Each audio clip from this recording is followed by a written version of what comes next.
On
wash and climate. May I request our university and CRDF leadership to take the stage? Mr. Barjor Mehta, Suren Vakil, Mona Iyer, and Meera Mehta.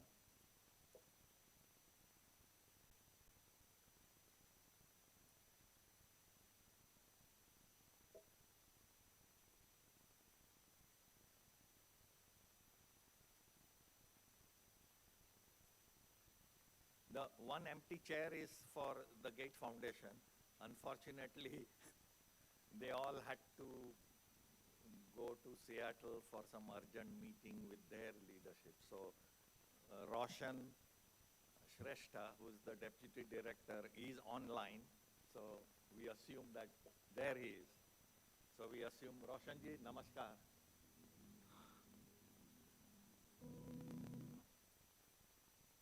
So this is one of the major events that the Center for Water and Sanitation has organized.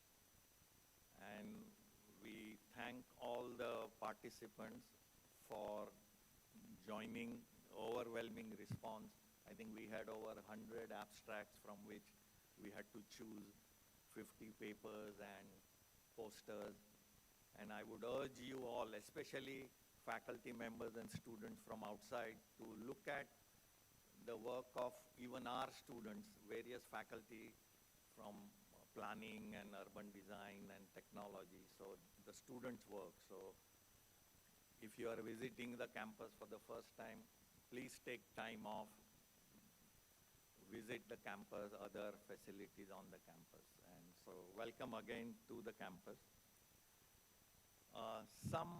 All of you have this badge, and I'm told to make some housekeeping announcement. At the back of the QR badge is the QR code on which, if you scan that, you can get the whole program, and then you can click on it to get the details of all the speakers and all the details. This is an app developed by our in-house team members, and excellent.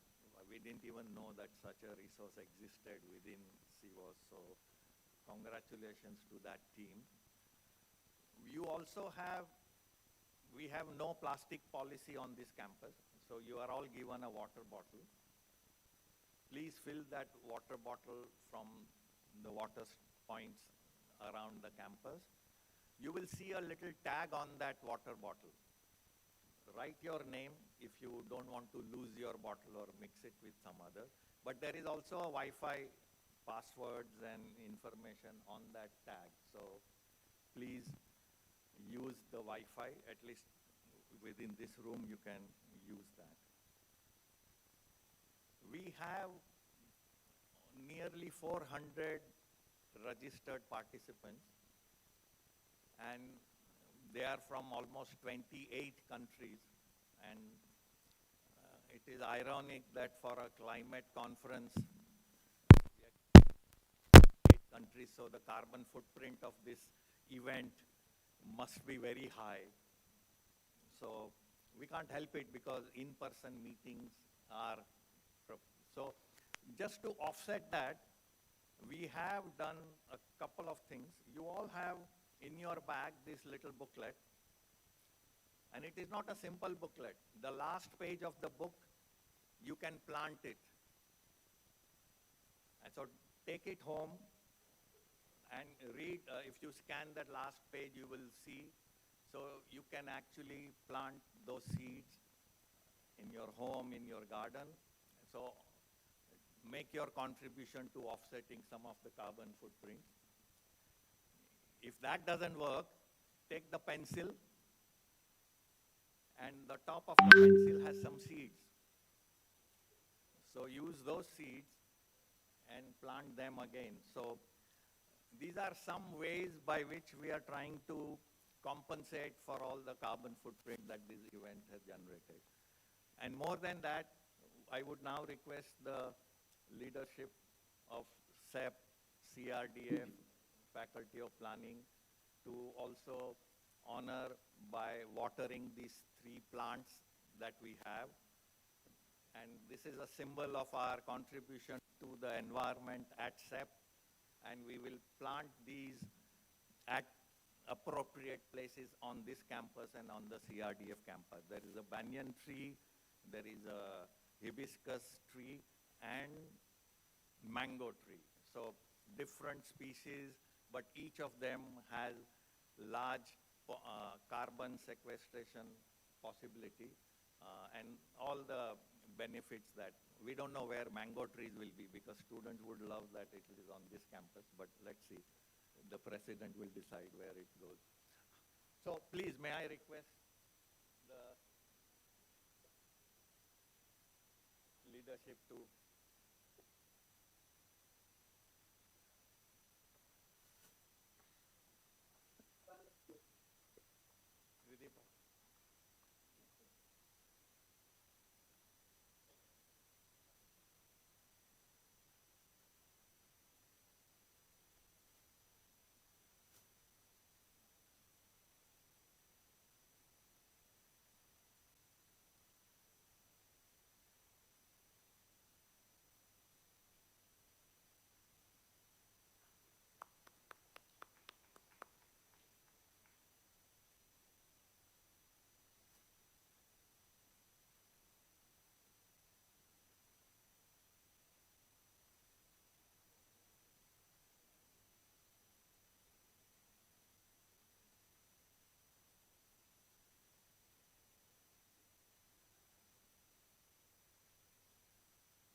Thank you very much. Thank you.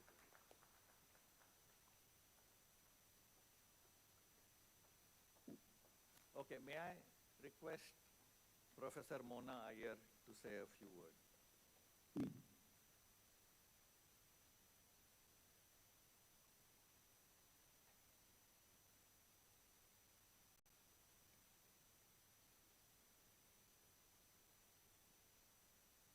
Very good morning to one and all present here, and thank you very much for making it to this conclave.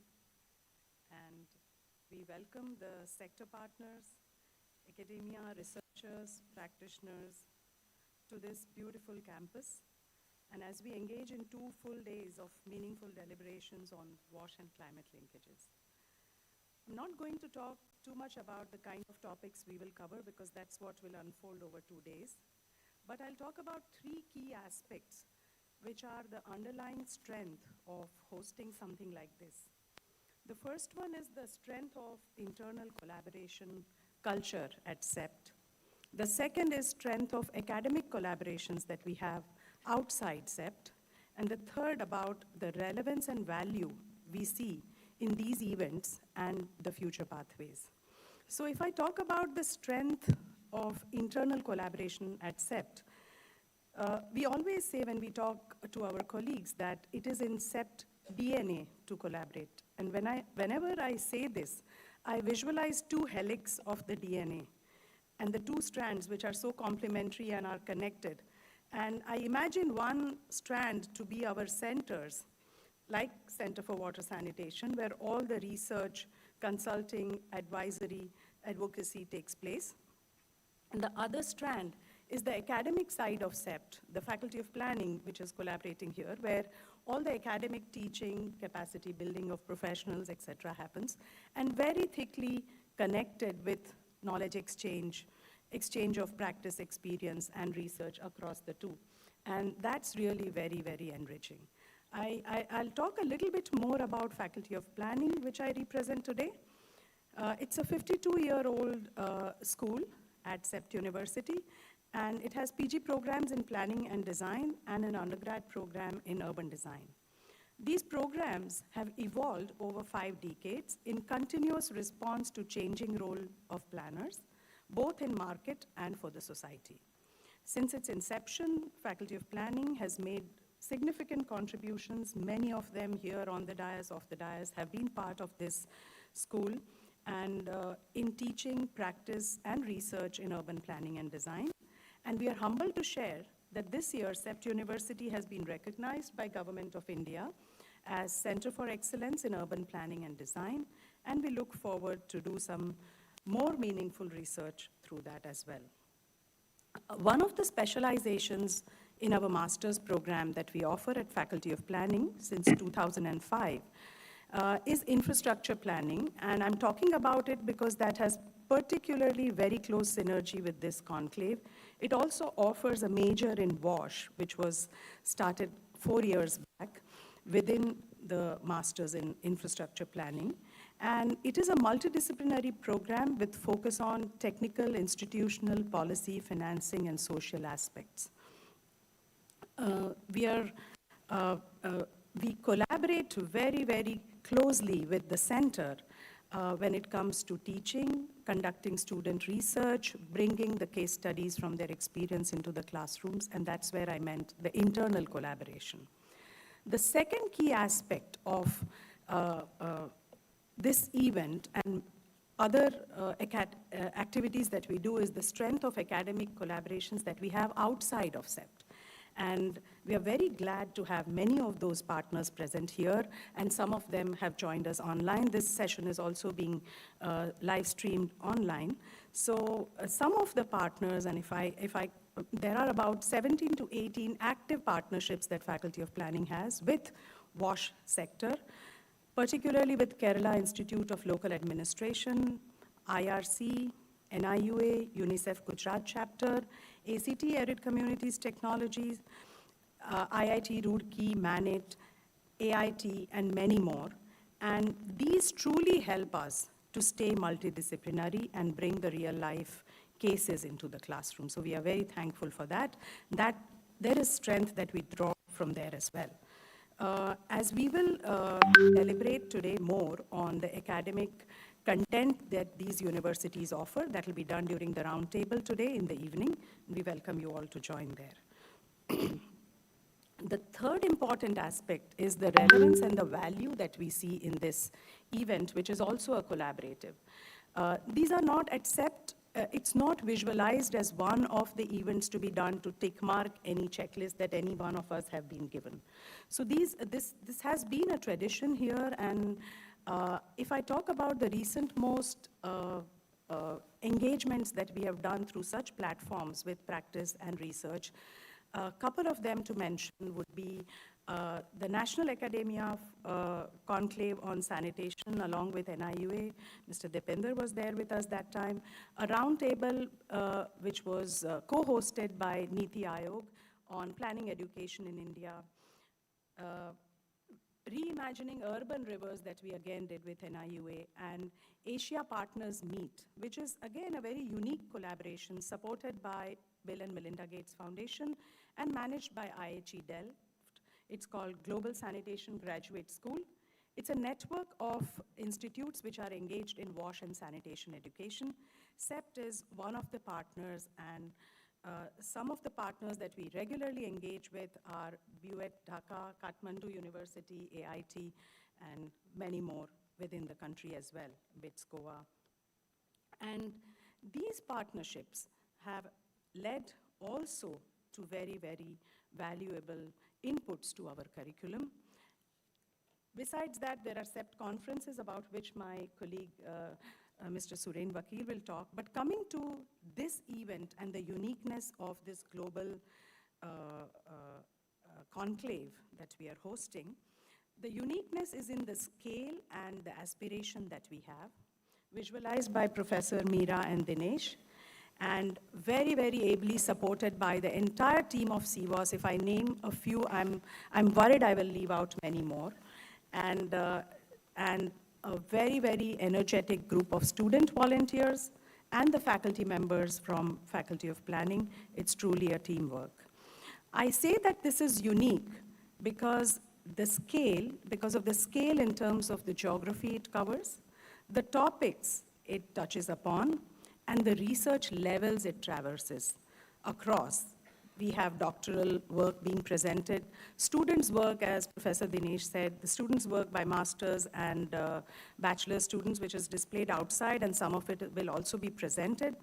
Work done at the center by our partners, by various professionals, experts, and academics present here, representing more than 25 countries. And the aspiration is to make it an annual event, maybe, and the cross-learning from this and from each other's strengths to be taken ahead. At universities, such events definitely help us keep our curriculum updated and relevant. And I would like to, while we have gathered this momentum, I would like to end with a note that it would be very useful to have a group of academics and practitioners who draw learning from the vast practice experience that is present here and take it to the classrooms through various pedagogic tools, be it case studies, cases, role play, monographs, and we would be truly happy to welcome such initiative at CEPT University. Thank you very much and look forward to wonderful deliberations over 2 days.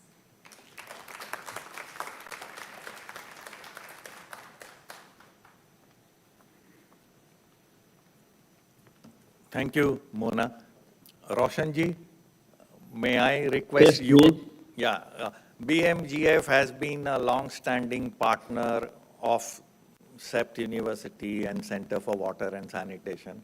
As I said in the beginning, the whole leadership was planning to be here in person, but last-minute meetings and also they are all in Seattle. I have no idea. You may be late night in Seattle at this time, but please go ahead and say a few remarks, Roshanji.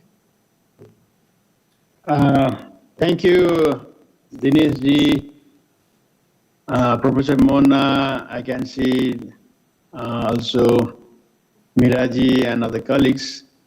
and so glad to know that you have such a large number of colleagues are joining from different parts of the world, 23 countries, professionals and academics are there. So I'm very sorry to say that I couldn't join there in person, and not only me, my colleagues and several colleagues were planned to join there. So we all need to come to Seattle. That's why we missed it. In maybe 1 hour back, after 1 hour, my director Brian will be talking about giving the keynote. Also, he will be speaking virtually. But this is very good to see how the technology really helping us to come together. And we did a lot of this kind of the event during the COVID time as well. So when I was in Seattle, then a lot of events happened during COVID, all virtually we did it. And even we overcome with the COVID type of things as well in this virtual world. So this is something, our technology really helping us to do everything. So I'm sure we'll be doing more and more this kind of things, so that even we are far away, we will be in close as well. So this event itself is very, I would say, very interesting event. WAS and climate. Normally, it's not really talking much. Only small sector is talking about climate agenda. Of course, is really coming very, very much forward. But the climate in the sanitation WAS is still, I would say, not really prioritized by too many sector stakeholders. So I'm sure this kind of event will bring the attention of the need of the sanitation, need of the the WAS component integrated into the climate agenda, and that will be helpful with this kind of event. Such a large number, 400 or 500 colleagues are there who will be talking and who will be learning and sharing, and that's a really unique program that CEPT and CWAS team is organizing this. I would like to congratulate all colleagues, Jinesi, Miraji, Mona, Professor Mona, all colleagues. That really, you did great job. And I know the CEPT, how energy you have. And I have been many times in the CEPT University. University itself is like an example. And I know a lot of students who really graduated from there and very much energetic. So I'm proud to say that whenever I go to any event, even in the event or in offices in India, then I will always sing some of the students there from CEPT University, and you all need to be proud of that. So, and this is also an example of the way how you really started this event, and I like that the way we talk about the Global South. This is something is very important. Last year, also CSE, Center for Science and Environment, Sunita ji and other colleagues did a similar kind of the event, also linked to the Global South, and it was quite successful. This is also something like the CEPT University organized. Is also, this must be very much successful as well. And there will be a lot of cross-learning event session will happen there, I'm sure. I saw a lot of topics, very interesting topic you are organizing. And I hope after this event, you will create kind of the discussion platform globally so that this issue will be discussed regularly. The most interesting is when you talk about CEPT, and it's not only academics, always the practitioners are working together. For example, even within the CEPT University, the way how this CWAS, Center for Water and Science Academy, how they established, who does a lot of practical work and practices, they comes out from there, and that is integrated into the curriculum of the CEPT University. That is very much unique. Professor Mona just talking about the Global Science and Graduate School is one of the good examples, the way how they are utilizing the academics and the practitioners, they work together to design that courses. So CEPT University, actually, we are working with them since last more than 10 years. I would say 11 to 12 years. And a lot of new ideas, a lot of new programs we work together. I myself working closely with the Dinesh and Mira in this with the program in CEPT University almost 10 years back. So when I joined the foundation, since that time, I'm closely working with the team there, and I'm so proud of the colleagues over there, how they're really doing a lot of innovative work. For example, we work together on the data system journey like this. They have created this past performance assessment system, and then after that, we come together to the FSM journey in India, and then after that, we also work together on the citywide inclusive sanitation, global science and grad school, so many things we are working together, and now I'm sure now this is going to be new areas of working area that we will be working together on climate and WAS, and you all should be working closely together with this CEPT team, and I'm sure this event will create a kind of the platform for discussion, and so that all learning can be shared, at least in the global south, so that we can create a kind of the learning platform to practice in the different countries. And sanitation, you all know that how problematic it is, and at the same time how it is not really addressed in the sanitation. All those things you will learn from this group. I really looking forward to have this follow-up action after this event, and I wish all the best and the great success of this event. Looking forward to seeing you in person in sometime somewhere. Thank you so much for inviting me for the inaugural speech. I'm now in Seattle. It is already 8 o'clock something now, and I'm not really not at the right place because I have one other program going on, and I just came out from there and joined by my mobile device. So maybe it's not really formally I'm coming. So thank you so much, my friends, and all the best. Thank you, Roshanji, and we really appreciate that you've taken time off your engagements to join this inaugural event. And thank the BMGF for all the support that, as you said, for the last 10, 12 years that CWAS has been receiving. So thank you again very much. May I now request Meera Mehta to say a few words.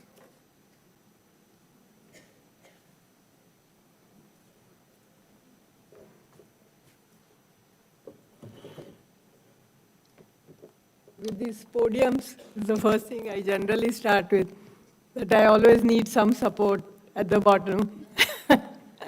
And so my team has helped to provide that.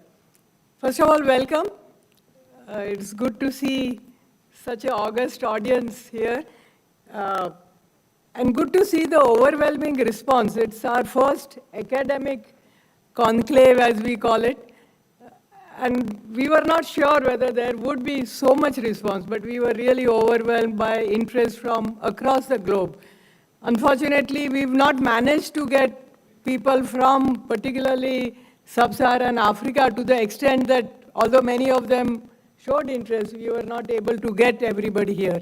So hopefully, as Mona said earlier, that if this becomes like an annual event, then next year we will try and do better on that front for sure.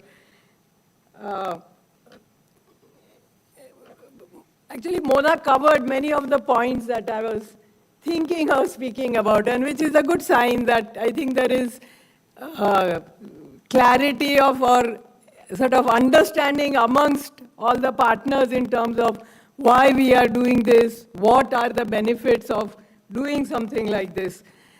I want to highlight that although we now have this, we want to promote this CWAS as an entity, but I think the CEPT legacy and the CEPT brand is something that we are very, very proud of. And I think the CEPT brand has many, many things to really learn from. A couple of things that I would like to highlight. One is that throughout the years, the CEPT is now, over 60 years, there has always been this sort of balance between actual practice and academics. It's not like academics is something that you learn only in the classroom.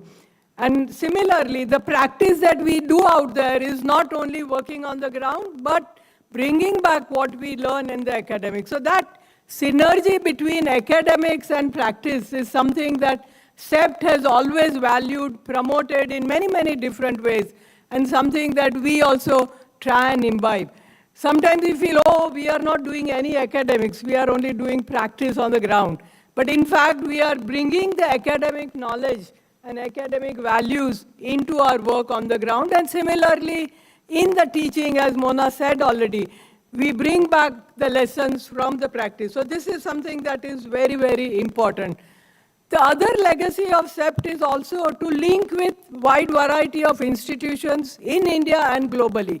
And this is something that we've tried to do that, but this particular conference, Conclave, is really trying to promote, to link with wide variety of institutions. And that's something that we value very much as we go ahead. There has been a lot of talk of localization, and that is something. So this global south term, we don't want to make it that, oh, that is global north and global south. And when we use that term later, we had a lot of discussion. In fact, there should not be any distinction of this type.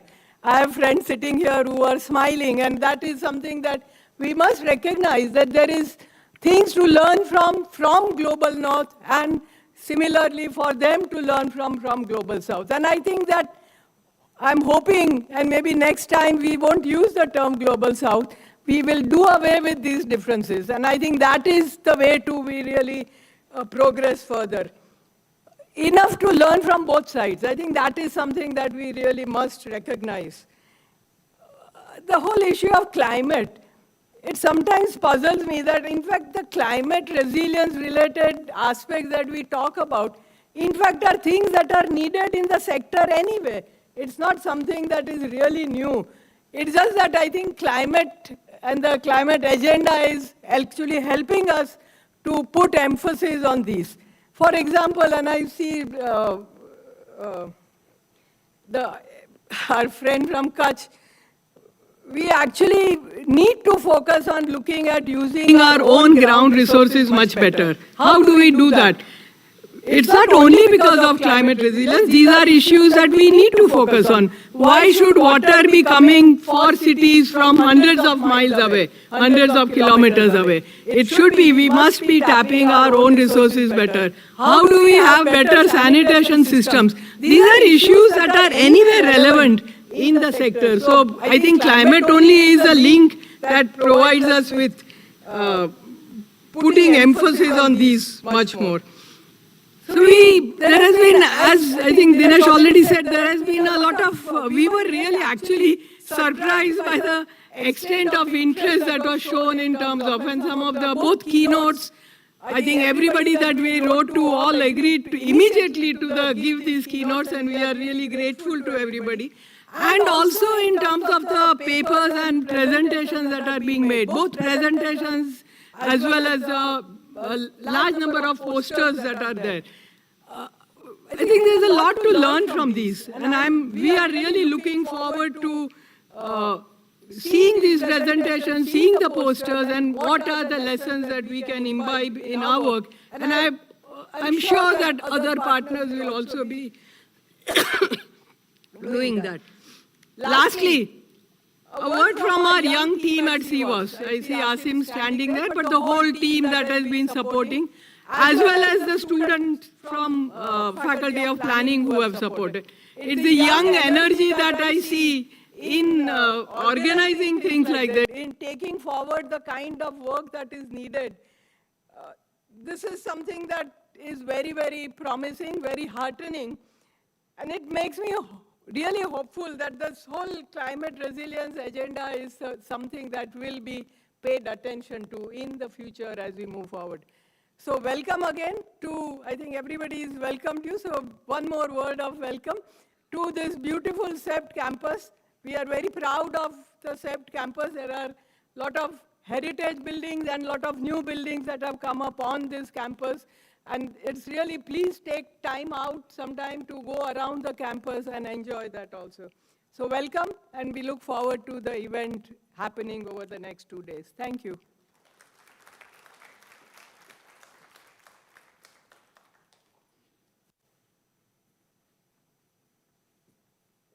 Thank you, Meera. Oh, wow, this is too tall for me.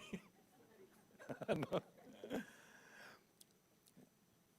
May I now request Mr.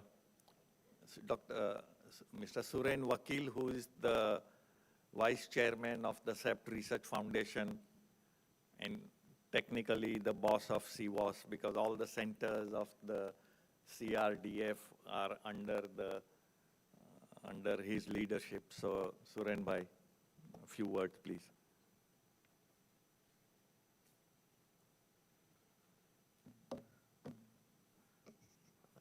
Good morning, and on behalf of CRDF, I welcome all of you. Thank you, Dinesh Bhai, for that introduction. I don't think I'm Dinesh Bhai's boss in any way. So I have 5 minutes, and I could speak to you about a number of things, but I will keep it short. And my brief as given to me by CWAS was to talk about the CEPT Research and Development Foundation. But I'm going to go off script a little bit. Essentially, CRDF, all the information about CRDF is on our website. And there are many examples of CRDF projects which have been driven by climate change issues, such as the Global Cooling Prize, or support for procurement of public transport using electrical vehicles, or even recently the use of, experimenting with the use of AI for flood forecasting models. So we've been doing a lot of work, and as Meera Ben said, climate change cuts across the work of all our 8 centers, and it influences all the projects that we are currently doing. But as I've said, we have a website, and I would encourage all of you to have a look at it. And I'm going to talk about 3 things briefly. First, I'm going to talk about impact. And I would like to highlight the fantastic contribution of Dr. Dinesh and Meera Mehta and their team at CWAS for their selfless efforts towards building the Center for Water and Sanitation to what it is today. Now, just a couple of days ago, we were talking to a potential donor, and we connected through video conference with a woman who was working as a wastewater treatment plant operator in Sinnar in Maharashtra, state south of Gujarat. And she had been employed on the job as part of a women's self-help group, and she spoke with absolute confidence. And she demonstrated her expertise in what she was doing, and I couldn't help being impressed. And I've interacted with plant operators in other parts of the world, and she was as good as any of them. And I thought to myself that this is what impact is all about. And CWAS had actually helped set up this women's self-help group with 10 women, out of which 5 are actually employed at this wastewater treatment plant. I was also impressed to see that the plant was solar-powered, and the treated effluent was being used to create a garden with indigenous plant species. Now, had this project not come along, this woman would never have had this opportunity. So this is direct impact. This is what impact is all about. But impact can take a number of other forms, including policy or academic impact.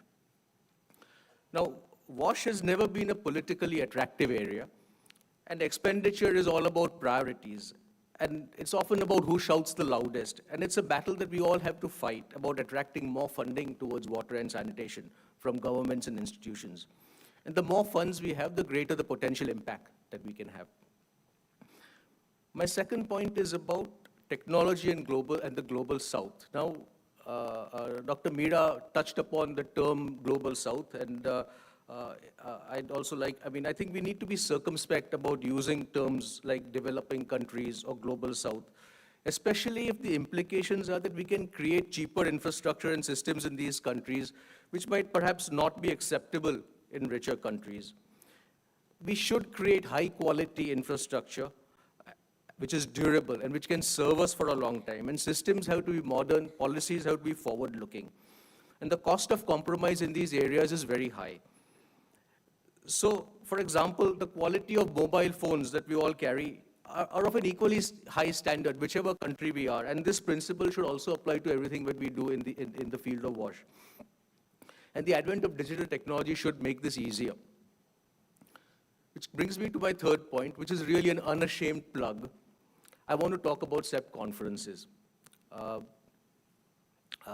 Professor Mona touched upon that. And so this international conclave has been organized by the CWAS team, as you all know, and within CRDF. But we have also hosted other international academic conferences, recently in geomatics in October 2023, where we partnered with the Leibniz Institute of Technology in Germany. We also organized a conference, an international conference in thermal comfort, called Comfort at the Extremes, CATE, which focused on human comfort in a world where extreme climate events are becoming routine. And it's wonderful to see experts coming in from all different parts of the world and participating in these conferences at CEPT. But we are now also very much in the business of organizing conferences for professionals, going beyond academic to professional conferences. And this is because CEPT University, again, as previous speakers have said, is a confluence between the academic and the professional. And there is a need for professional conferences which are organized without the motive of making money, of creating platforms where professionals, academics, and students interact freely on neutral ground. So in 2023, we had 4 such conferences in urban design, urban planning, urban transport, and civil engineering with an urban focus, where our first focus was about tall buildings, because that is what is happening in Indian cities today. Our next conference on civil engineering will have a water-related theme. So watch this space, and we invite you to attend more conferences at CEPT. So thank you all for being here today, and to the people the delegates who've traveled from other parts of the world, a very warm welcome to India. Thank you.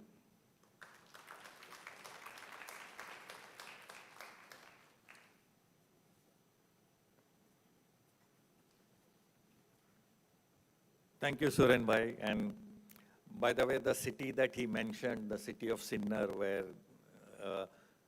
a lady from the self-help group was managing wastewater treatment plant, has won many awards. More recently, the Times of India and Jindal Steelworks Award. So Sinnar, also at the IWA, they received an award in Kigali. So I think efforts that the team has put in along with the Sinnar Municipal Council has really paid a lot of dividend. And it's really our learning lab for many sanitation, wastewater related innovations. May I now request our President of CEPT, Mr. Barjor Mehta, to say a few words.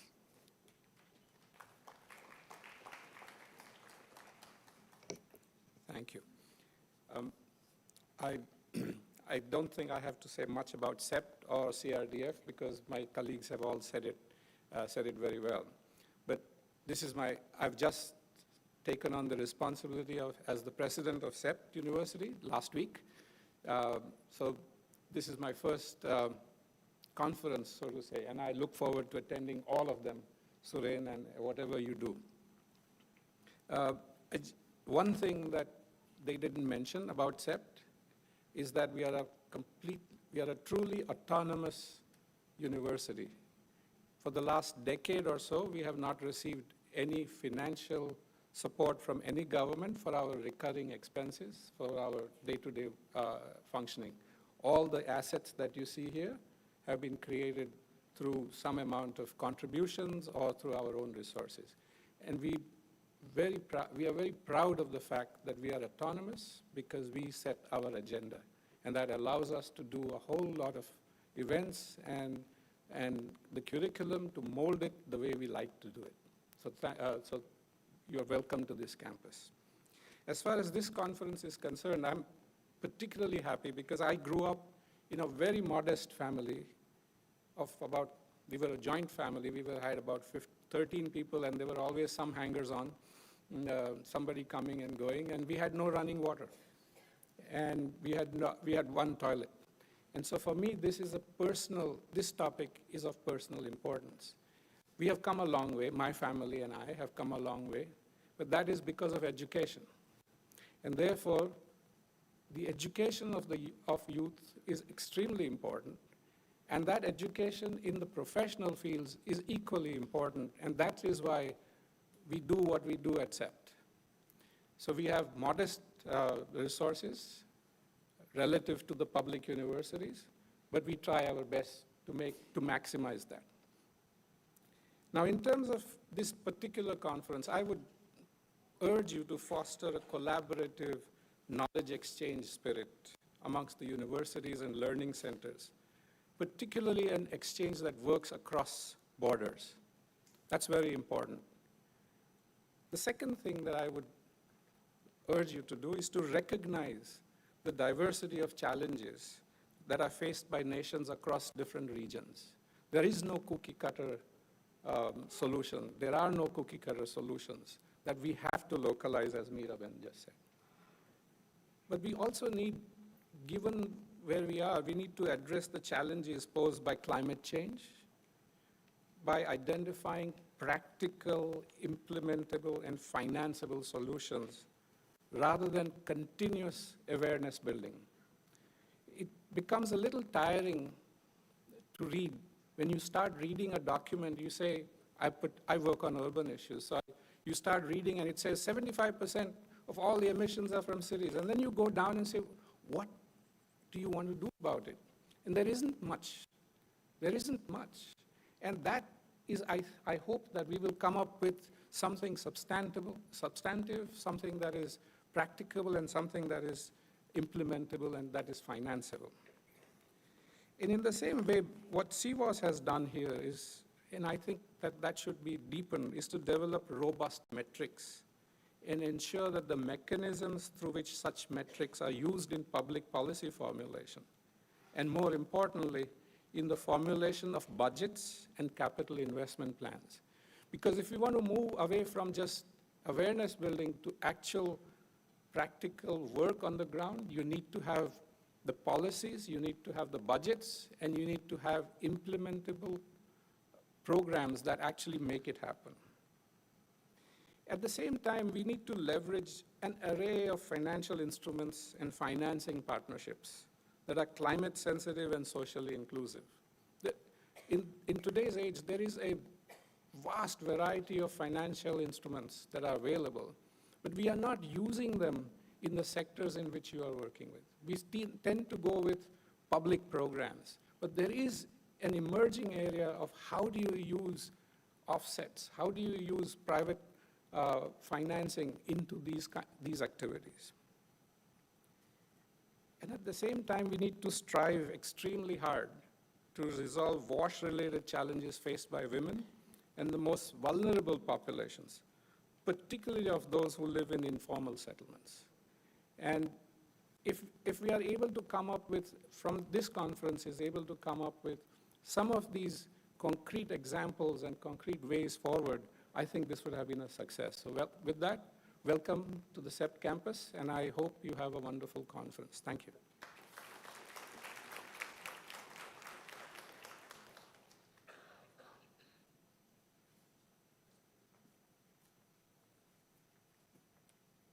Thank you, Professor Mehta. He was a professor at some stage in CEPT. We are not related, yes. Yeah. No, and I think what you heard Professor Mehta speak, he will have greater opportunity during the panel. We have requested him, not because he is the president of CEPT University, but also he has 25 years of experience as World Bank staff member, and I think we would like to hear more about his experiences. So he has kindly agreed to join the panel where we will hear more from him. So my thanks to all the leadership of CEPT and CRDF Faculty of Planning. Thank you very much for this inaugural session, and thank you all once again. We have a keynote address by Brian Abergost. He is online, and so if you have time, please wait. Otherwise, thank you very much. We'll see you. So, Brian, are you online?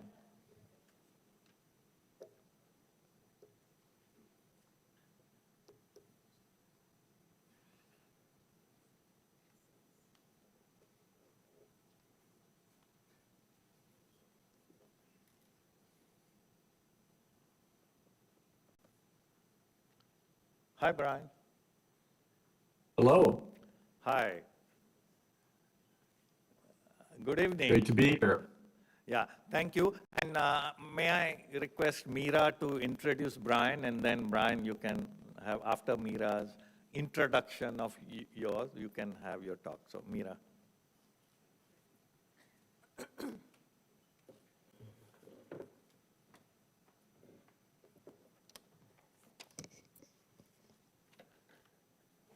Brian. Hello. It is a great opportunity for me to introduce Brian Abrogast as our first keynote speaker at this conclave. Brian is the Director of Water, Sanitation and the Hygiene team at the Global Growth and Opportunity Division of the Bill and Melinda Gates Foundation. Over the past decade, Brian has led and guided the generous WASH program of the Bill and Melinda Gates Foundation with a large number of partners across the several countries in Asia, Africa, and I think Latin America. BMGF has supported new ideas across many countries and have done this without any hesitation and with very generous support. This conclave focuses on the new and emerging work to explore the links between WASH and climate, and we look forward to hear Brian's thoughts on these and how they can be supported across the countries in this region in the coming years.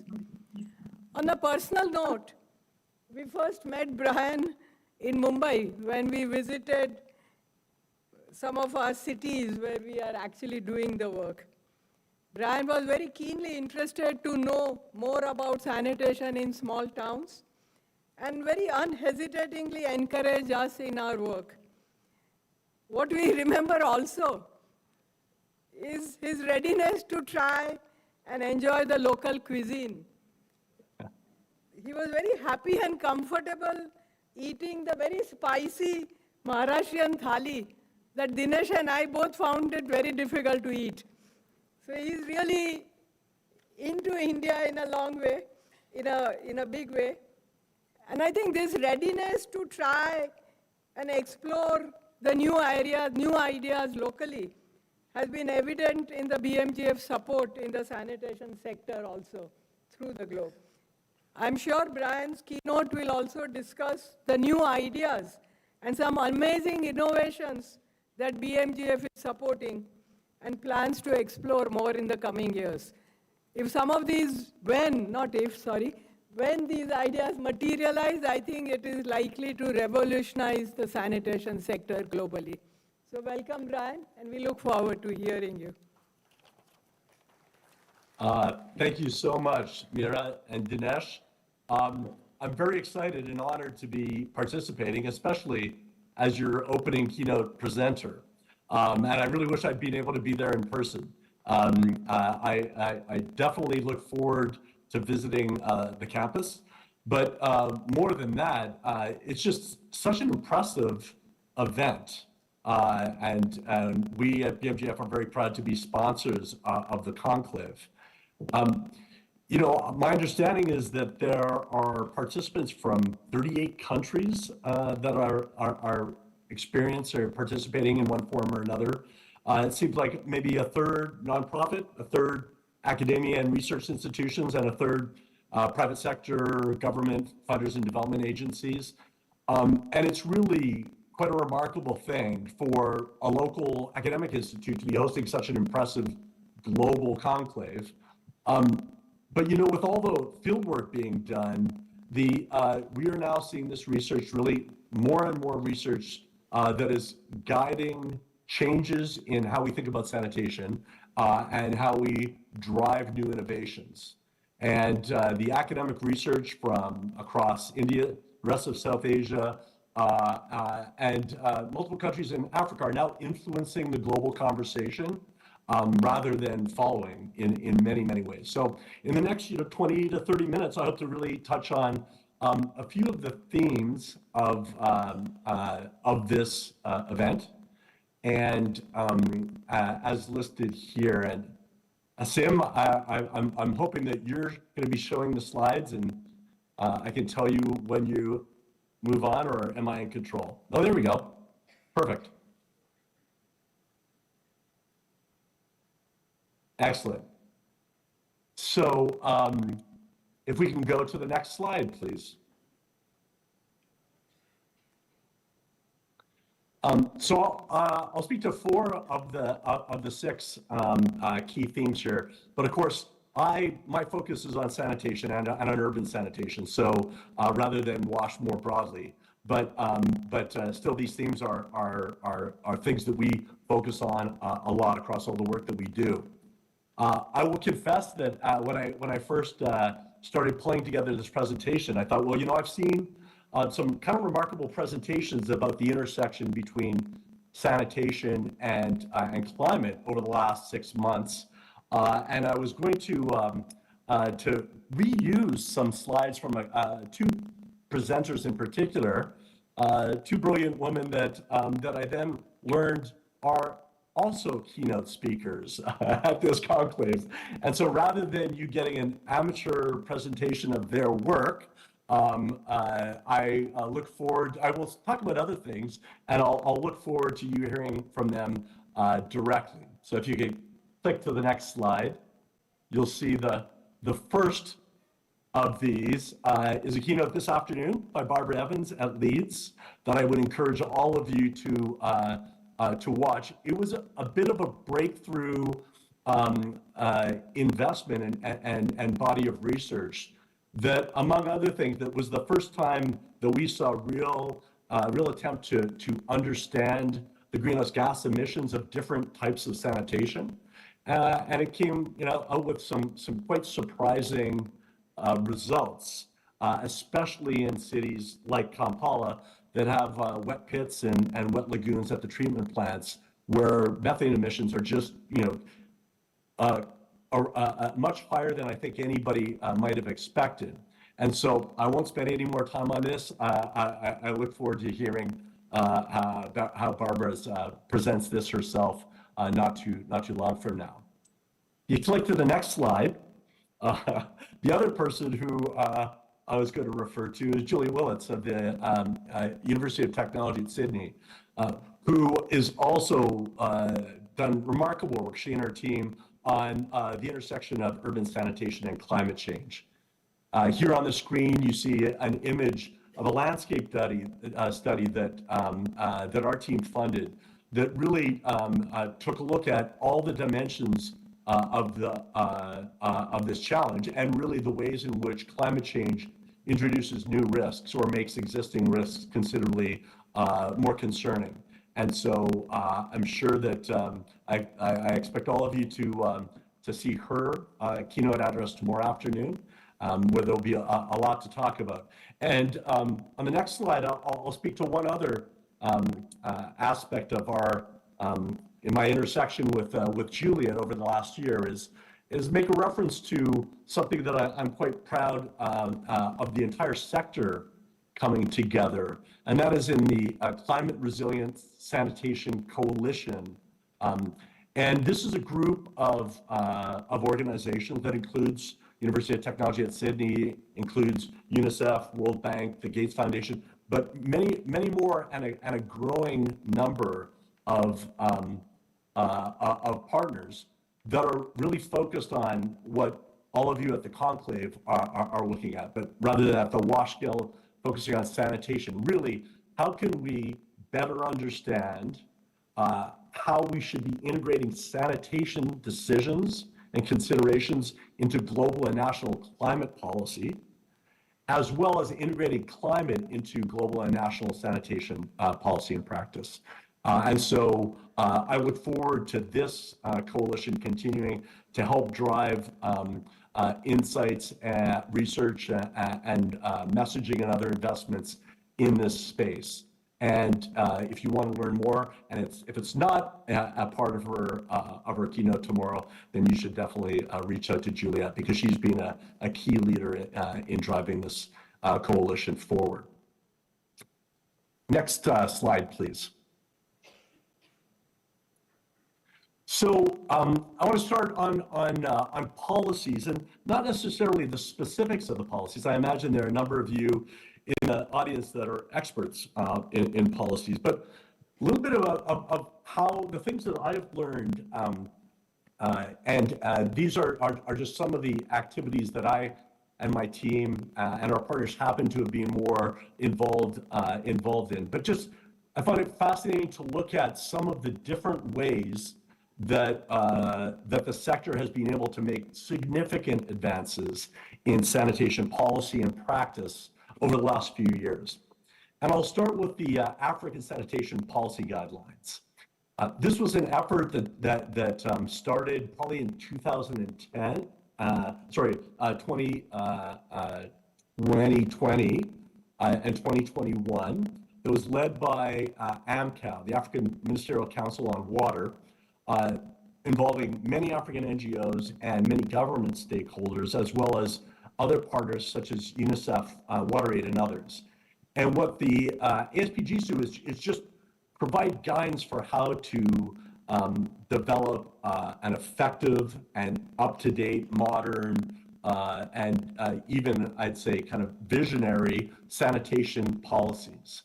And within the 18 months to 24 months after these policy guidelines were released, we're aware of at least 11 countries that are actively engaging in developing completely new sanitation policies or refining existing sanitation policies.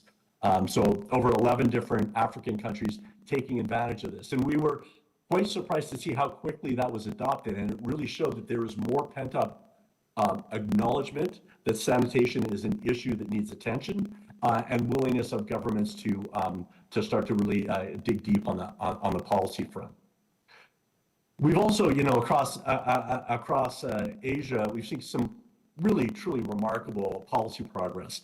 In India, I call it the creation of this Fecal Sludge and Septage Management Alliance, FSSMA, or the FSSM Alliance, that brings together policy experts, practitioners, researchers, and to other sectors. And to see the development of that over a number of years and the remarkable impact that they had, we were all surprised when Prime Minister Modi made sanitation a priority, or at least I certainly was. But that was really about building toilets, and the work that FSSM Alliance and all the members have done to make sure that fecal sludge management and treatment of waste was equally considered. And it's quite remarkable how ascendant that became as part of the Swachh Bharat mission, and a huge nod to the success of that group and many actors across India. Bangladesh and Nepal each also have made significant policy progress in both cases with a real focus on how do we influence municipal officials and local representatives. In Bangladesh, the FSM support cell that is hosted by government, hosted by DPHE, but brings together all of the stakeholders and actors, whether that's the development finance institutes, whether that's BUIT, the university, that they're really providing not only policy guidance, but real guidance at the local level. In Nepal, a similar focus on how to really engage and support municipal officials and local representatives, in that case through the CWAS-SAN project. And then just like an interesting call in Zambia, in many places, in many cities and in many regions, we see sanitation, especially non-sewer sanitation, flies under the radar. In many cases, there's no one accountable for it. And Zambia had a number of utilities or corporations that were water and sewerage corporations. And now, as a result of the focus on sanitation, and all, including non-sewer sanitation, all of those are now no longer water and sewerage corporations, but are water and sanitation corporations. And they have taken on the mandate for ensuring that all people have access to sanitation services, not just those that are able to be connected to sewers. Next slide, please. Now, those of you who are in the sanitation sector have probably heard many times over this terminology of citywide inclusive sanitation.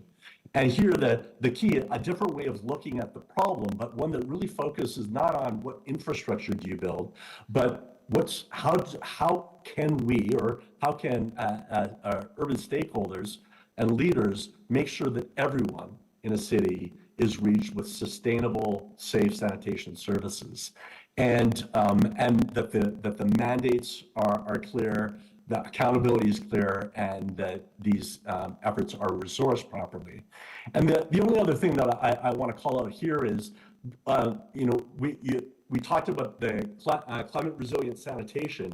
To me, it's very clear that a core part of sustainability, that's being core to the CWAS vision and approach from day one, sustainability has to include resilience to climate change and to the changes that we're experiencing as a result of climate change. So next slide. One of the other themes I see is measuring outcomes and measuring their climate impacts. And just to touch on a few dimensions here, we're many years into SDG 6, and measuring progress in many countries is still a challenge. How to measure how many pit latrines and tanks are actually safely managed. In other words, they're being emptied, transported safely, treated safely. So there remain challenges here, but we make progress every year. One focus that I've seen growing and believe needs to get continued focus is on local data systems.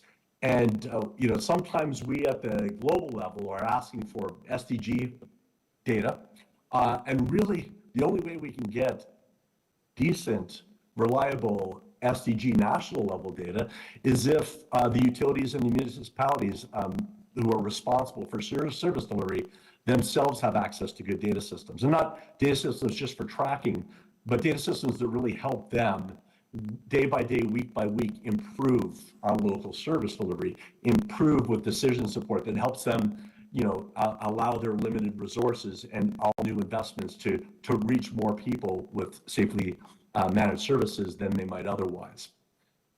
I also would say that that the measurement of greenhouse gas emissions of sanitation systems, we touched on it, and you'll probably hear more about this from Barbara, but a follow-on grant that we made was to a whole consortium that included Leeds, but also the University of Bristol, Kathmandu University, Buit, Harmaya University, Cambogo, Leeds, UTS, and the Global Green Growth Institute. And here, the focus again is on improving the state of the art for measuring greenhouse gas emissions associated with sanitation and different technology options, and also like improving the understanding and developing strategies to increase the resilience of sanitation systems in low and middle income countries. So ensuring that greater resilience directly benefits everyone. And so we're very much looking forward to the data that will soon come out from this project as well. Now, one challenge is that measuring adaptation is really more qualitative. We don't benefit from the same kind of number of tons of carbon dioxide equivalent that everything maps to in the mitigation or emission space. Measuring adaptation is more difficult, but I'm excited to see some of the tools that are now available. Again, Juliet from UTS, her team oversaw the creation of the Climate First, which is a framework to improve the resilience of sanitation technologies. So a tool set to be able to evaluate the different dimensions of resilience of any sanitation technology and to ask the questions that could lead to improved designs and improved resilience. So we're going to be excited to see this getting more attention and more use. And again, something if Juliet's, I hope she's there in person because you can then tap her on the shoulder at any break to hear more about this. Next slide, please. Now, another theme, innovative financing from a climate lens. I really wanted to just make one point here, which is over the years in my conversations with the members from the Green Climate Fund and a number of other climate funders, I've heard kind of a common refrain, which is that they aspire to fund portfolios that are half and half mitigation focused on greenhouse gas emissions and half in adaptation. And they, as recently as last year, are still historically receiving far more requests for mitigation projects than for adaptation projects. So I really see this as an opportunity for all of us who are focused on sanitation, because sanitation projects have such a tremendous opportunity to deliver climate adaptation co-benefits, to not only solve sanitation problems, but solve climate resilience problems, to improve resilience. And I'll speak a little bit more to this on the next slide.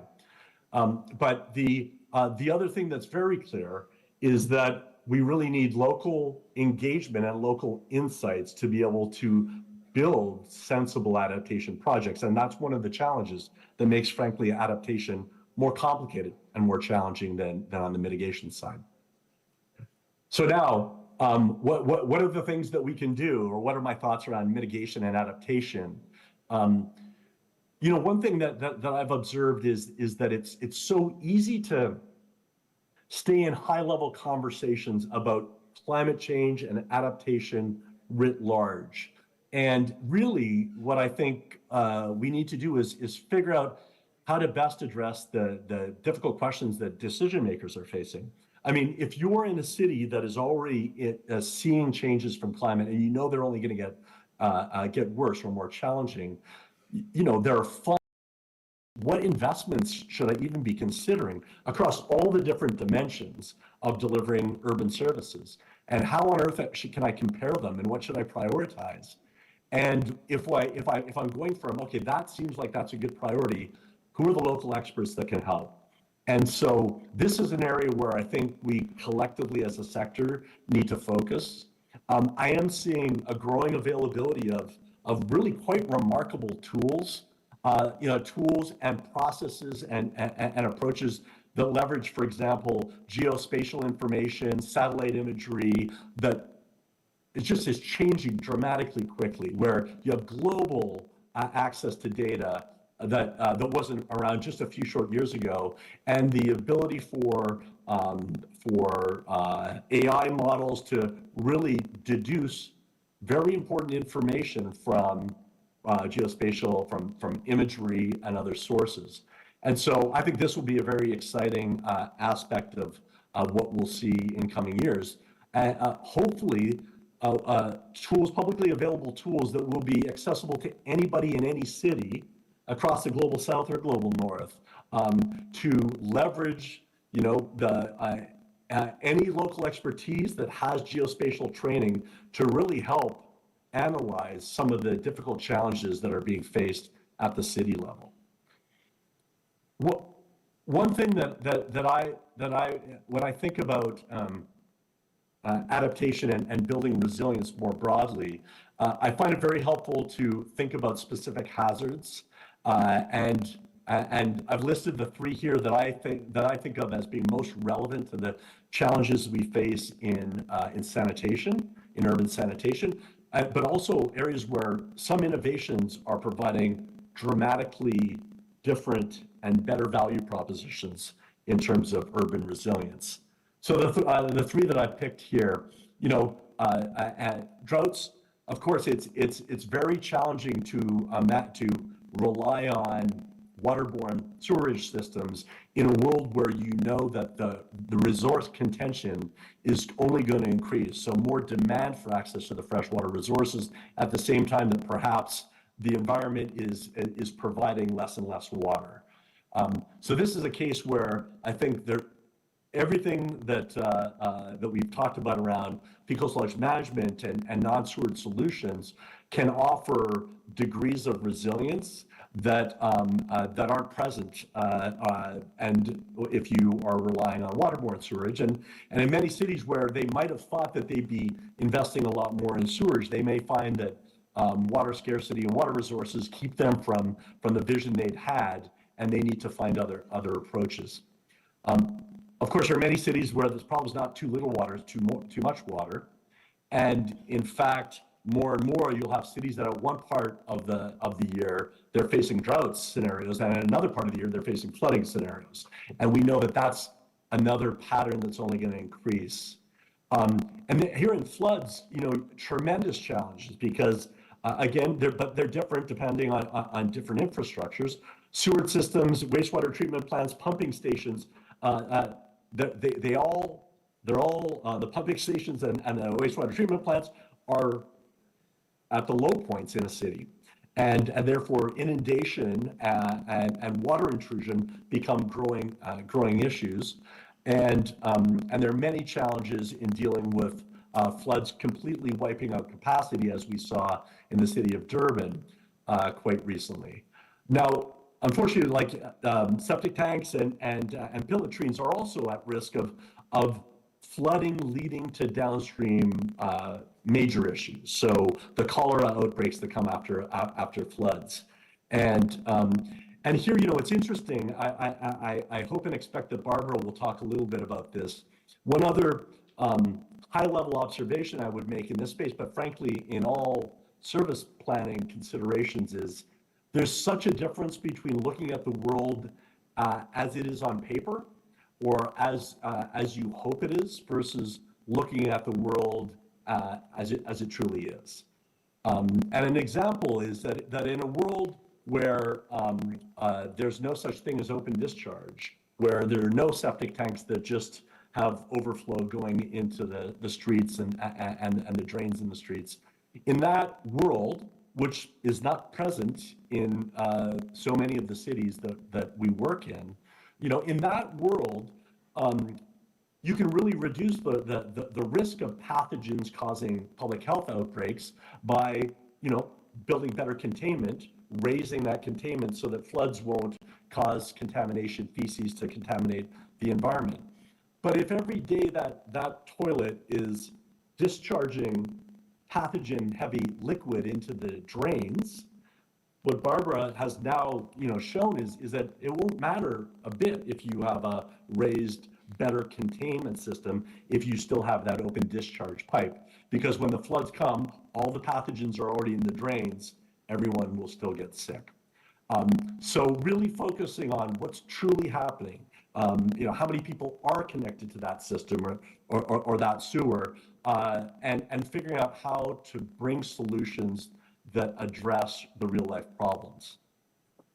The last one that I'll speak about here in terms of hazards really is, it's almost a meta hazard, where we already have a world across so many cities in Southeast Asia and Sub-Saharan Africa, where there is unplanned growth of urban slum areas, peri-urban areas, and we all have to worry about the fact that with climate change having impacts on farmers and other residents outside of the cities, we have to expect shocks that lead to floods of displaced people coming into the cities. So how can one have technology approaches that can be scaled up in a modular fashion? And maybe even, if people come into a city and start to build their lives in places that are prone to flooding, what kinds of technologies could serve them while their plan is being built for where they're really going to go and have longer term safety. And so these are all kind of interesting challenges in terms of resilience. And from here, I wanted to kind of close with a couple of interesting conversations. So one of the things that those of you who have followed our team's work might know that about half of our work has been really focused on trying to raise the prominence of sanitation as an issue that really needs to be addressed, but also to through all the experts already present in the countries where we work, to learn about the system's challenges and the ways that maybe we need to rethink how to deliver safe sanitation services. And that's what came out as citywide inclusive sanitation. That's what has informed so much of the work that my team is involved in. That's, I'd say that system change and policy part of our efforts. The other half of our efforts over the last 10 years has been on transformative technologies. Might there be different approaches from a technology standpoint that could, reinvent what a toilet looks like and how it operates, and address these challenges of keeping people from coming into contact with pathogens that would make them sick, and other challenges. And so I wanted to just, close before we go to questions, to close with a a couple images of some of the quite exciting progress that we're making, that our partners are making, that we're supporting on the reinvented toilet front.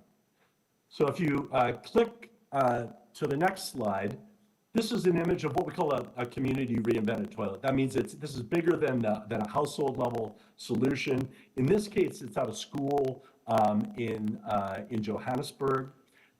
And this is servicing 20 toilets in the school. And all of those are flush toilets. And they're being flushed to this system, which is a completely closed system. It's a contained loop. And the technology within these green containers is basically treating the waste to such a degree that the water that comes out of this system is used to flush the toilets. So this is a closed loop system that basically generates an excess, because we provide liquids to our sanitation systems. It generates an excess of clean water, clean to the standards that are in the ISO 30500 standards, and in places in South Africa where this is first being commercialized, or among the first places being commercialized, in places where might not have 24/7 access to water, or might have real water scarcity, this is a system that once you fill the water up once, in fact, not this one, but the very next instance in Johannesburg, the way the system was initiated was, it was obviously installed, but then a tanker truck just got some dirty water from a nearby canal, and basically filled the system up with the dirty water. And after, like, it was within 2 days of operations, that water was all of a quality that the flush water was Class A standards. No smell, no bad smell, no visible coloring. And so the children at this school are experiencing something that frankly, they've never seen before, either in their community or in any other school they might have been in. And this has now been operating for 3 years. These toilets require no downstream treatment. They don't require water as an input, and they do a complete job of killing pathogens. Now, at this point in South Africa, there are 3 different companies that are commercializing 3 different technologies that were within the portfolio that we've been funding and supporting and winnowing down over the last 10 years. We're very excited about the progress here. We're starting to see some units in India. We're seeing units in China. There are some units of one of these technologies in Thailand, but it's still very early days. But the fact that they've been working so well for this one for 3 years, we feel like very confident in the technology.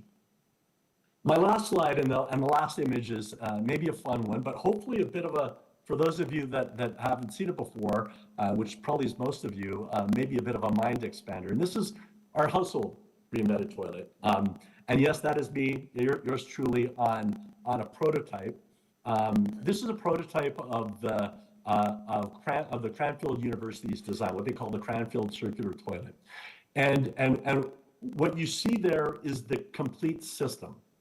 On this side, you happen to see the torrefaction unit. What that is, there's basically liquids and solids get separated through torrefaction. All the pathogens are killed. What comes out at the bottom is dry, completely sterile solids that could go in your garden, could go in your municipal solid waste, would never make anyone sick. On the other side, the picture actually that has Duai in it, what's the other side? My deputy director who leads this effort, would show the liquid system, the membrane distillation system. So what's remarkable is this prototype is functioning very well. And there are no pipes in or out of this particular prototype. You plug it in, and it has a small use of electricity. Our aspirations are 1 kilowatt hour per day for a household. This one is somewhere between 2.5 and 3 in the prototype stage, so there's still more work to do. But there's no water coming into the system, and there's no water leaving. There's clean water that collects, and every now and then with this prototype, somebody would need to to dump that somewhere. Obviously, other versions and eventual commercial units would presumably have that being piped to wherever the gray water is going in a household. So I just wanted to let you know, these are not commercially available yet, but they will be. And they're quite astonishing. and there still will be absolutely a challenge to get the price.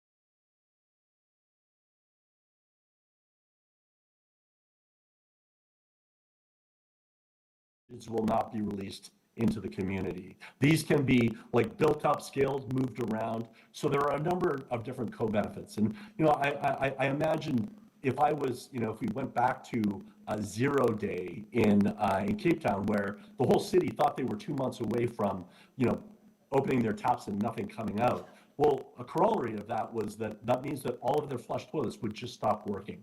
If these had been available in Cape Town, even at much higher than the prices we're hoping for. Imagine if this was a $3,000 toilet, I bet there would be a number of people that would be excited about buying that, because then they would have a reliable toilet, reliable in spite of whatever might happen to their water supply. So that was hopefully a little bit of a provocative thing to end it with. But again, I just want to say how excited I am that this conclave is happening, how excited I am by just the remarkable amount of leadership that's happening at all levels of solving the sanitation crisis in the places where we focus our work, Sub-Saharan Africa and South Asia. And so I very much look forward to seeing and hearing what comes of this conclave. But I appreciate all of the efforts that you're all making in what remains, we're making great progress, but there are significant challenges. So with that, back to you, Mira and Dinesh.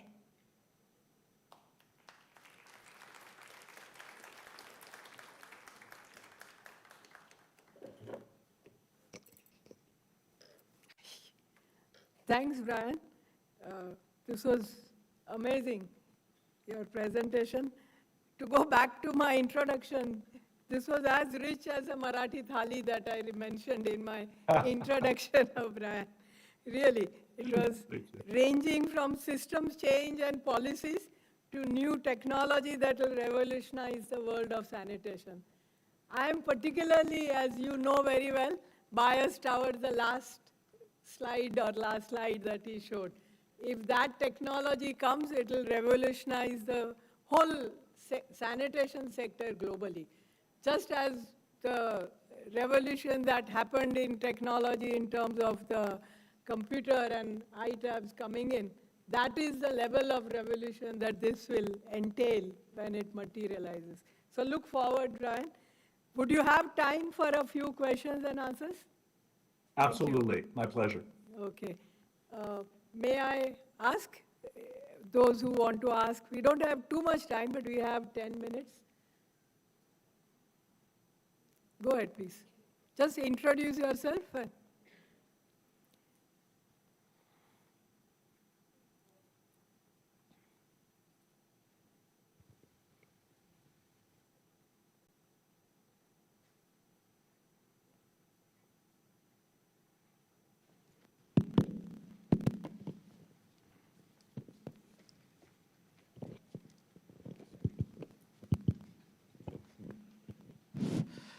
Thank you. Thank you for your very elaborative presentation. I'm Ganga from Nepal. I like to highlight over here that there are a lot of construction ongoing or constructed, some fecal salt management projects under the support from Bill and Melinda Gates and other donors as well in Nepal. But I was working with USAID's WASFIN project before as a country team lead for Nepal, and we also practicing that fecal salt management the model, which model will be the perfect for the country like Nepal, because we have policy there, as you mentioned, and there is SDG challenges we all have, then the problem is the operation and maintenance, do you have any concrete way you have globally, lot of experiences you have shared?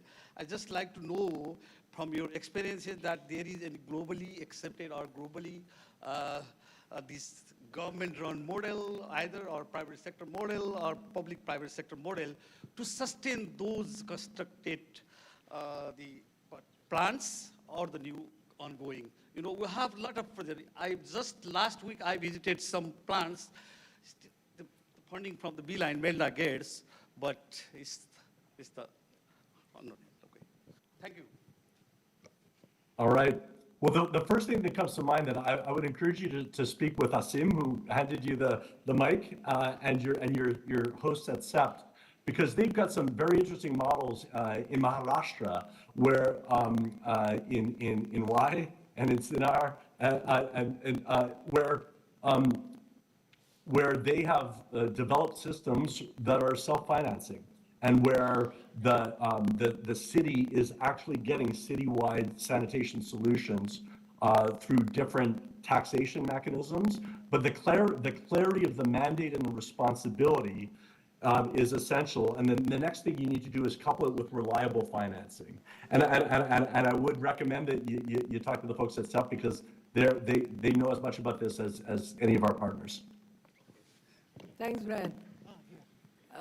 Just to support what Brian was saying, I think there are videos out there documenting and illustrating the models that Brian referred to, and I think our team will be happy to show you.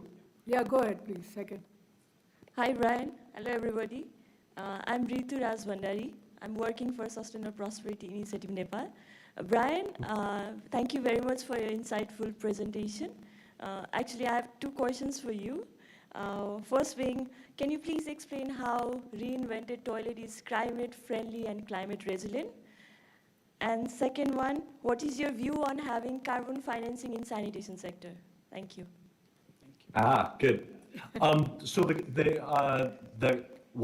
would the reinvented toilets be climate friendly? On the emissions side, it all comes down. These systems, the household toilet that you saw would generate, in effect, no methane, because what's happening is a reduction to biochar. And in fact, it would even be, sequestering the carbon in a long-term way in the biochar. So each design, each type of reinvented toilet would have different, co-benefits in terms of emissions. One of our challenges, our partners' challenges, are to reduce the electricity usage as much as possible. But for example, the system that I last visited in Soweto, in the townships of Johannesburg, that system was completely powered by solar panels. So the emissions of that system were almost like close to zero. And if you're connected to a dirty system, then you're paying the emission costs of whatever it took to generate that electricity. I frankly get even more excited though about the resilience co-benefits. The fact that in the face of water shortages, that these systems will still work, and in the face of flooding, they will not lead to contagions and cholera and other outbreaks that so frequently happen flooding seasons as a result of pit latrines and septic tanks. Just all those pathogens, or what's in the drains because of just open discharge from these systems that aren't well contained. So I think that in both cases the co-benefits are quite exciting. Remind me, I'm not thinking, the second question was about, I do think that there's an opportunity for climate funding. As I said, the world, in terms of climate credits, like carbon credits, that's a world where I'd say there are more challenges than there were 5 years ago, because there have been more scandals around poorly constructed carbon credits. But I think in many systems, you could build a case for carbon credits relative to, for instance, sewer systems and wastewater treatment plants that have considerable emissions themselves. The other thing that I'd say, though, is in terms of climate funding, whether that's from GCF or others, in my experience, they're very open to considering sanitation. They're just not familiar with it yet. And so, for instance, we've done some work with the Global Green Growth Institute, which is an expert in this field. And they're looking at sanitation as one part of waste projects that they're quite familiar with, and that they've been able to fund a number of projects that include municipal solid waste, and now they're bringing in fecal waste management. And so there may be some new opportunities as people figure out the best ways to define the benefits from an adaptation perspective. But it does come back to the fact that it's hard to measure adaptation in any apples to apples way, and that's something that I hope researchers are also thinking about. Thanks, Brian. I don't know whether you have time for one more question, if there is. Yeah. Sure, would be happy to. Please go ahead. Thank you very much for your nice presentation. This is Shamsul Alam, working with Faridpur Municipality as executive engineer. So in Faridpur Municipality, we are working with BMGF projects. So before asking you the question, I want to give some information about just 30 seconds. That is the foundation of my question. You know very well, Bangladesh is a very... If you can... Okay. Bangladesh is a very large in terms of population. In Faridpur municipality, more than 3 lakhs people are living. And out of that, near about 30% population is the poor. And they don't have they have very limited access to the sanitation. So we have more than 45,000 septic tanks and pit oils. But it is very challenge for us to evacuate the septic tanks and pit oils once in a year. But you proposed, as in your presentation, the high technology, that is the toilets you are talking about. It is accessible to these types of people who are living under BPL or poverty level, even during the heavy flood or waterlogging? So I believe that these technologies are absolutely relevant for those scenarios. The challenge will be how quickly can the costs come down so that they are viable economically in all situations. You know, every technology has a learning rate. You know, a learning rate of 20%. Every time the number of units that have been deployed doubles, the costs come down by 20%. What we really need to do is get onto that learning cycle, and so I would imagine that the first units, whether the community reinvented toilets or the household reinvented toilets, will either be paid for by governments where there is an opportunity and a priority to invest, or perhaps middle and upper income countries that are able to afford some of these technologies. But the entire goal is to accelerate the timeline and drive down that cost curve so that as soon as possible, these technologies are available even in the poorest communities. The community reinvented toilet that's already commercially available in South Africa is starting to be competitive with other solutions in that market. And so I'm hoping that it's not that far, that there will be many scenarios where the added benefits of complete pathogen reduction and this resilience in the face of flooding will be worth it to governments to pay more, but that in time that pay more becomes even with the alternative solutions, just like has happened with so many other technologies. But we're always open to ideas for how to accelerate up that learning curve to drive the price curve down. Because that's the next challenge. Thanks, Brian. I think it's late for Brian and we will need to close. I just want to add a word to what he said about technology. And I'm reminded of the phone.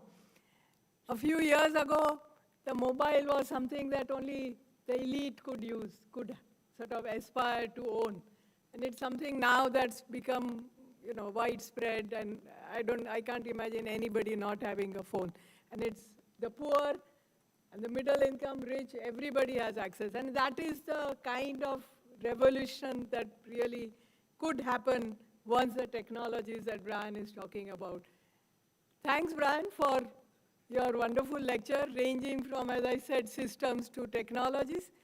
And we look forward to have you next time with us here. Because Absolutely. you have not been here for a long time, and we really look forward to have you. Thank you very much. All right. Thank you so much.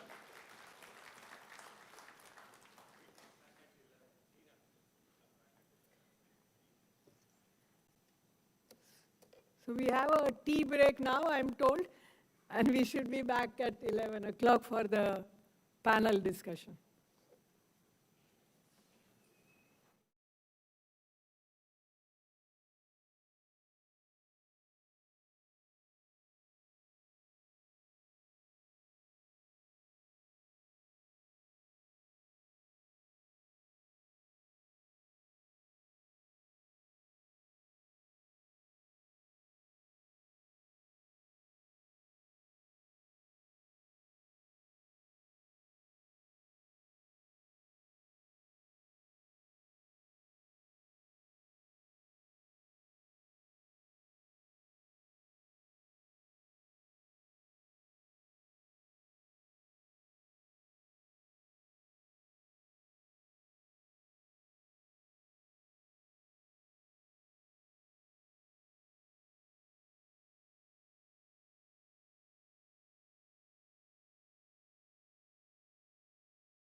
them setting up some systems and finances and that's like 40 years ago, Sheila, and so since then, off and on, we have been in touch, and we thought about Sheila for the panel because more recently she's making a lot of noise as COP28, and in terms of the voice of the poor and how that is heard at these international events. So, Sheila, welcome to the panel.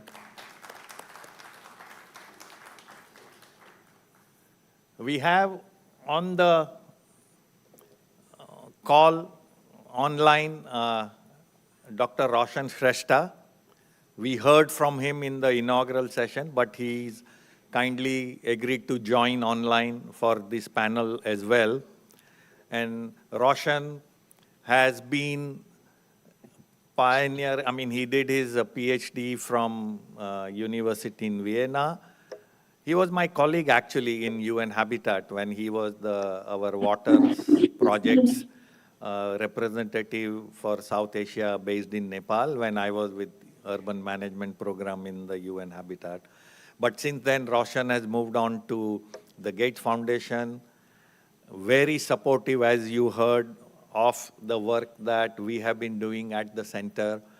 But also, I think some of you who were at Kigali IWA conference know that Roshan also received the award. Gate Foundation has about, 2,000 staff globally, and he received the award for the best staff member who could network with everybody. And so, congratulations, Roshan, once again, and welcome to the panel.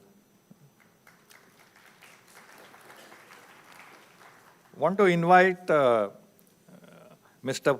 Puneet Lalbhai, who is the Vice Chairman and Executive Director of Arvind Limited. Many of you are wearing jeans of Arvind probably, and that's how maybe Arvind is known, but very old established textile unit. We were impressed when recently we were invited to the Global Water Innovation Center and Action that Mr. Lalbhai has set up in the Arvind complex. And we were impressed with the work that they have done. And we thought that we hear often the sector people. Some of us have been meeting in various seminars and meetings, I think, for the last 10 years.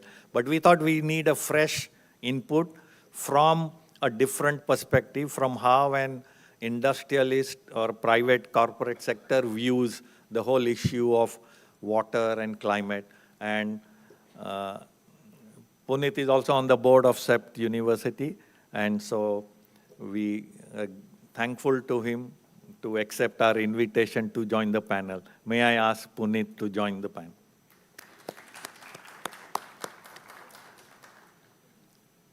Want to also call upon Sujata Shri Kumar. Many of you know that Ahmedabad city was the first city in the country, or actually one of the first, but first city in the country to issue municipal bond back in 97, 98. And Sujata was the pioneer working at CRISIL to pioneer, along with support from Meera and other colleagues, develop a rating method for municipality and helped Ahmedabad city issue that first municipal bond. And since then, she has been involved in looking at municipal finance-related activity. More recently, she's supporting many cities like Ghaziabad, Lucknow, and others for issue of green bonds. And in this context of climate change, again, we felt that we need to listen to different perspective from the wash sector people on what are the challenges in raising finances at the local level. So, Sujata, welcome to the panel. Last but not the least, Meera Mehta. She's the head of the Center for Water and Sanitation. She has a PhD background in architecture and PhD in economics. She's worked with CEPT for many years as professor, but also then in the World Bank system with initially with the India office, but then the water sanitation program in Africa. And so she has a lot of experience in looking at specifically financing water projects, both in India and in Africa. So want to hear more about this from her. So Meera, welcome back to the stage.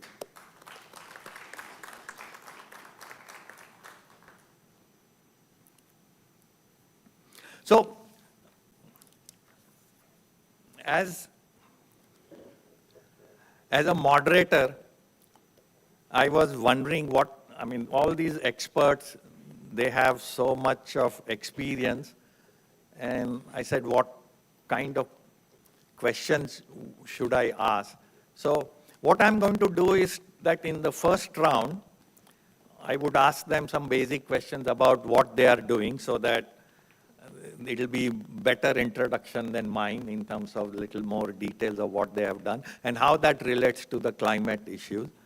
And then in the second round, we can get into little more specifics, and then we'll open it for audience participation and discussion back and forth. So I want to start with Sheila,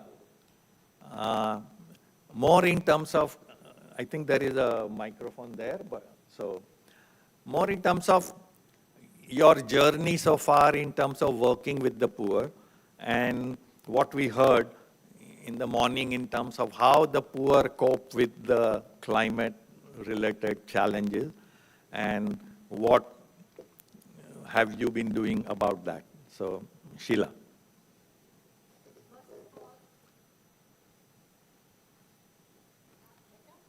No. Mic nahi chal raha.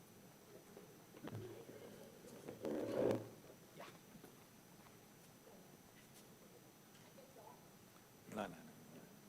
This is live on YouTube. Oops. So Dinesh, thank you for inviting me. I've come back to CEPT after a long time. I hope I don't have another long period before I come. So just to say that my organization, Spark, will be 40 years this year. And in its entire journey, my organization's main focus has been to create federations of very poor communities who don't have tenured basic amenities and look at ways by which they can get entitlement. And we've done a lot, as have many organizations, but we know that we have not even touched the tip of the iceberg where water and sanitation is concerned, or housing improvement, or access to basic services. During COVID, I also came across interesting research that said that 92% of people who live informally design, construct, and finance their own homes. And it made me realize that all of us sitting here, the brilliant architects, the finance people, all the amazing things that we've done, and the amazing amount of resources that the government spends, they haven't reached anybody. And that terrific programs like the one you do get jammed very quickly because they're too good and they produce things that the state is afraid to replicate in real large terms. And so based on that and the reality which dragged me into the climate space, because there were very few people who were working like myself on the issues of informality who had anything to do with climate. And so my education in climate began through a series of events in which I was invited to be on various committees. And I find myself in a very difficult situation where in global discourses, everybody talks about leaving nobody behind, money should go to the poorest countries, poorest people, and nothing reaches them. And so in the work that I do right now, my biggest campaigning is to say that where poor people are concerned, whether they're urban or rural, climate and development are not two different silos. They come together. And you cannot have one just talking about climate and one talking about and it reminded me that in the Madrid COP, two NGOs at a African Development Bank said, why is climate finance not coming for water and sanitation? And the answer was, it has nothing to do with climate. I'd like to go and see what they're doing now. But I'm sure that Bajor has met many people who also say the same thing. So I think that a very important part of the work that we do has to acknowledge that the science, technology, and methods of addressing the climate elements of every development activity we do is now critical. And nowhere is it more important than in the issues of habitat and water and sanitation. And its various dimensions, as everybody has spoken. So for me, there is a need for every one of us to remember that there are already over 1.5 billion people living informally. This is going to double in the global south. And we have no mechanisms to deal with this because we can't deal with the existing communities that are already there. And so when you talk about reaching everybody, it's going to be interesting of how all this gets accommodated into existing legal frameworks that are very exclusive. So I'll stop there. Okay, thank you. Puneet, maybe can you describe the way your own company and how as a private enterprise you are handling the issues related to water and climate and what you have done about that. So go ahead. So my relationship or connection with water started through necessity. The textile industry is one of the largest consumers of water, and to give you sort of a benchmark, the factories that we have in Ahmedabad alone require almost 30,000 cubic meters of water. That's almost equivalent to the drinking water needs of the city. And we need that every day to produce the textiles that we do. We produce textiles at great scale. So when we were about to set up one of Asia's largest textile complexes, the leadership of Arvind took the call to get into recycling. And initially that was a very expensive effort. But over the years, necessity to compete led us to innovate and allowed us to develop technologies in-house that not only led to the entire 30,000 meter cubes that is consumed today to be recycled, but also bring the cost of recycling to be amongst the most competitive in the industry, or in all wastewater, in fact. It also allowed us to do creative things like recover value from those waste streams. Today we recover the salt that is used for dyeing, so we've, to a great extent, closed loop the salt.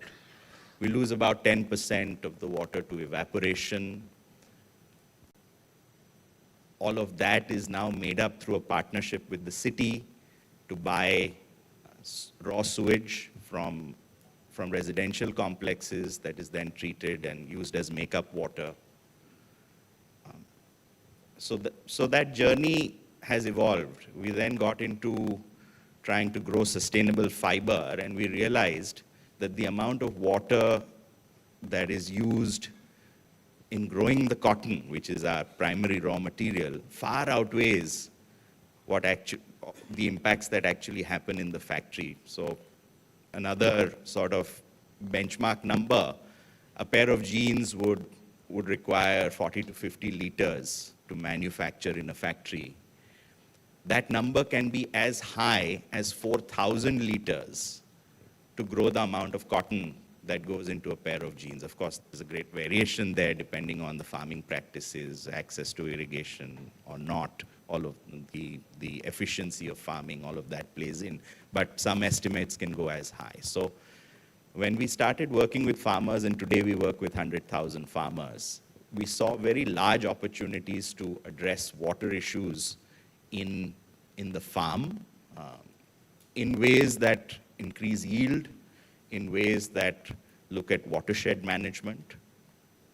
And then finally, we realized that a similarly high amount of impact happens at the consumer's end, which is how you all, or us all, wash clothing at home.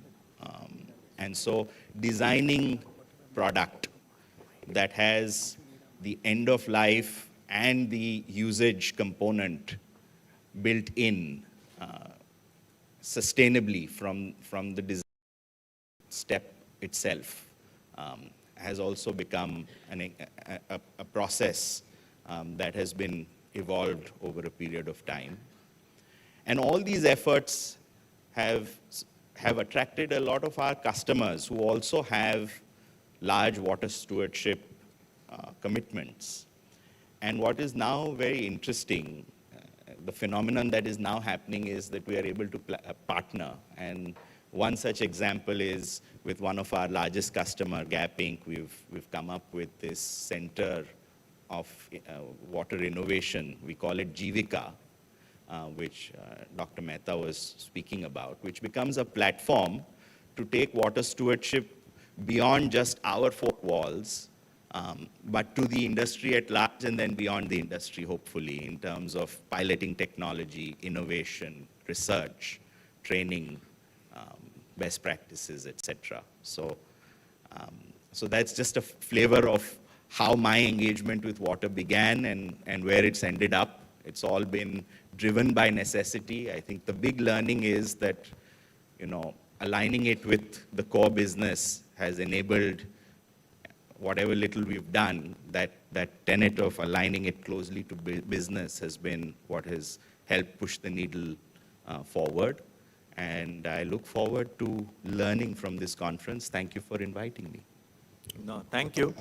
Roshanji, I hope you are able to hear the conversation, and may I now request you to come talk about, we heard little from Brian about what the foundation is doing, but little more in terms of the Gate Foundation South Asia portfolio and how you see climate playing a part in the investment that have been made.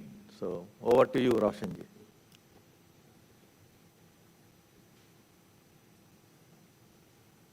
Unmute.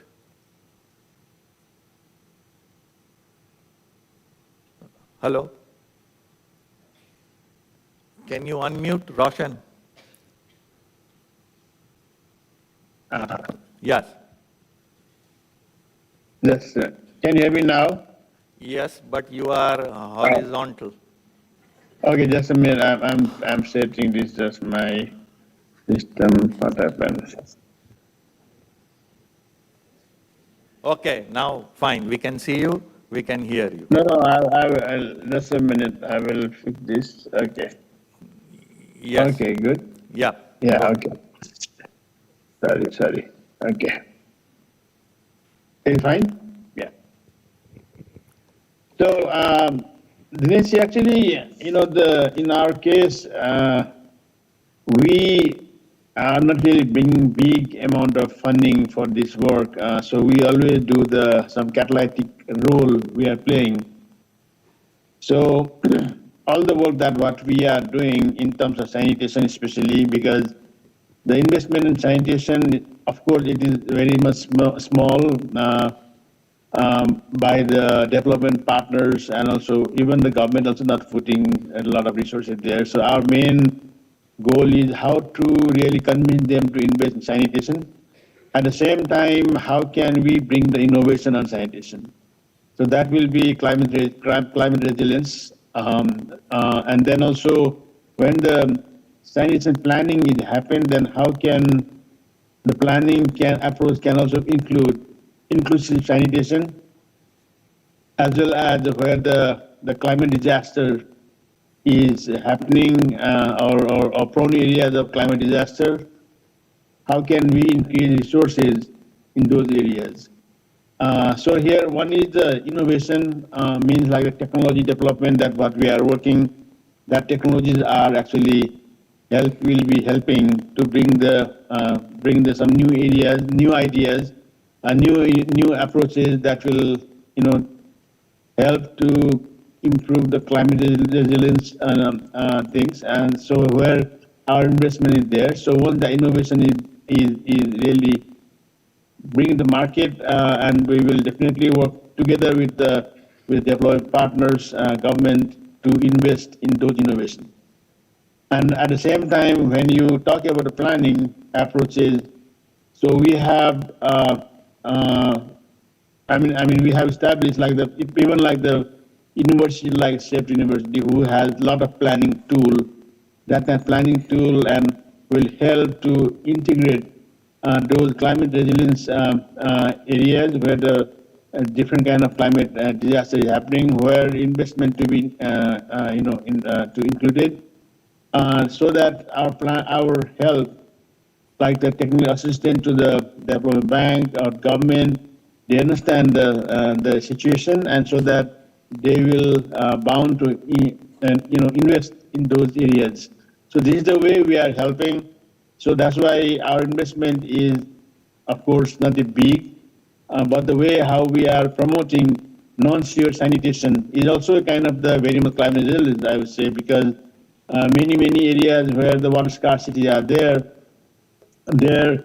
we need to have this kind of decentralized sanitation, non-sewer sanitation, on-site, improved sanitation system we need to establish. So those innovations, definitely will be helping to increase the investment in non-sewer sanitation. So these are the way, these are the place that what we are investing. Also in India, we are doing several areas together with the university like CEPT and other partners. And we are also working in Asia, especially we are working in Bangladesh, Nepal. We are working with government. We are working with the development bank. Especially, development banks are one of the partner. We want to increase the investment in the innovative sanitation, including the non-sewer sanitation. If you see the record of the 7-8 years back, then their investment in those areas was very much small. So I have seen that when I engage with the ADB since last, I'm engaging with them since last 10 years, the first time when we see the data, non-sewer sanitation investment was only even less than $30 million per year, very small. But if you see now, it's quite hundreds of millions of dollars they are now investing on non-sewer sanitation and then innovative sanitation things. So all those things we are doing, but of course this is still not enough. We need to really demonstrate. We need to really take a risk for the technologies. As a foundation, not only foundation, I'm sure a lot of philanthropists, their investment should be as a risk taker investment, so that will help to trigger the large investment from the financing institutions.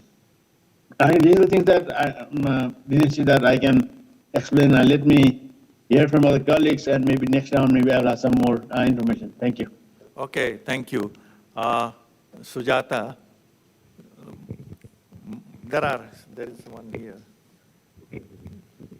Yeah, your experience about working with municipalities that are the service providers for WASH in India. Thank you, Dinesh. Good morning to fellow panelists and members of the audience.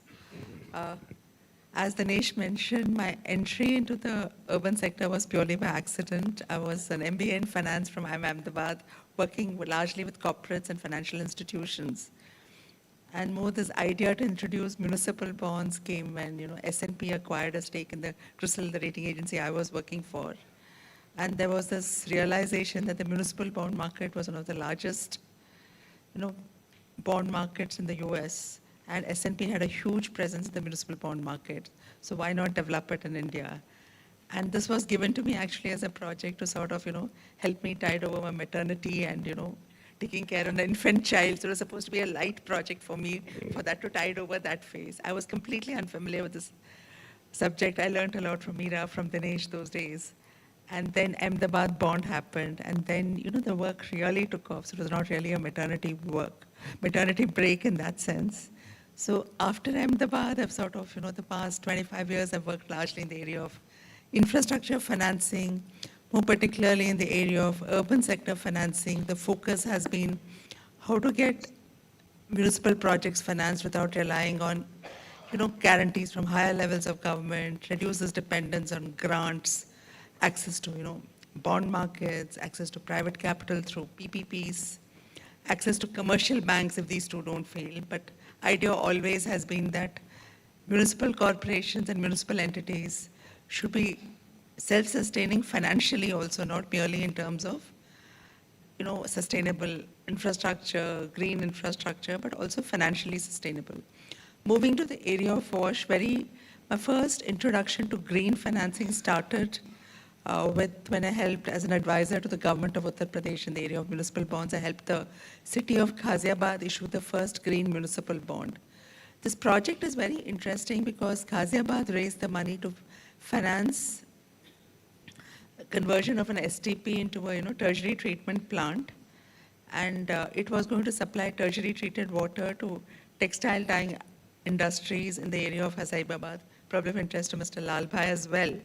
And these units had been there was a pollution control board and a high court stricture against them for polluting that area, so they could no longer abstract groundwater. So they had to look for alternate sources of water. So this was a project which came up in this context. The interesting thing about the project is it was first supposed to be financed as EPC through the municipal corporation raising bonds, but ultimately bonds were raised for a project and it was also converted into a PPP. So in a sense, the project became financially sustainable. The bonds were going to be repaid out of revenues raised, through user charges over a period of time, not initially.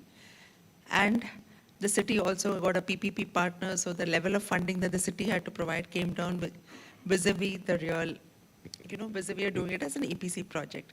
My second introduction to the area of climate smart, climate friendly, whatever terminology, climate positive you use, was when I recently worked with the University of Washington for a UN engagement. They have developed this model, tried in 10 countries, to look at city-level capital investment projects and to look at how each of these projects can be made more, climate smart, reduce the level of, they use terminologies like, business as usual, low carbon, net zero. So any municipal project not necessarily linked, the current thinking is it's only solarization which qualifies as green. This approach is every municipal project you can reduce the carbon footprint by making certain technology choices at the design stage when you're doing fresh investments. It doesn't focus so much on adaptation, but more about fresh capital investments. And I was working on the financing part. So the tool takes care of financing, technical design, and resilience through, GIS, et cetera. So it's a very comprehensive tool. It was tried in 5 cities in India. My experience working with Indian cities was some were indifferent, some were positive. Ultimately, the consultants ended up learning rather than the cities, The cities found it a little, time-consuming, abstract. So for the finance part, their auditors came and talked to us. For the technical parts, their technical consultants talked. So we were hoping to do capacity building for cities. We did capacity building for their consultants. The third I want to highlight is I'm currently engaged with USA Global WASHWIN 2 program as a finance advisor. It's currently operating in Kenya and Ghana, and we hope to commence operations in India soon. The focus in India would be on upstream preparation of WASH projects and to take them to the market through issuance of green municipal bonds, general obligation bonds where green is not feasible, and also to look at other forms of financing, pool financing, blended finance, PPPs, commercial financing through banks. To basically, the idea is to open up the sector to financing, and the thrust of my efforts will be how to make this whole financing more sustainable, more viable, without just relying on, the projects need to be financially sustainable. That will be the thrust. Thank you. Thank you. On this project being financially viable, I know the bank, that is your first covenant, so maybe Barjor, you can talk a little more about that. Let me be very clear. I do not work for the World Bank anymore. Yeah, so I don't hold any responsibility or any direct link. I'm on what is called the cooling off period, which is a 1 year after you leave the World Bank. So I'm cooling. I'm cooling. Okay. So you can speak. No, not yet. Yeah. But it was 2009, and I was based in the city of Dar es Salaam. And we were doing a very large, the city of Dar es Salaam has, at that time, about 70 or 75% of Dar es Salaam was unplanned, which means that it did not have the infrastructure. It had grown organically. It didn't have water. It didn't have sanitation. It was common sanitation, etc. And at that time, I was told, because we were unlike what you guys all think, individual units of the World Bank are really starved for funds.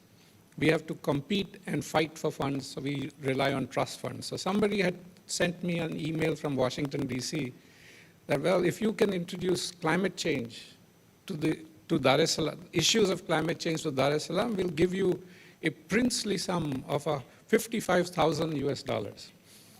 Now, you might laugh at it, but it was a big sum of money. So I went to the Dar es Salaam Metropolitan Council. Dar es Salaam has a few, 3 or 4 municipal councils, and then they have a Metropolitan Council. So I went to the Metropolitan Council. They said, we don't want to talk to you.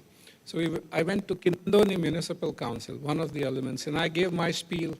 I had 4 slides. I presented how climate change and cities, this is 2009, yeah? Remember, this is way early days. I made my presentation, and the town clerk whom I was talking with in this colonial building with these plantation shutters there he came up to me. He didn't say anything. He just stood up. He walked. He held me by my shoulders, and he says, come. And he went to the windows, and he opened the windows. And these big plantation shutters. And he says, look at my city. I said, yeah, I live here. He says, no, look at it.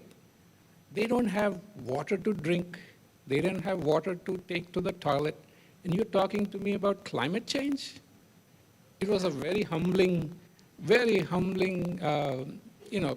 start for a young, I was young then, it was 2009. And so that's where I started. And you realize that and over the years, the talk of climate change and cities became a little more intense. I was based in China for 4 years. And at that time, we had a president, Malpass. He had a bad day.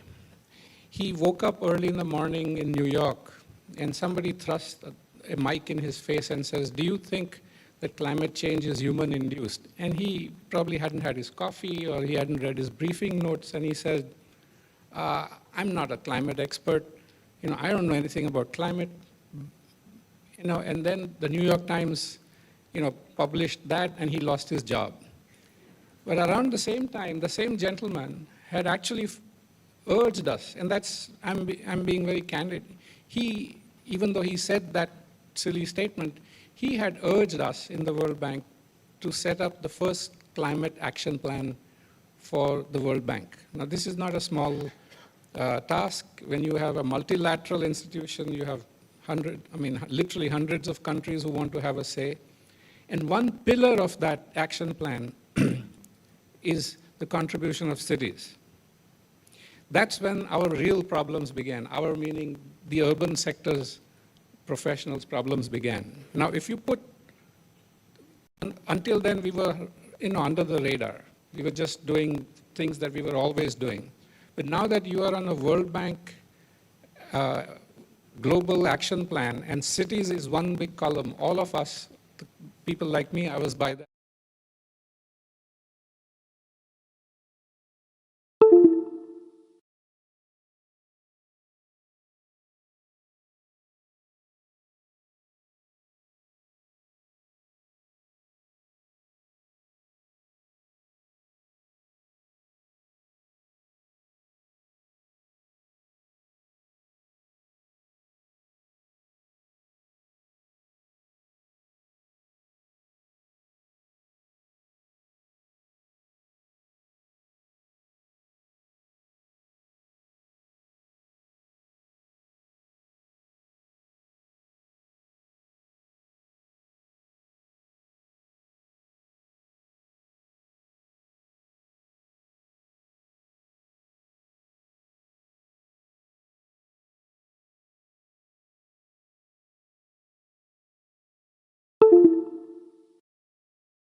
I referred to it in the morning that we work more on data systems.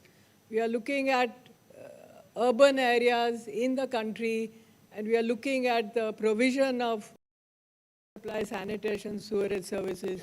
We are looking at their finances, and we are supporting the cities and state governments to build data systems which actually tell them where they are at, where they should be going, whether the poor are getting access or not. Barjor made a statement that you don't know anything, but I think these things are changing. We are trying to do this, and it's something that we are building over the years, and every year we make improvements. Using these data systems, we've also tried to do assessment of cities in variety of ways. Sujata is actually helping us look at cities in terms of their creditworthiness assessment. We are looking at ESG assessment of cities, something that I don't think has been done anywhere in the world. It's the first time working with our PRAS graduates who are now at PwC. We've developed a system whereby cities can be assessed in terms of their ESG levels and how improvements can happen. So these data systems are critical in terms of measurement of and how you move forward. Another major area that we are working on, especially with respect to climate resilience, is working at actually ground level and then hopefully at the state level. We have started work in a few cities in Maharashtra and a few cities in Gujarat to look at how climate resilient approaches can be introduced, how mitigation efforts can be there, how mitigation efforts can be measured in terms of actual situation on the ground. This is recent work, it has begun now, but we hope to take this forward. One thing that we find in looking at and working in these cities and at the state level, we find that what is missing is that the urban planning that we talk about actually doesn't look at water, sanitation, and the kind of resilience that needs to be built into. Urban planning, if you look at, and it's very sad to say because I'm sitting in CEPT University, that we look at transport systems, we look at energy systems, but we don't look enough at water and sanitation related issues in the wider development plan and urban planning issues. So that is something that we should be doing much more on so that it becomes part of that. And lastly, I wanted to say on climate finance. It's, I've done a lot of work as Dinesh mentioned. I don't know a lot of work, but some work which I found interesting on financing of urban development, financing of water and sanitation, and so on. And then I said, okay, climate finance, let's find out what's happening. And it's like in a mess. We can't really understand. It's so difficult to find out. And certainly, water and sanitation are not part of climate finance at all. And that is something that we certainly are realizing more and more. And looking at that, I was wondering what is it, and my team that we discussed these things, that maybe we need not look at the traditional climate finance the way it is being looked at. We should look at the way urban planning, water sanitation are actually being financed currently, and how do you green, in a sense, those investments. So not greenwashing, but greening of water sanitation investments, greening of urban investment is something that we need to think about. There's a lot of investments that are going on by Government of India, for example, in the Indian context, and in many other contexts, through bank funding or through government funding, urban development, urban water sanitation are being funded. But are they being funded in a climate appropriate manner or not is something that we are not sure. How do we make them more climate resilient? These are things. We are doing work in cities in Kutch to understand this better. And we are looking at how actually we can make local water resources more meaningful. These are kind of things. How do you have more use the treated wastewater to generate more green spaces? These are things that we need to be looking at. And finally, a word back to the gender sensitivity, that the involvement of women in these activities is crucial. Suren bhai referred to one of the SHG group that he listened to just 2 days before. There are a large number. One thing that India has achieved is sort of strengthening of self-help groups throughout India. And with access to finance, with access to capacity building, They have really progressed in a large way that we can't even recognize. Involving them in the climate resilience activities for WASH will go a long way. So let me stop here. And so these are things that I dream about what we should be doing. Okay, thank you. What I'm going to do now, sorry, the second round, but we want to take some comments and feedback from the audience. And then we'll come back to you for a second round. So can you please, are there comments from the audience? Please introduce yourself and then. Good afternoon. My name is Madhukar Swayambhu. I represent Vedic Sijan. We are a startup into environmental restoration. So my basic point of view is, you said WASH is not a part of climate finance. But if you actually look at it, all the water bodies, all the natural water bodies contribute a lot towards climate resilience. Like every water body contributes towards air pollution mitigation, because a healthy water body has got a top surface negatively charged and particulate matter gets attracted to it. Water body also does... Sorry, you have a comment or a question or a lecture?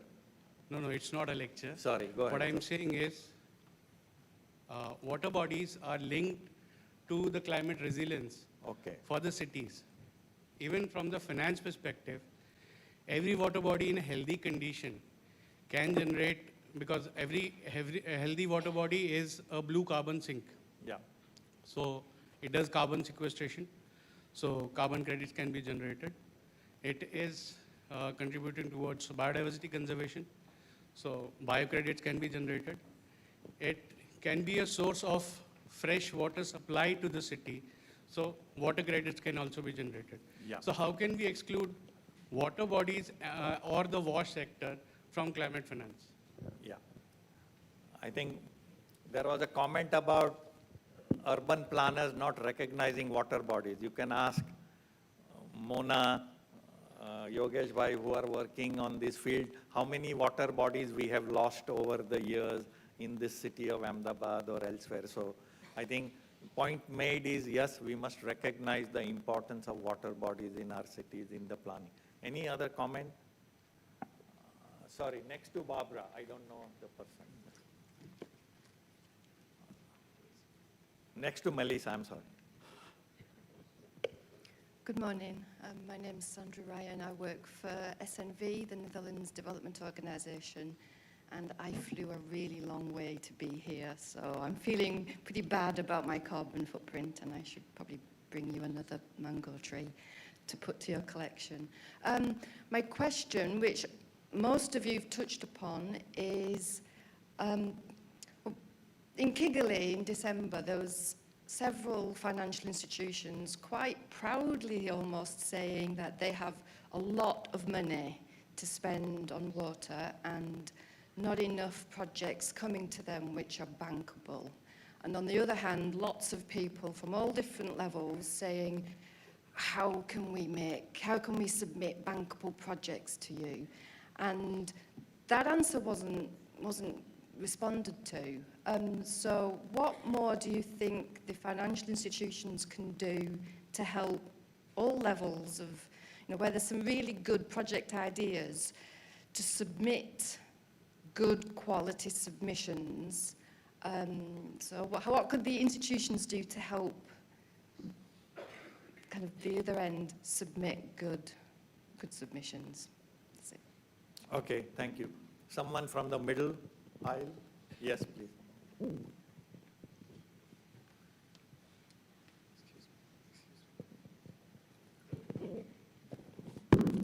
Namaste all of you. My name is Ananda Gautam. I work in the water in Nepal. Very glad to be here, and it was very insightful discussion. I just want to ask some queries to the Punit Lal Bhai. You have talked about more about the water part in the textile industry.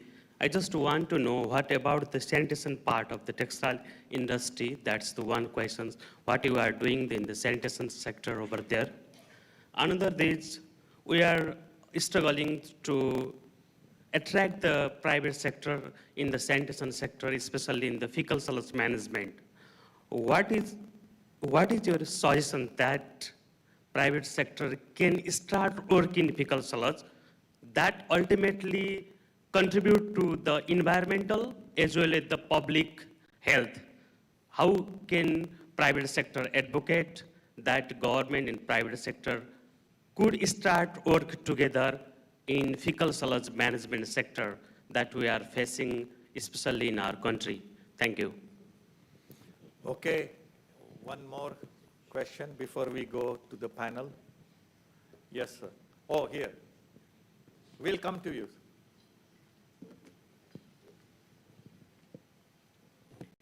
Hello everyone, I'm Nitin from Gujarat Mahila Seva Housing Trust. Basically, it's good to hear about water sanitation and relevant to climate change. My question is how we can bring community engagement, because social behavior change is also part of that. This is very important, how we can bring this more community engagement to resolve, to build their capacity to get more involved in this. Thank you. Okay. Last question, Sheila-ben, you want to take on community engagement and water? Sorry, you have a mic there?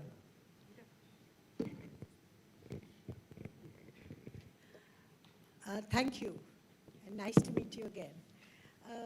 I also want to refer back to the question of water bodies and the investment strategy and look at how we can triangulate it. One of the things that we have begun to do is we have begun to look at metropolitan regions and looking at the peripheries of these metropolitan areas where traditional water bodies exist. So if you in the study that we are doing right now, there are 2,600 water bodies in the periphery of the 13 municipalities in the metropolitan region of Mumbai. Of these, there are 1,146 communities residing around these places, of which 499 have collective ownership of that water bodies and the rest are private. The reason we are looking at this is that the metropolitan region right now is 34% urban and the rest is rural and forested, and they are the lungs of the city. But as we know from Mumbai and Bangalore and all large cities, even Ahmedabad, all the water bodies which were traditionally the spring water bodies have all been closed off. And many of them produce the floods and the climate disasters that we are looking at. So what we are trying to do, what we found out is that there are no sanitation facilities for these 1,100 people, and all that fecal matter goes into the water body. And we know that the city will use that as a reason to shut it down. So one of the things that we are doing now is to try and develop strategies by which the communities get access to sanitation, the water gets treated, and the water body becomes a place where the community women's networks do fish and duck rearing as a means to keep that water body clean and also provide them a collective incentive. So the idea is, how do you then blend their own capacities with government programs which are there because they're still rural, and then to look at a way by which their networked associations can set up businesses for that, and what kind of investment. So it takes all of us outside our sort of comfort zone of doing new and different things.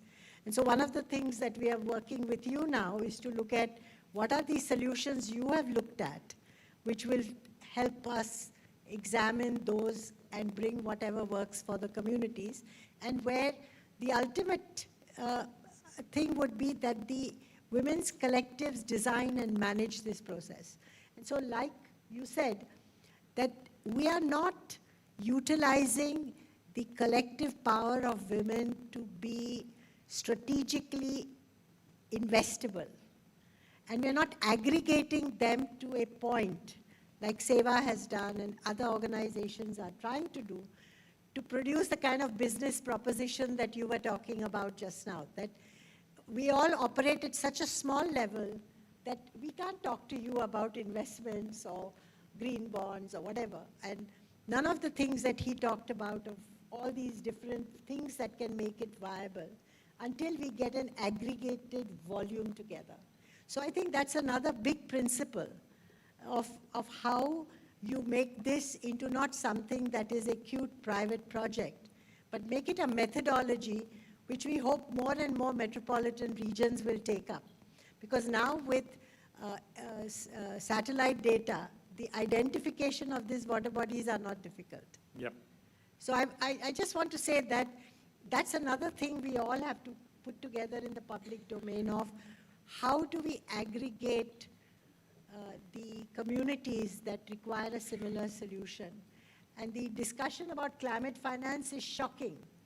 Where it was supposed to be 100 billion, not even 10 billion came, and not even 35% of that money from the Green Climate Fund was given out, of which another 40% went only to the administration of the fund.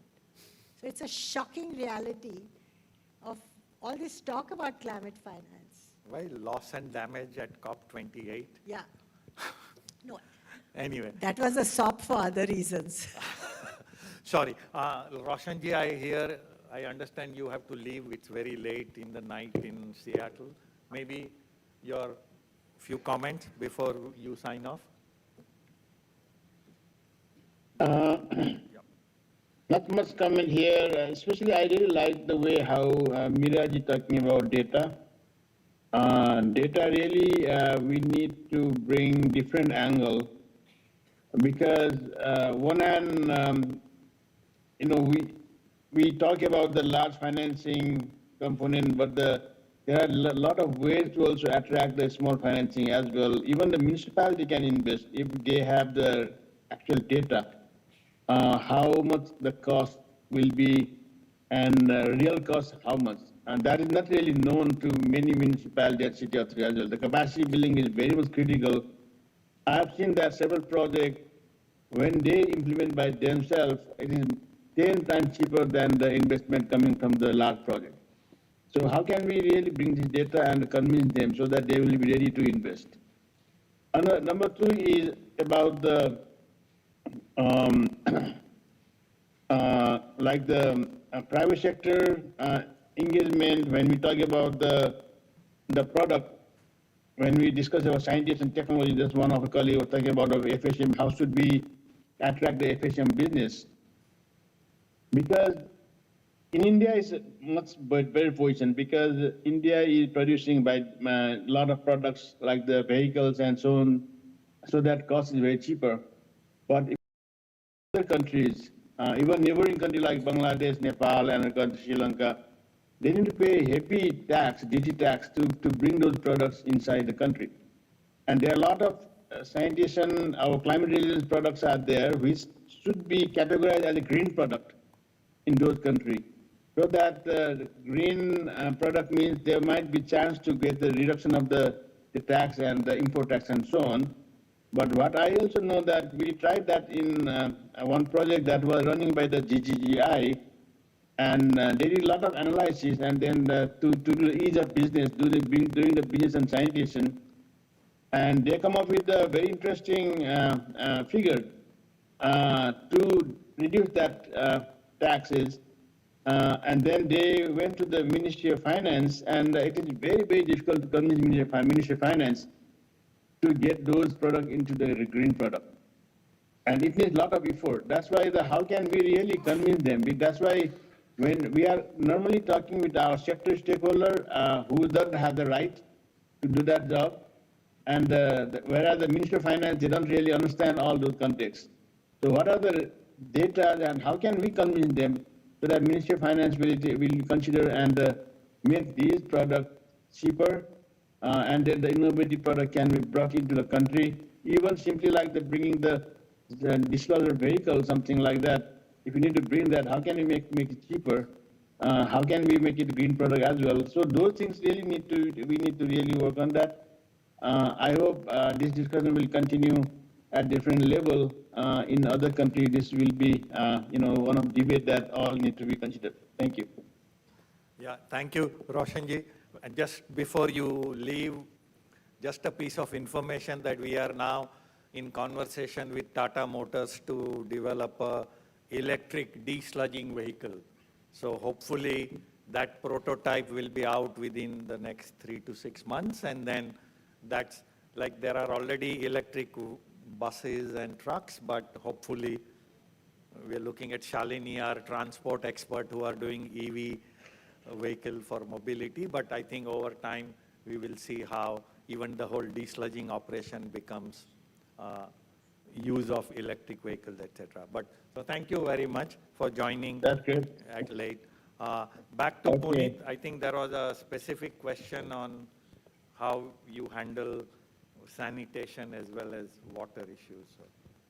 So my personal philosophy on not just sanitation, but any area in which we need to get involved, I think we need to get involved in sort of areas, communities, catchments where we have convening power, where we have a stake, where we have the ability to channel finance, where we have, stakeholders in our larger ecosystem that are connected to us.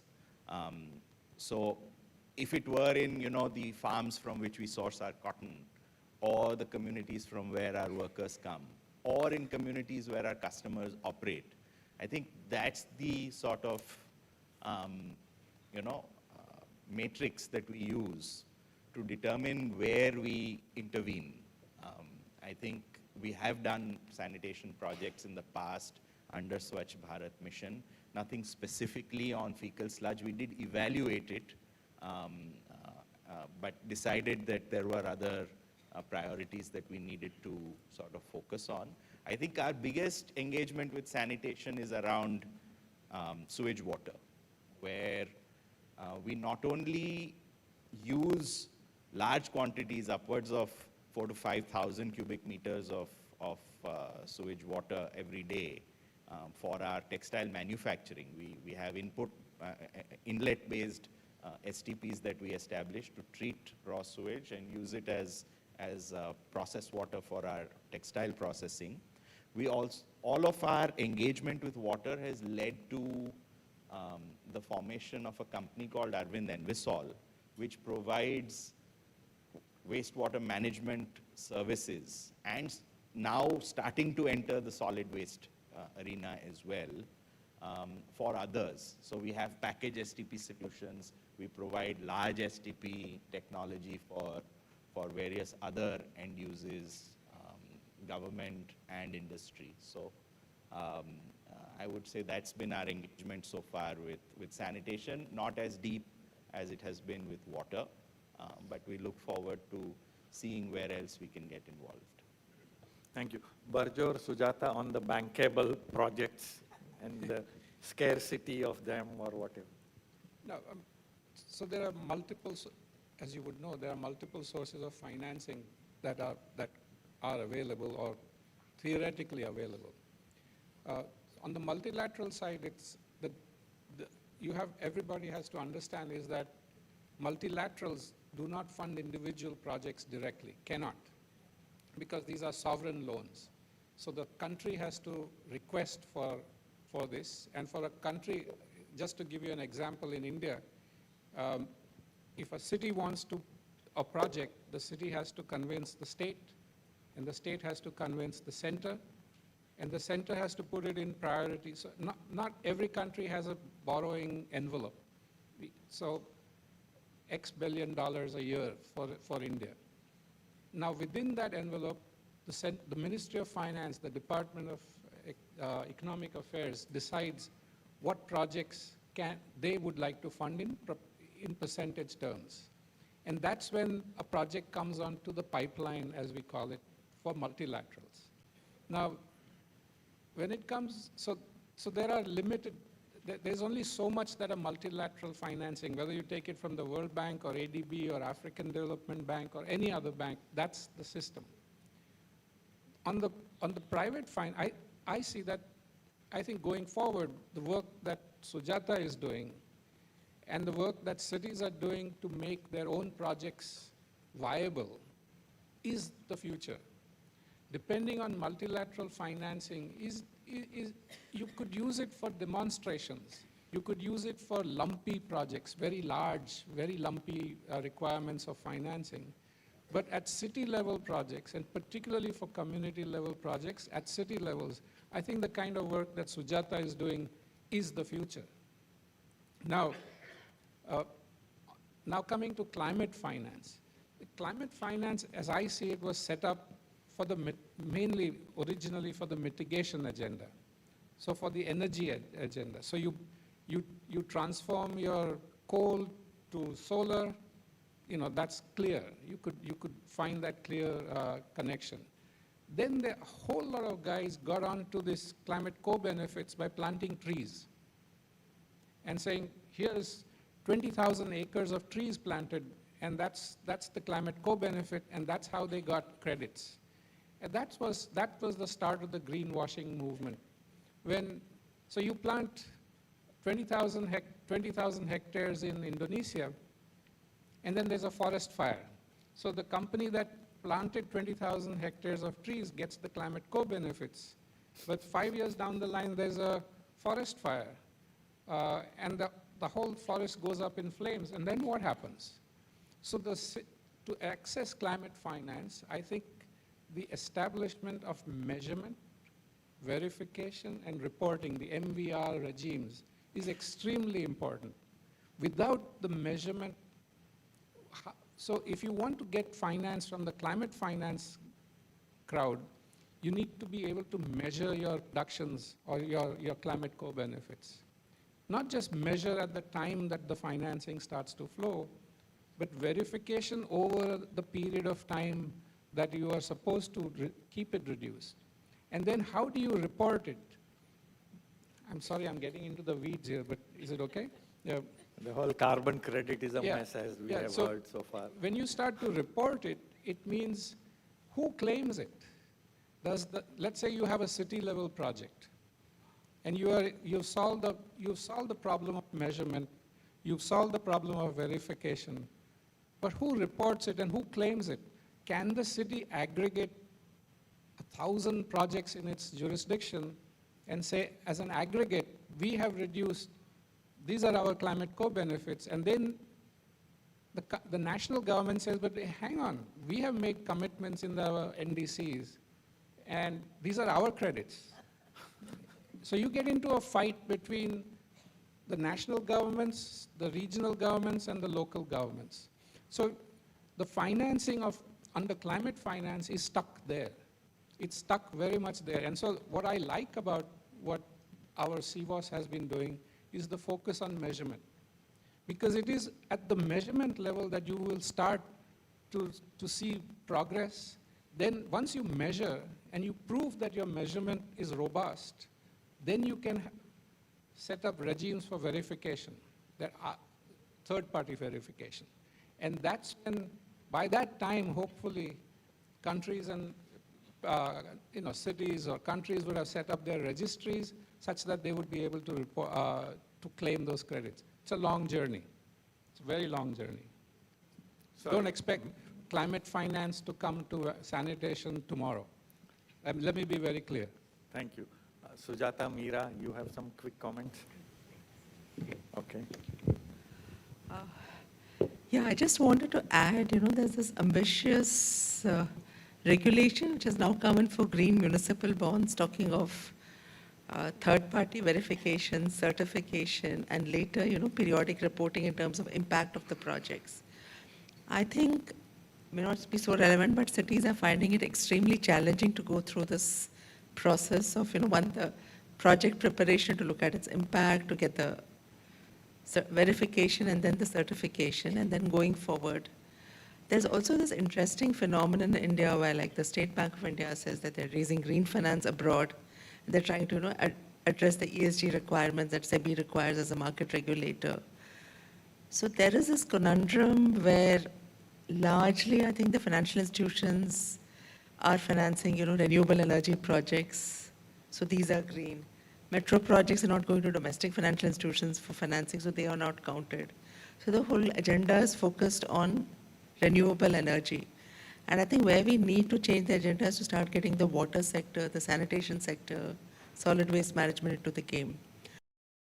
It was interesting, NIIF maybe last week, where they have set up a platform, so they are the main investor, a whole range of projects which were, under the Clean Ganga program and Namami Gange, where hybrid annuity payments are being made to the operator of the STPs for a period of 10 years, 15 years, what would be the concession period. So they have set up this vehicle, they have bid for these projects, and these projects have got financing. The challenge, you can do similar STPs in the municipal sector. Ghaziabad has demonstrated, viability of one project because it was the wastewater was being reused by industrial consumers. Had it gone to some other domestic use, it would, or any other use, like used in their parks, etc., it may not have fetched the same financial benefits. But then it sets me thinking that, is it possible across the country to get a slew of municipal projects, establish some form of viability in the sector, wastewater reuse? Also, like Indore has done an interesting case study of raising municipal bonds for a solar energy project outside the municipal limits, a big solar project, which will help them bring down their energy bill for pumping water from long distances. So again, it affects the water sector indirectly, but it's a benefit. So projects like these where the commercial or in very limited sense financial benefits are available, maybe you can aggregate them and look at financing them. That may be feasible. The negative I see in this whole ambition to talk of green bonds, green bond taxonomy, etc., is in terms of financing costs locally, the interest rates are no different. There's no real benefit given to a city or to any other parastatal doing wash projects for going through this whole rigmarole of preparing the projects to be climate friendly, to get that, certification, verification, certification, second party opinion. There are a whole lot of players who have come up around the climate finance, whatever the agenda.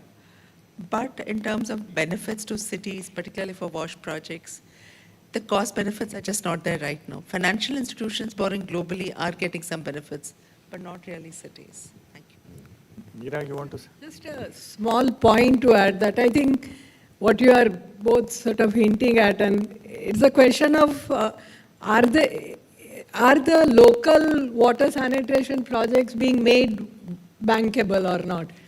And it need not be that very large projects that we are talking about. We have very small projects around, let's say, scheduled desludging, and which are completely, it's not bankable in a sense of completely being that, everything is being recovered, but it's being funded partially through the local government funding, but the private sector guys are coming in, guys and ladies are coming in to manage these projects.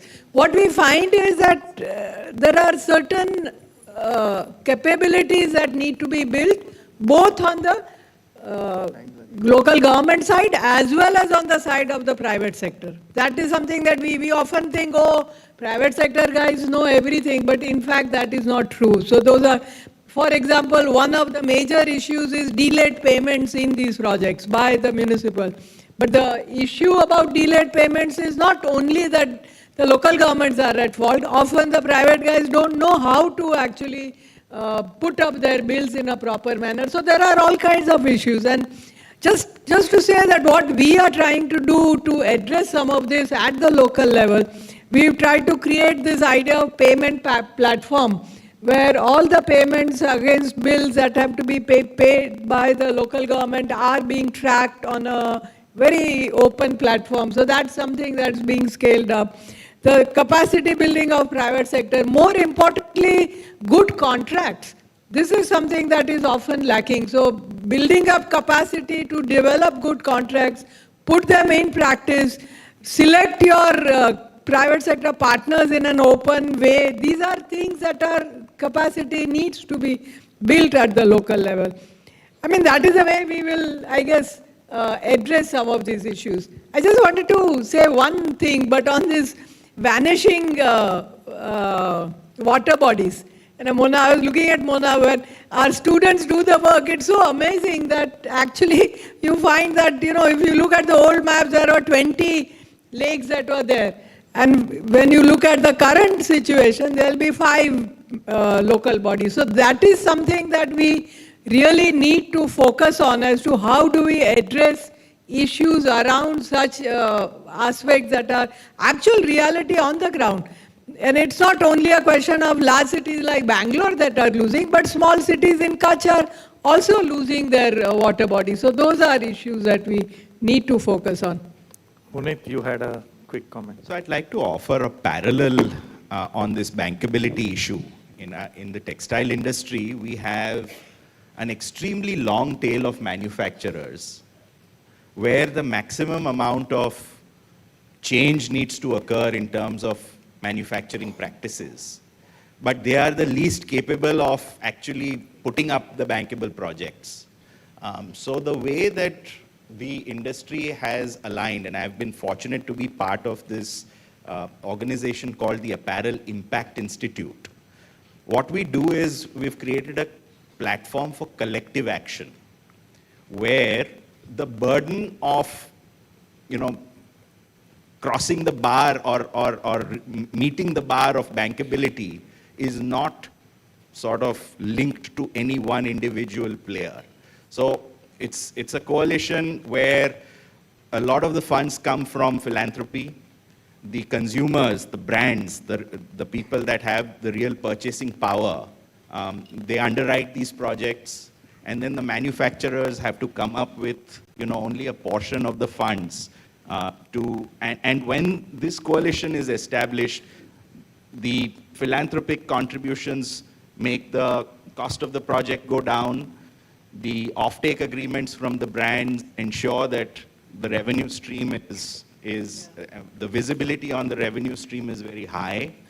And these are the things, and these projects pass through rigorous panels of academia that ensure the robustness of the solution being sort of proposed. So all these things reduce the bar and allow these projects to be bankable. And our efforts have led to about $250 million in commitments from the brands, which now is starting to catalyze almost a $2 billion ecosystem of blended finance instruments that then can be plowed through this platform into the supply chain. So what is the equivalent in water and sanitation? I think it's the key is in the creativity of building the right coalition to be able to push the needle forward further. Okay, thank you. We have very little time left. 2 comments from the audience. Yes, please hand over microphone.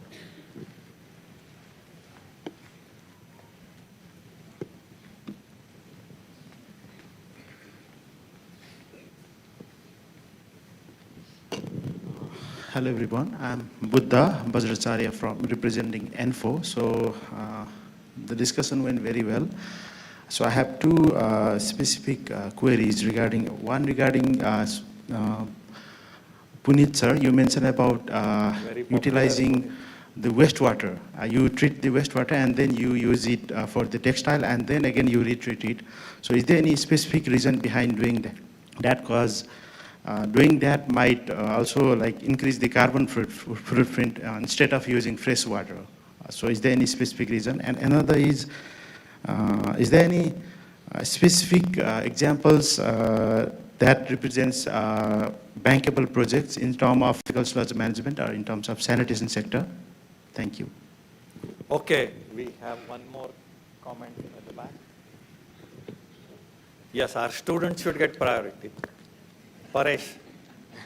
Oh, here, please, go ahead.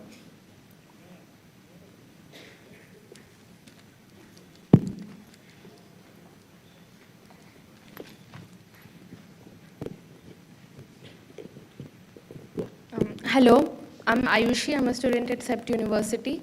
So my question is to Sheila ma'am.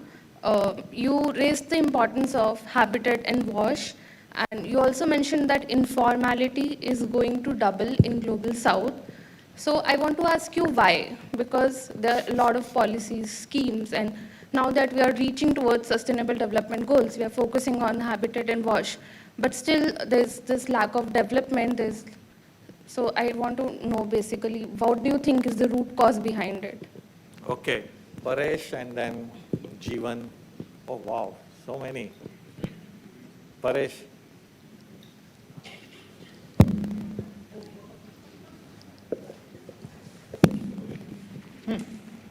You guys are very popular. More. Hello. Thank you. I am Paresh. I am from IIT Bombay currently. A lot of you alluded to political nature of financing, but nobody mentioned it explicitly. And I wanted to understand, in your experience, about how do you deal with the political leadership so that we have more share of the pie from whatever the source be towards WASH. Thank you. Okay, Jeevan. These are some of our former students now working in organized. Hello everyone. I'm Jeevan. I work for Boda South Asia. We specifically work in small town WASH. So I have two questions related to small towns. So basically, how to unlock private financing for small towns, especially when they don't have credit worthiness, is one question. Second one is, while small towns are still struggling to achieve their basic services, how do we sort of introduce or sort of institutionalize climate aspect into their system? So these are the two questions. Anyone from the panel? Thank you. Okay. There was somebody here, yes, student. Where? Oh, there. Okay, please go ahead and then. Hello, I'm Dr. Sandhya from MIT Pune. My question is with respect to the problem you highlighted about the annual reports coming out. So how they are still diluted and generous about the contribution of urban centers towards pollution. And even today, the language is like that, also with respect to journal papers coming out. So what can be done to increase the vigor, or how can the language be changed of annual reports and also of the research study? Sorry, do you understand the question? Annual reports for whom? Annual reports and research study based on contribution of urban centers towards pollution. Towards pollution, yeah. Okay. Okay, there.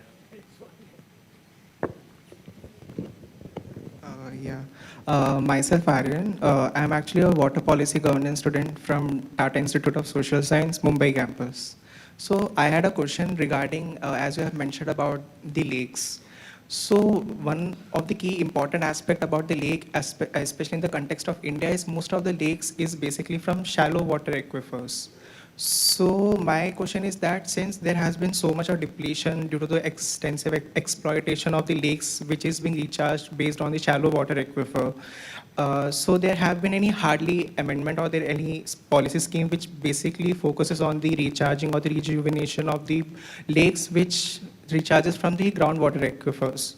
So, which compromises the quality and also the quantity of the water, which is highly related in the case of the health aspect, especially like arsenic contamination based on geogenic or anthropogenic. So my question is that, like, how can we actually link the depletion of the shallow water aquifers that plays an important role in majority of the lakes, which often... Thank you. Yeah. Thank you. And there was some final comment here.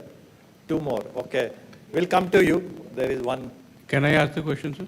Oh, but I thought the students get priorities here. Yeah, but Wait, I have the there mic. is a student. So let me ask. Okay, please go ahead, then we'll come to you. So we were all discussing about the bankable project. So I just wanted to understand what is the definition of bankable project. The project that has the maximum socio-economic impact or the maximum environmental impact, or the project that can generate a revenue of its own. Okay. Please.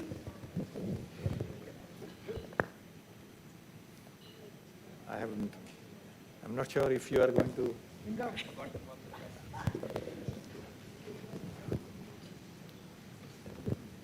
Hi, my name is Meher Kalra. I'm a first year PG student of MUI. My question is for Meera ma'am. She mentioned about how important it is to have a procurement strategy in place and to have right contracts in place when we hire an agency to get work done. So can you please let us know more on those lines? I come from a civil engineering background, so I'm aware of like set documents of FIDIC or NEC which are in place. So what is the procurement strategy like in the WASH area? Thank you. Okay, and the final comment, yes.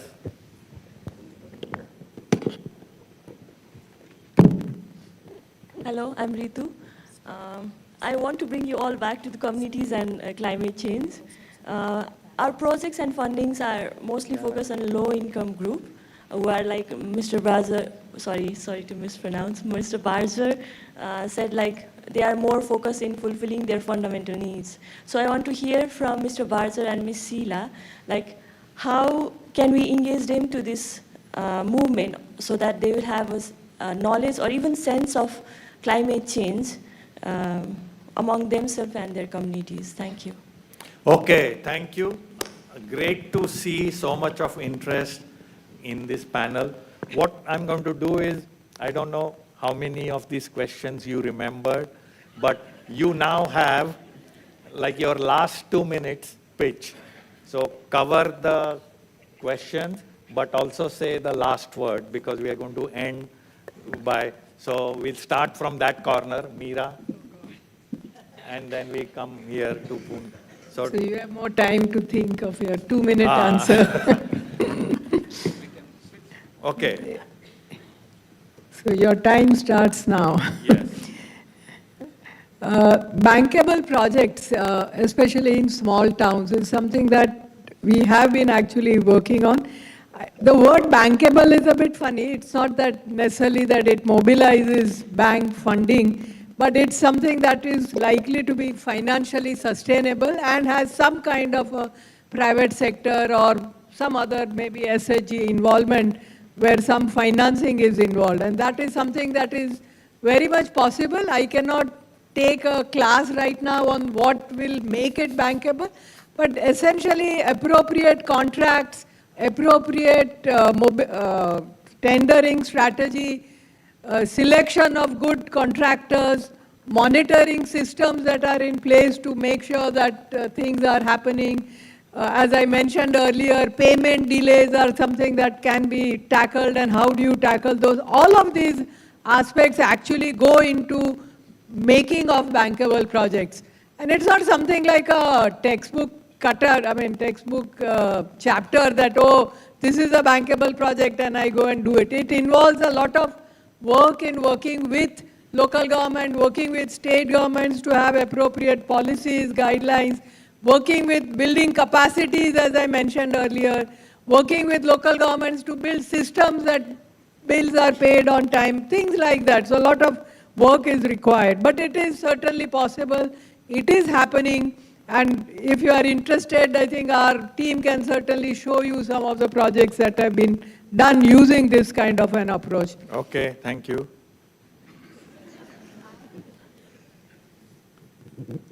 So go ahead, Sujata, your last pitch. No, I think one, the issue of financing small cities, there needs to be one is what Meera talked about. The other is maybe specific interventions aimed at financing small cities, not just large cities, whether through government or through a platform, a lending platform. That would be useful. The third is the aspect about ESG compliances, etc. If you go to a bank today, any lender with a project, one is, of course, financial viability because they have to get repaid for their loan. The other aspects lenders do look at is compliance with local laws for environment, social aspects because tomorrow the project should not be stalled by protests, etc. So these are considerations of lenders. Thank you. You asked me my most favorite question about growth of informality in cities. So the first thing you need to know is that all cities, first of all, grow from internal growth. More and more people who are born and thrive and live in cities. And what we are also finding is that cities have become economic centers And what were small cities have become medium towns have become large cities, you have metropolitan regions. And because they have infrastructure, and because there are millions of ways by which people with no skill sets can earn some amount of money, those who are facing floods, weather changes, extreme climate in different ways, drought, all the things that climate change is bringing, are pushing people into cities. Even the NREG in India today is not able to keep people back. So what is not happening is we are not doing strategic demographic analysis of how populations are moving and how migration is happening. And all we do is to say, oh, so many people from that state, the same kind of xenophobia that the North has with southern migration, we are doing in our own country. So all these things are going to produce unrest. And what is happening, especially in South Asia and in East Africa, is this volume is going to grow exponentially because they were the least urbanized areas. And we have no idea, no potential solutions, no financial strategies to address this growth in any way. Okay, thank you. Barjor. I'm going to try my best to answer a few of the questions altogether. It's not going to succeed. The point is, when you ask what is a bankable project, I would rather switch it and say what is a viable project or what is an implementable project. The word bankable, park it aside. Now, if you look to answer that question, you have to see which projects have succeeded and which projects have failed. And you realize that the projects that have succeeded, and that's to answer, it's a very easy answer to say, oh, the politicians got involved and therefore it didn't happen. That's our fault. So as planners, as people who put projects together, and I hope that the students of CEPT and other institutions across India and in other countries learn how to put projects together. It's not just the technical side of projects. What we tend to do is to put together technical side of projects, and we forget that we have to situate these projects within the political system wherever we are functioning, within the administrative system where we are functioning, within the financial systems and the financial markets and arrangements, and very importantly, the communities in which these projects are going to take place. And unless and until you have all of these ducks in a row, your project will fail. Now, if we are not able to understand that, then we will never create viable projects. So I hope that we will have a curriculum at CEPT, I think we do, but we need to strengthen it, is to see how we put viable projects together. And that's what I have been poking Suren Vakil ever since I came here, to see that we must have a platform by which our students and where CRDF demonstrates how we put together viable projects. Thank you. I hope you didn't have to stop me. Sorry. I hope the deans of the faculties in the CEPT are listening to the president. Punit Bhai. So there was a good question around why we use sewage, why do all that complicated thing of treating, using, treating again, and doesn't it cause an issue with climate? I think it's a good question. I think the first thing that I'd like to talk about is how you define sustainability. We define sustainability very simply as whatever allows us to persist in the future. To figure that out, you have to do a materiality assessment, which we did. Water featured very high on that, given the scarcity and all of those things. So our goal was to become a water positive organization, which we've since achieved, and therefore we got into using sewage, which was a creative way of reusing water. Does it create a climate impact because of the extra energy? Most definitely it does. I think sustainability is all about trade-offs. There's a trade-off in everything that you do. It's a question of understanding those trade-offs and then trying your best to mitigate them. So we are on this journey of on carbon. We've reached about 50% usage of renewable energy. The only worthy goal can be 100% carbon neutral. We don't have the full visibility as to how we'll get there, but we have a good part of the way charted out, and I'm confident that it will happen. Thank you. Okay, thank you. Wonderful panel. Great interest from the audience, and although we overshot the time, thank you all. I think there is some, before you leave, we would like to offer you some memento. So please, Upasana.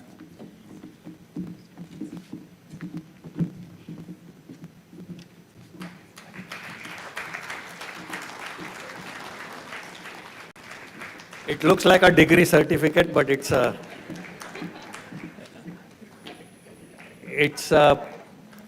print of the what we call in Gujarat Matani Pachedi of the CEPT campus. So, okay, and thank you, audience. One announcement: we break for lunch now. Be back here at 1:30 for the keynote of Aro and Barbara. But before that, our team wants a group photograph. So, us also, all of you, at the Kund, you know the Kund, where the lunch is. So, they will guide you to the Kund. So, have the photograph, have lunch quickly, and be back here by 1:30. Thank you all.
listen to our two distinguished keynote speakers. I'm going to request Professor Shalini Sinha to chair the session where Dr. Aroma Ravi is going to make a keynote address. So over to you, Shalini.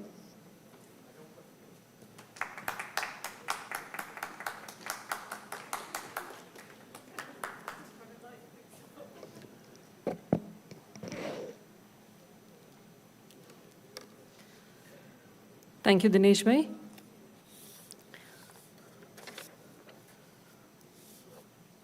Good afternoon, everyone. Welcome to the post-lunch session, where we have Mr. Aroma Ravi today giving his keynote address. So very quickly, I'm not from the background of WASH, but having sat through the session today, the climate risk is something which is affecting all domains of habitat, I guess. And even the range of issues that we're talking about in terms of inclusion, governance, procurement, financing, monitoring mechanisms, I think, is something that pertains to all the sectors. So welcome, Mr. Aroma Ravi. A quick introduction. Mr. Aroma Ravi is the founding director of Indian Institute of Human Settlements. He's an alumnus of IIT Delhi and the Law and Management Schools of University of Delhi. He's a polymath, global practice and thought leader, educator and institution builder with 40 years of local to global interdisciplinary experience.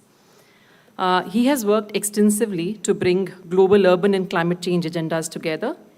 He was a co-lead of the Independent Force Report Summary for Urban Policymakers, series of the IPCC AR6 cycle of climate science, adaptation, and mitigation. He's a member of key international commissions on water, climate change, health, sustainable development, and cities. He's a commissioner and lead expert of the Global Commission on the Economics of Water that presented its first report to the UN Global Conference on Water 2023. So with that, I would like to invite Mr. Aroma Ravi for his keynote address.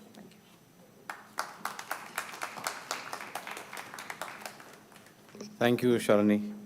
And thank you for having, like Dinesh and Meera said, literally as soon as they sent me the invitation, I said, I'll come, excepting I can only come for the day. It's really nice to be back. COVID ke baad, to be back at CEPT is wonderful, and especially really nice to see lots of young people in the room and colleagues from all. It's fantastic. We need lots of support and help in this sector and across the sectors as we know it today. So because it's after lunch and most of us have had we wanted to catch up on our sleep this afternoon, I'm going to be quite rude and quite direct in some senses. I'm known for being fairly direct, but I'm assuming that this works. Well, which way does it go, guys? Yeah. Okay, somebody's got to help me with the clicker. So what I'm going to try and do is to try and, normally I would start with the very local, but I'm going to invert that today because, is it on? The wonderful thing about technology is when you need it, it never works. That's why. It's telling us that, anyway. Yeah. So what I'm going to try and do while we're trying to fix that is to try and make a connection between some of the, the thing about climate and even the global water cycle is. That's not a good idea because I've got 55 slides and I have to go at 2 slides a minute. So it's good if you give it to me because, yeah. Can you manage? Can you give me control? So what I'm going to do is to try and connect up eventually. I'll go from the global to the local scale because especially with the kind of conversations we're having in the morning, we need some fairly fundamental scientific kind of grounding. We need to look at the evidence and then we can make a case for some of the questions that we were trying to deal with today. Guys, should I come up there and run it from there? It's the same deal because oh, great, fantastic. Wonderful, thank you so much. Okay, so I'm going to run through this very quickly. You will have the slides with you. So the idea here is forget about, trying to take notes or stuff like that. There's a narrative here which is based on evidence, and then we can have a quick conversation later as much time as we have. Okay, yeah. So this is the big context at the current point of time. The context is we're bang after COVID in the middle of a polycrisis. And climate is just one of a set of things, and the reason that I've laid that out is, you have COVID, we don't notice it in India because the stock market is doing all kinds of odd things, especially in Gujarat, you don't notice it. But we're in the middle of a global recession, serious economic challenges. And then climate is coming, but the real issue for us, thank you so much, the real issue for us is coming behind that is the biodiversity collapse, which is probably the most serious challenge that we have. So we're living in a set of at least 6 interconnected questions. The most serious one as far as this country is concerned, and most of the countries of the global south, are poverty and inequality. So when we're talking about climate, water, etc., it's in that context. If we can't deliver development, then the rest of it is kind of relatively immaterial. And one of the reasons that we have a climate problem is because our development model, like Sheila said, is not working. It's not working here, it's not working in most other parts of the world. But there are a few other things that we haven't had for a while. We are now also in the middle of a serious debt crisis. India may not be in that situation. You know where Sri Lanka is at the moment. We know that many countries that you're coming from are in that context. Plus, because of the conflict we have serious intergovernmental fragmentation. Why am I saying intergovernmental fragmentation? Because dealing with climate is dealing with the global commons. The carbon dioxide is coming across the world, but it has to be dealt with globally, and we don't have a mechanism for dealing with it. Any of us who've been part of the COP process or the IPCC that I spent many years with and have negotiated know that this system, forget about being broken, it doesn't actually exist at the moment. So if you don't have a governance system, how are you going to deal with these issues? So the question of connecting what's happening in your toilet, in the sanitation system with what's happening otherwise is a tough connect to make. So that's the big question that's there. So this is, some people were asking these questions, especially the students in the morning. We're doing very badly on the global SDG agenda. This is the projections from last year's report.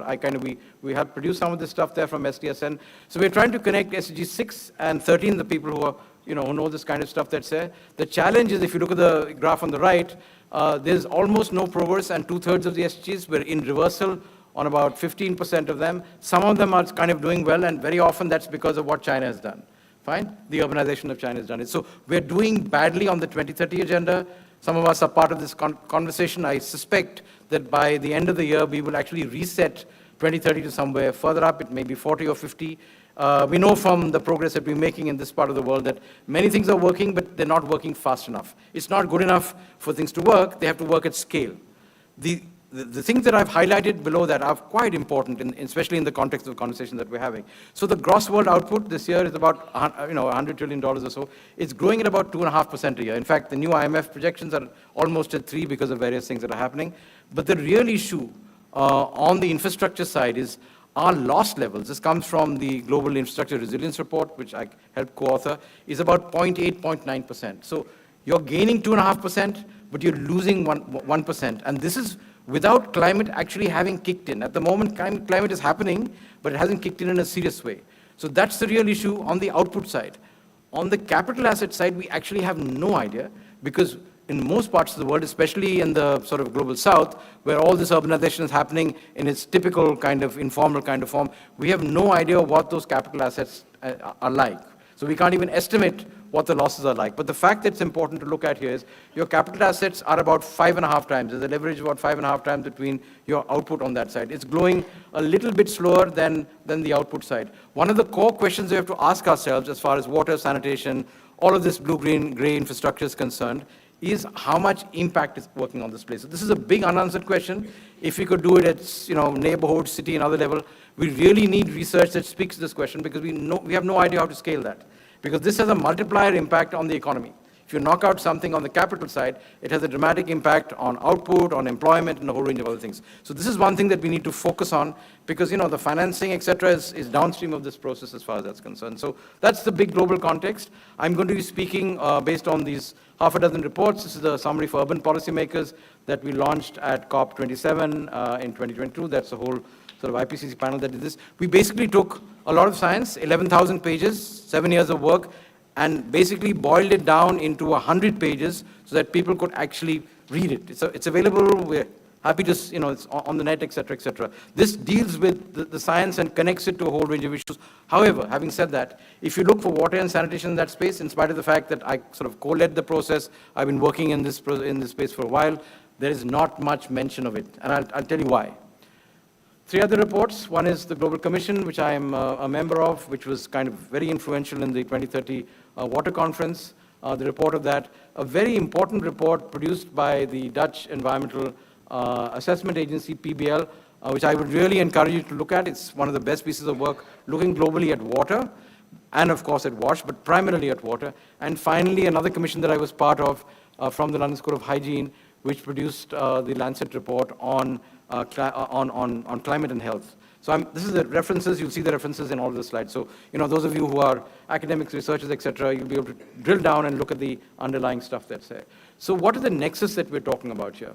This is, I guess, the big hypothesis, fine?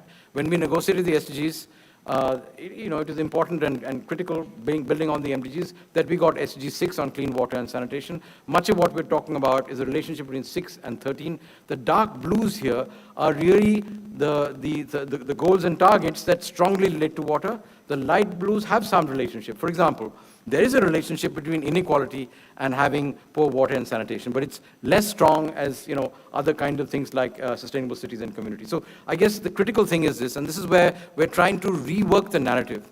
See, it took us 47 years to go from the first UN conference on water in 1977 to 2023. And just to be very frank about it, there's a reason for that to happen. It's not that it's happened by accident.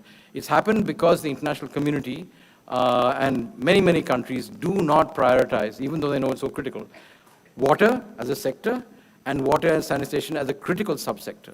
I mean, it wouldn't take you 47 years for that to happen unless it's so. There's a lot of differing opinions, conflicts, etc. in the sector, which have not allowed us to consolidate. That's why even though you may walk and wash, it's important to connect to the larger processes happening in water, because there is a connection between what's happening with water in agriculture and what is happening in cities. We do need to look at that connection, and if you're not able to build that consolidated kind of voice, there's not going to be much action. So it's great to work effectively, like we've done very well in this country and many other countries, in Africa, Latin America, etc., on WASH. But if you don't put it into a larger context, it doesn't matter, fine, because the system doesn't move, and the system is very large, has a lot of mobility in it. So, obvious thing, fresh water is an extremely scarce resource. This is a global pattern. Those of us who teach us know that quite clearly. There's 2.5%. But remember, there are 2 types, there are many colors of water, but there are 2 types that matter. There's blue water, the stuff that we use a lot, which comes to the taps and wells, in hand pumps, etc., and we use a lot for our wash activity. But there's also another kind of water which we call green water. That green water is very important. It's in the soil, it's in the biomass that say if you don't have green water, you don't have food. Okay, so if you don't have food, then you can't use the toilet. And these 2 things are connected, and especially as we're reaching the limits on the use of blue water, green water is becoming very critical. This we all know. I'm just putting it up here for context. This is the projection of where we will be on SDG 6. This is a UN document that came out last year from UNDESA of the numbers of people. This is on a base of 8.5 billion people, that's it.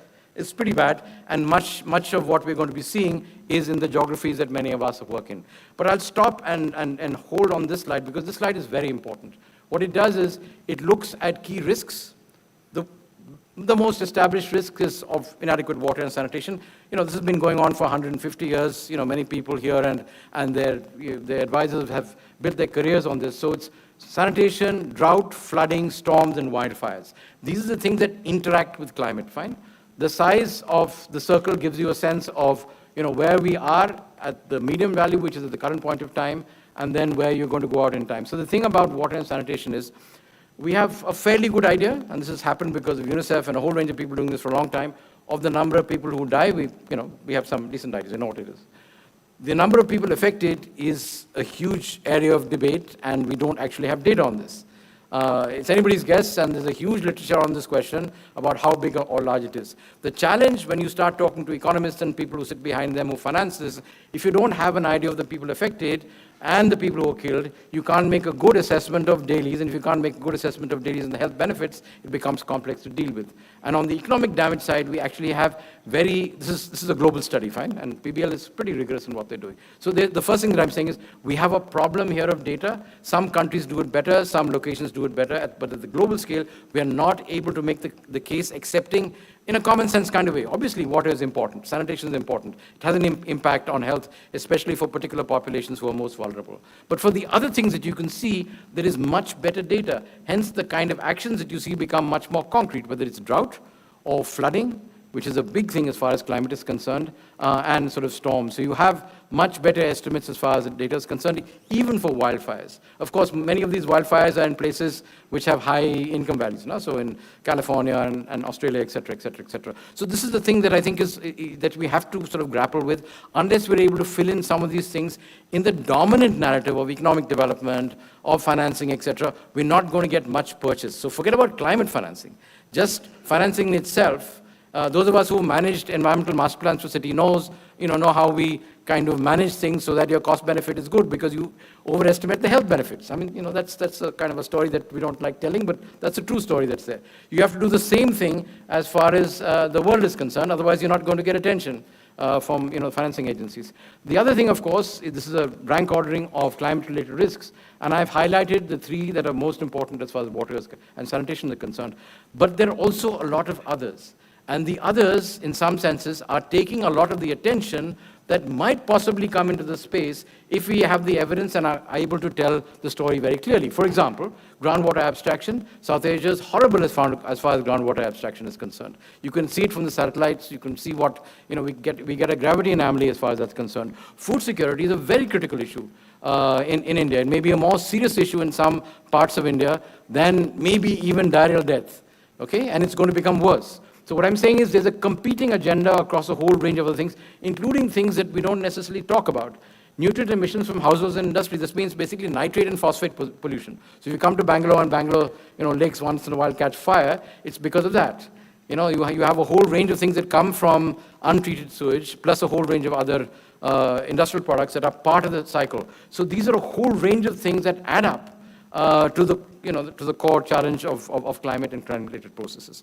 This is a paper this is the Lancet Commission report. We spent 2 years looking for this. We had some of the best researchers in the world, a really well, led team. Andy Haynes, who used to be the director of the London School, and I were on the commission. This is a mapping of all the global literature which connects health with climate. And if you look at this, the only potential places where WASH appears in second order. And this is a map, it's a very, very systematic map of maybe 300 different articles, systematic reviews, etc. Where WASH comes up is maybe in, methane emissions, Barbara's here, so, that kind of stuff that's important, and maybe in urban green infrastructure. So most of the scientific literature, and this is, like I said, the best studies across the world, includes China, etc., does not talk about pathways that deal with emissions as far as that's concerned. So if the literature is not saying that, and you're in the middle of a negotiation with multiple countries, including some that are meant to fund this, they will obviously not be able to make the connection because we know it, but it's not there.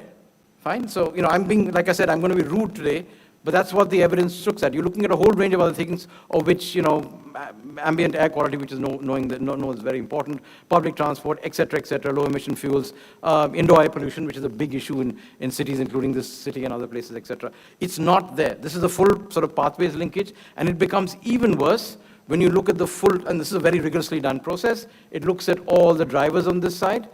So it goes from buildings to transportation. These are the end users in some senses. Diet is very important. Thankfully, this has happened for the first time. The first systematic kind of review, which looks at the impact of diet on health. And if you look at the pathways that are there, we are kind of absent in the room. Okay, partially because the research is not there, and partially, and this is the big question: is it because there is no impact and there is no pathway, or is it because the research is not there? Fine. That's the harsh question that we have to arrive. So you can see what the numbers are like. This is what I was saying. You've got mortality at 222, you've got years of life lost, and of course you have the dailies after that. If you're not able to compile this region by region, or hopefully city by city at some point of time, it becomes very difficult then to lay this out because, the economists, the financiers know this exists. And they'll ask you, if I'm going to do this with a life table, I need to know what's happening. And if you're going to answer the question, then you're waving your hands. And lots of other people standing on the table and waving their hands, even more wildly than you are. So this is the good and the bad news in some senses. The methods exist, the information, the data, and in some cases the evidence don't exist. So that's, I thought I'd start with the sobering part that's there. So the thing about the climate story is, the climate story is currently told as if temperature was the only thing in the world. Fine, we all talk about 1.5. I'm sort of guilty of having co-led that report.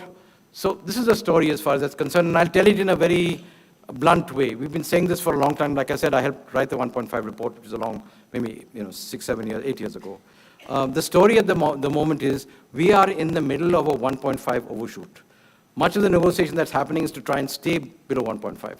The fact is, and we've known that even during COVID when there was a little bit of recession, is that we are going to overtake 1.5 very quickly. And the message that we had from the IPCC at that time was very clear. We're at 1.1, but every 0.1 degree makes a difference. That's why doing something on emissions reduction in your toilets and your STPs is important, because everything makes a difference. Because it's highly nonlinear at every 1 degree. 1.5 is an unacceptable level of impact as far as millions of people are concerned. So, at 1.5, you'll have 500 million people who will be impacted, for example, in terms of food insecurity, fine? The fact is, we are in the middle of a 1.5 overshoot. We're trying to implement the SDGs that have been going backwards in the middle of that transition. But the really horrible story is not that. The horrible story is, the countries have been negotiating, and I was part of that initial framing process, we've been negotiating the Paris Climate Agreement. The Paris Climate Agreement is not about 1.5. The Paris Climate Agreement has been negotiated between 2.7 and 3.2 degrees. That's what the negotiation is about. It's not about 1.5, excepting for LDCs in other countries. We're negotiating for pathways to 2.7 and 3.2. That's what we are negotiating on. So that's a completely unthinkable world. We're in the Anthropocene, but most of our ecological systems, most of our agriculture will be gone as we know it at 2 degrees. So, this is a very, very sobering story, and the science in this is pretty decent and whatever. This is the mapping, and again, 1.5, remember, is 1.5 global air surface temperature at the equator. So as you can see here, this is the projections that are there. At the higher latitudes, and even in places like the high Himalayas, the temperatures are higher, right? That's the nature of the physics in some senses. So there are many places that are well below 1.5, and the places that are most, and this comes from our report, that's there. This is a mapping of cities over almost a 60-year period that's there, and you can look at the spot, the temperatures are there. Kolkata is at 2.6 elevation. This is 2017-18, if I remember correctly, because we did this assessment. So you can see that cities are already well above that, and this is without urban heat island, fine? This is the background stuff that's coming from warming as far as that's concerned. This is in the IPCC report, the reference is there, it's volume 1. If you want the page number, I can give it to you later. So cities basically have emerged as critical climate hotspots, and they will become bigger. You see 2 circles here. One is the current population. This is 500,000 cities and above, taking the UN-based data, and that's where they're going to be growing. So if you look at many parts of Africa, you certainly look at South Asia, because we are the next big wave of urbanization. Africa's next, and you look at Nigeria, for example, and you can see that. Latin America and the rest of the world are kind of stable as far as that's concerned. That's the next big wave. That's why this is so important in some senses, right? Because this is the hotspot in some ways. I'll just show you 2 slides. This is 2020, and people in Ahmedabad, we were just saying it's warm here, and I'm saying, oh, this is just cool weather for Ahmedabad at the moment. So that's the 2020, 29-degree mean average, fine? Ahmedabad's not here. Those are the numbers for 2070, yeah? So, okay. And of course, if you have urban heat island, then it even becomes more exciting and interesting. I was giving you just background temperatures. So the thing is, much of the climate story is told around temperature. And the way some of us tell the story in slightly different ways. If somebody from the global south had discovered climate change, we would have used water as the indicator and not temperature, because that is our lived reality at the moment, fine? So for this, there are answers. They're very good answers, and I flipped through them very, very quickly. Cities are the places where this is happening. The critical question for us is a coupling of 3 different systems. Because we didn't have so many people in the past, they were not so tightly coupled. The coupling between the climate system, which is the atmosphere, human systems and everything we do, and the ecosystems, they talk to each other. Because 1/3 or more of the emissions are coming from what happens on land use and land cover. It comes from agriculture, forests. So you can't only fix your cities, you've got to fix where the consumption comes from. You've got to deal with that back and forth linkages. You've got to look at the entire settlement system. You can't only look at big places as far as that's concerned. These are all the nasty things that happen. And all of them are happening in all systems now. We have very clear evidence across the world. There's no place in the world in which this is not happening. In some places, the signals are stronger, in some places, they're weaker, fine? So the answer to this, the fancy answer that we invented, and the countries have kind of bought, is something called climate resilient development, okay? It's kind of a weird thing, but it basically does three things. It basically takes the sustainable development stuff, which we know is not doing well. It adds adaptation to that, which was not earlier there. It brings in mitigation, because the best way to adapt is to mitigate, so you don't have to adapt. And then finally, because we have the CRD processes, you have biodiversity inside it. Because if your ecological systems collapse, the whole story kind of falls apart in some senses. Huh? And that's what 2 degrees and above, or even before that, for some systems make a difference. So what does it work like? The good news story is, at the global scale, and in many regions, we know what the answers are like. We know what the options are like. The question is, how do you bring them together? How do you make them work? How do you implement them? How are they feasible? How can they be financed? All the other governance systems. So basically, the story on this is very simple. There are 5 things that need to get done. The energy one is obvious, and we're doing that. India is one of the leaders in that process. You've got to change industrial systems. Why? Because your brick, cement, concrete, glass all come from the industrial systems. They are locked in. They're very, very difficult to change. And they're doing very badly in terms of the transition at the moment. You have to look at land, oceans, and freshwater systems, because that's where water in your life is coming from in some senses. And you've got to look at the relationship with that. But the pivotal one, and that's why we are starting to work in the IPCC on the special report on cities starting in April, is the urban and the infrastructure systems. If you get that right in most places, you can turn around stuff, partially because much of it is not built. The second thing is there's an incentive to make it and work it and do it. But finally, the lesson that we learned from COVID, you have to change lifestyles. You have to change behavior, because if that doesn't change, and everybody in India wants to become like they are in North America, it's done for. It's done for even before we get fourth of the way. The real message on this from the modeling and the analysis is, you cannot trade off. There was a discussion today about trade-offs.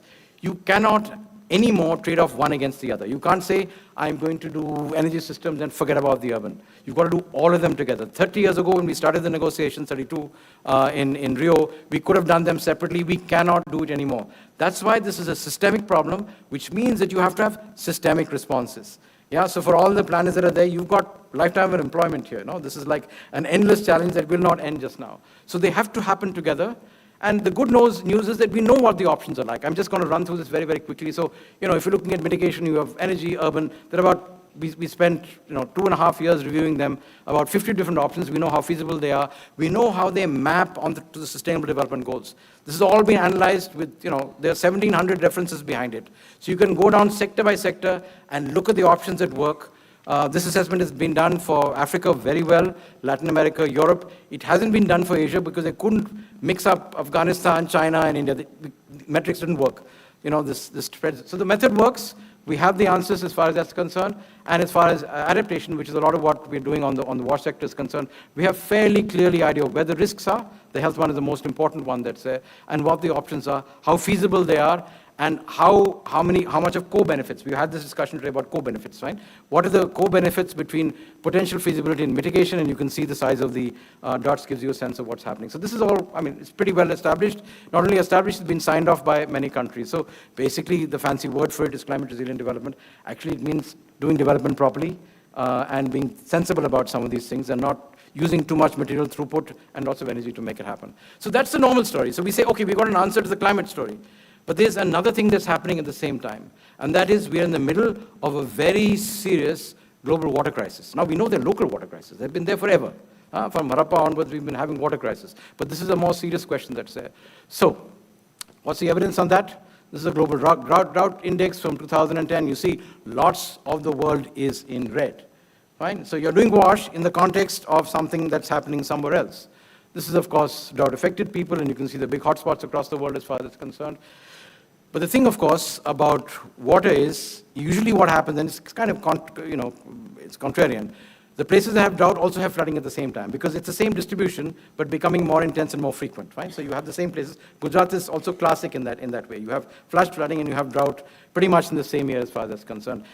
And a lot of the drought risk and the flood risk is accentuated in particular areas, along coasts, along rivers, and where the most significant populations are.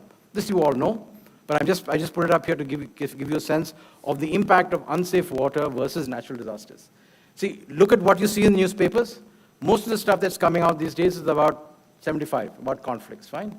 Sometimes when the conflicts are not so active, it's natural disasters. But this thing is happening quietly in the background, and we are not able to tell the story as everybody else is, fine? So it's not in people's consciousness. It's not in the consciousness, it's not in the metrics, then we have a real problem here. So, the evidence is telling us where to go. The really bad story, and this is from, again, the 2022 IPCC report, is the bottom map is the proportion of species that are expected to die. And this is the dark red on the top is 75 to 100% species loss. Meaning, if you lose a keystone species, you're in trouble, of course. But that's 75 to 100% species loss. You can see as you go from 1.5 to 2C to 3C to 4C, how bad it gets. We're negotiating around 3C. This is the really frightening story as far as that's concerned, because if you don't have life, you can forget about the wars and the conflicts and all the other stuff that's there. This is very clearly established, and we have to make that connection in some ways. So there is a story about water that we're not telling, which is parallel to the story of climate, and I think that's important to try and rebuild our ideas around. So how do you bring the two things together? The first thing, of course, is the thing about water, it's complicated. So if you look at parts of Africa and South Asia, actually we're going to have more water. Yeah, because it's very simple. The oceans heat up, there's more water vapor in the atmosphere, and then you have more rain. Fine? The challenge, of course, is that the patterns of rainfall are going to change very dramatically. So the patterns of precipitation, the basis on which the Holocene, 10,000 years of agriculture, civilization was based on, are going to change very dramatically. In some cases, it may be more. Some cases, it may be less, as far as that's concerned. Also, we know pretty well now from the science what the probability of severe or not so severe impacts are going to be. So you can see, heat waves are going to be probably a lot worse. And we don't talk about ocean heat waves, but if you're into eating fish, you'll know pretty soon what that means. Okay, so we know the science is pretty good, and now with supercomputers, all this AI stuff, we're becoming better and better as far as I'm concerned. But the real story is here. This is a paper that we produced last year. The basic story is, for many things, like the ozone hole and carbon, we know that greenhouse gases, we know that we have exceeded planetary boundaries. For the first time, there was a science article that's produced by a friend a year back. We have exceeded the blue water boundary. That's pretty clear. That's at the bottom here. So you can see here when we exceeded the blue water boundary. Somewhere in the early 2000s, and it's getting really bad as far as that's concerned. This is the exceedance number. But the really tricky thing is we have just crossed the green water boundary as far as that's concerned. That's a very serious problem. Basically what it means is the global hydrological cycle has now been destabilized. It's not your local water cycle. It isn't local drought and your groundwater table going down and your dug wells drying up and all that kind of stuff, and women having to work 10 hours to get water, etc. The global hydrological cycle is changing. The rainfall patterns are going to change. And this is an absolutely existential crisis. This is the proof that we're actually in the Anthropocene. And the numbers are getting better and better. There'll be a new set of papers that will come out in Science in the next few days. I'll stop on this. This is an important graph just now. I'm going to maybe a little run over time. This is a projection. These are all model-based projections of what the global land use will be like, business as usual. In 2070. This is important because when we think of WASH, we don't think about land and we don't necessarily think about people because it's always in a context, fine? So I look at it there, this is what the projection is. 48% of the world's land mass is going to be used for agriculture, fine? And only 28% for forests. This is like, the biodiversity convention we said was 33, 30 by 30 or whatever, slightly above that. So we're using that amount of land for agriculture because you've got to feed so many people. Yeah, and urban land is about 0.9%. But the interesting thing is not that. If you look at the type of land use, that's where you look at the difference that's there. That's a breakup of 9.6 billion people, rural and urban, in 3 different locations. In river basins, where a lot of us like to live, the Indo-Gangetic Basin is one, but the bulk of the people in the world are living in drylands. And then, of course, deltas and coasts are also at high risk because of storms and eventually, by the end of the century, sea level rise. So you can look, if you look at the hatched portion, that's the hatched portion is the urban populations in those locations. So what I'm saying is when we plan, that's obvious for planning, but even when we look at planning of infrastructure and WASH, when we're building a trunk line that may last for 50 years, it has to be in this context. We know that the infrastructure is going to be different based on the context, but we now know the hydrological frame is actually going to work. Okay, thanks. I'm going to run through very quickly. I'm going to skip a lot of these slides. I'll jump through very quickly. This is a question that's also important to us. This is a big issue here. Nitrogen release, I haven't put up phosphorus numbers as far as it's concerned. This is the biodiversity loss maps for over the next 20 years where you're going to see the biodiversity loss as far as it's concerned. So the question there is, how do you start looking at this? How do you start looking at the WSS space? We know what the options are like. There's a lot of rhetoric about green-blue infrastructure. Green-blue is good. By and large, it doesn't work from our own experience unless you have gray. Today we have technology, so you need to put digital stuff inside that makes it better. You basically need hybrid solutions across the places, again in an IPCC report, 2020 that's there.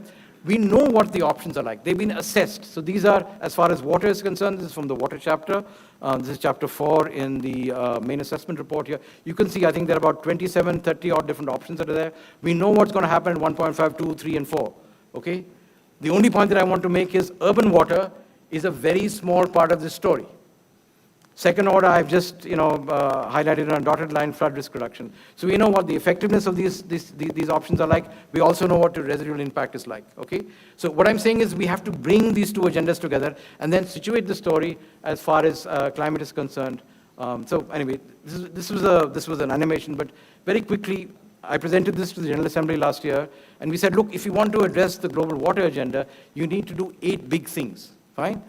The most critical one is food, because that's where we're all in deep trouble. The second one is what we call the health system transition, of which WASH, you can see SDG 6, is very critical, fine? So this is part of the pitch of saying you've got to bring this together. You've got to do cities, and cities and WASH are closely tied to that. You've also got to do livelihoods, because most of our livelihoods, especially in the water-related sectors, are going to be at considerable risk. You've got to deal with land use, you've got to deal with biodiversity, you've obviously got to do with water quality, which we often forget about. And finally, the core question is inequality. Yeah? So you have to have, for our sector, and this was just one way of representing it, a way of being able to situate where you are and what you need to do. And of course, we all know that all the stuff at the bottom is the most critical things. All of these things are very nice, but if you don't have the governance, the regulation, the finance, etc., this is never going to happen as far as that's concerned. So I'm going to skip a lot of stuff here. I was going to take 2 cases. I'm going to skip through 20 slides very quickly of this large program that my colleagues have been running in Tamil Nadu, which is touching 16 million people. It's brought in 500 crores, etc., and focus very quickly on 2 slides. So we're running this large program. Most of you know about it. Many of us have done similar things in other states there. It's currently touching 16 million people. It'll touch 30 in time. It's doing various things. It's basically helped transform the state. But in that context, how do you look at climate questions? And I'll try and sort of break them up into 4 buckets very quickly. The first thing is, and we struggle with this. My colleagues are here, and I'm always at their neck. I'm saying, if you cannot quantify the health benefits, you could have spent as much money as you can. You spent, 5 years or 7 years doing this thing. You can't actually get attention. The health benefits have to be quantified. If you don't do that, that's your primary variable. The second thing that's pretty obvious is you have to get a handle on water efficiency, because if you don't have the water carriage systems don't work. In fact, the beauty in Tamil Nadu, because we know how bad the water situation is going to be like, is, FSM is a great technology, not only because, it does work, because it's going to use a lot less water. So when you're in 2050 and you have a serious drought, then it'll be a system that will actually work rather than other systems that may not work. The other thing which, some of us are working on the edge of just now is, how do you reduce emissions, right? And I mean, my guess on this, and we're not sure about this as yet, is that the emission intensity, especially if you do not take the embodied energy is there, is not high enough in the water sector to actually get serious attention from both policymakers and finances. It'll be this is a useful, I'm sure we'll have a discussion with this in Barbara. Looking at the larger numbers, I would say it's important, everything is important. But this is not so important that you're going to get attention. So maybe we should not spend, some researchers should obviously be working on that. But you don't want the whole sector focusing on that to draw in climate finance, because it will not be viable. Again, I'm happy to be wrong here, but that's what the numbers seem to suggest. The big story is going to be on infrastructure resilience, because we know all the nasty things are going to happen, fine? So how you don't deal with extreme drought, how you're going to deal with storm surge and flooding in particular areas. And then, in some places, we're going to have to move cities back. They're going to move. The planning framework has to change. Because imagine trying to move Mumbai back 10 kilometers because the sea levels are rising, fine? That's a big, big challenge, a new form of planning in some senses. So we have to think of these questions, and then I'm going to skip a lot of things. We do a lot of this technical work here. There's a lot of detailed stuff. I'm not going to go into the weeds here. I'll just close with this last set of slides. So, some provocative ideas here. The first one is, at least my contention is, WASH has to be embedded in the local water cycle, in everything we talked about. For example, we do not talk about biodiversity and the linkage with water. Non-agricultural water, for example. So embodiment in the local water cycle, which means looking at it in the landscape, waterscape is very important. And in the larger story, we have to connect it with what I was trying to do just now, with water, climate, nutrition, and biodiversity. Because if you don't, you will not get attention, right? The implication for that operationally is planning has to change, because all of this stuff has got to do with planning, fine? And of course, obviously, development will change if planning changes. The second thing is that there are severe gaps in the WASH climate evidence chain and narrative, as I understand it, and I've shown you the evidence. Again, I'm very happy to be wrong, and we will immediately sort of, expand and amplify this across the world through the commission that's there. The first thing, of course, health impacts. Second thing, I'm not a fan of cost benefit, but if you don't start with cost benefit, people will leave the room. You have to go to multidimensional, viability, which involves many other factors that are there. It's difficult to do. Operationally, it takes years to do that kind of stuff. That's where we want to go, but if you don't get cost benefit into the story, you've lost your crowd in the first place. Second thing is, like I said earlier, mitigation, basically of the CO2 and CH4, the methane emissions, my sense is this sector is not, it's complicated, the fugitive emissions, et cetera. There's not much we can do in that. There is no discussion at the moment on embodied energy and the opportunity for scope 3. Okay, a lot of the stuff about carbon storage is either growing trees, putting stuff under the ground, or capturing it from the air. Actually, urban systems have the potential, even in concrete, even though you may not like it, to actually capture carbon. Fine? And then there's nothing happening to loss and damage. I would imagine the real story that we have is about vulnerability reduction. It's concrete, and I'll close in a few seconds. But operationally for us, the really big story that is under-researched is the story of culture. Fine? It's the question of, of caste and gender dynamics as far as this country is concerned. Because that's what drives everything else, fine? At least in this part of the world. I'm sure other people from other parts of the world may disagree. So how does one do that? You need to operationalize climate resilience in WASH systems. The drought resilience is pretty obvious. There's a big debate about seepage versus sewerage. We know about that. Flood resilience I've just touched on. Storm resilience, again, depending on coastal areas or otherwise. This is all sort of planning related and looking at infrastructure. And then, this is it's an experimental area. We work on this a lot also. How nature-based solutions really have to be grounded in reality. And they don't work everywhere. They don't work for everything. And you have to look at them in a changing context of land use, competing things for people, agriculture, forestry, carbon, this, that, the other. It's not a magic solution. This is the reason why there was so much pushback on NBS in the negotiations. And I was at the front end of that process there. And finally, this is a hard question. But there is an opportunity in many parts of the world to reimagine rural-urban linkages. It's kind of very simple. You're drawing water from hundreds of kilometers away to bring it into the city. Then you're creating a huge amount of wastewater, which you're making a mess of. It's either polluting the groundwater or doing whatever it is, and you don't treat it. There's a huge opportunity to use it for industry. We heard about that from Mr. Lalbhai this morning. That's kind of obvious. The question is, can you retrofit your cities quickly enough to do dual piping so you can bring it back for flushing, do 2 times round and you can use it there? Or can you use it for agriculture? In any case, at least in my parts of the world, a lot of the agriculture is done in sewage in any case, fine? If you do it in a more organized way, it might actually work. That's one story. The second thing is, with that food, with that water, is a tremendous amount of nutrients. You can put it into the fancy toilet and turn it into ash.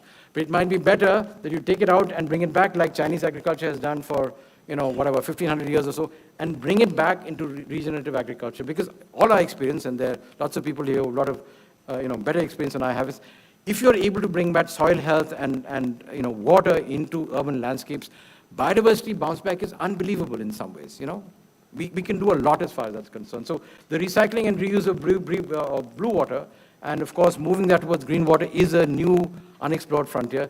Obviously the amount of water that we use for water and sanitation is very small. But it's tied to other things because the infrastructures are linked. I'm not saying that we have to have combined sewers and combined systems at all. So we need to think about that. And finally, there's a lot of nutrients out there that can be brought back. So I think, when we're talking about circular economy, all these nice things, these are good things that are there. But we effectively have to think differently about how these flows are. If you think differently, you'll reorganize how your land use is done, how your planning is done, how your economy is structured. And then, of course, if you want that to happen, then you obviously have to change the institutions, the governance, the finance, and people have to align themselves to do whatever it is. Sorry, I've run massively over time, but thanks a lot.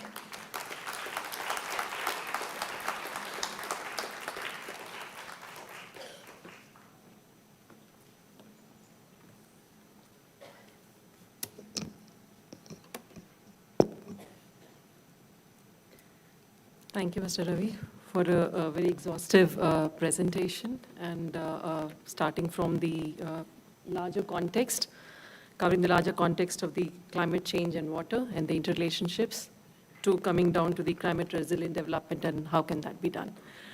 So now I think this is time for a Q&A, and we can start with the questions.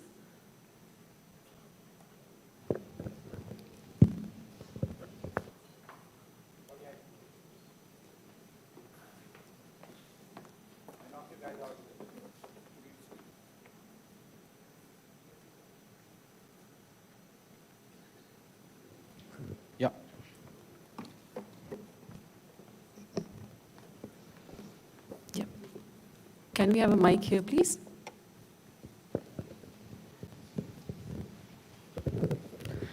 Hi, very nice presentation as usual.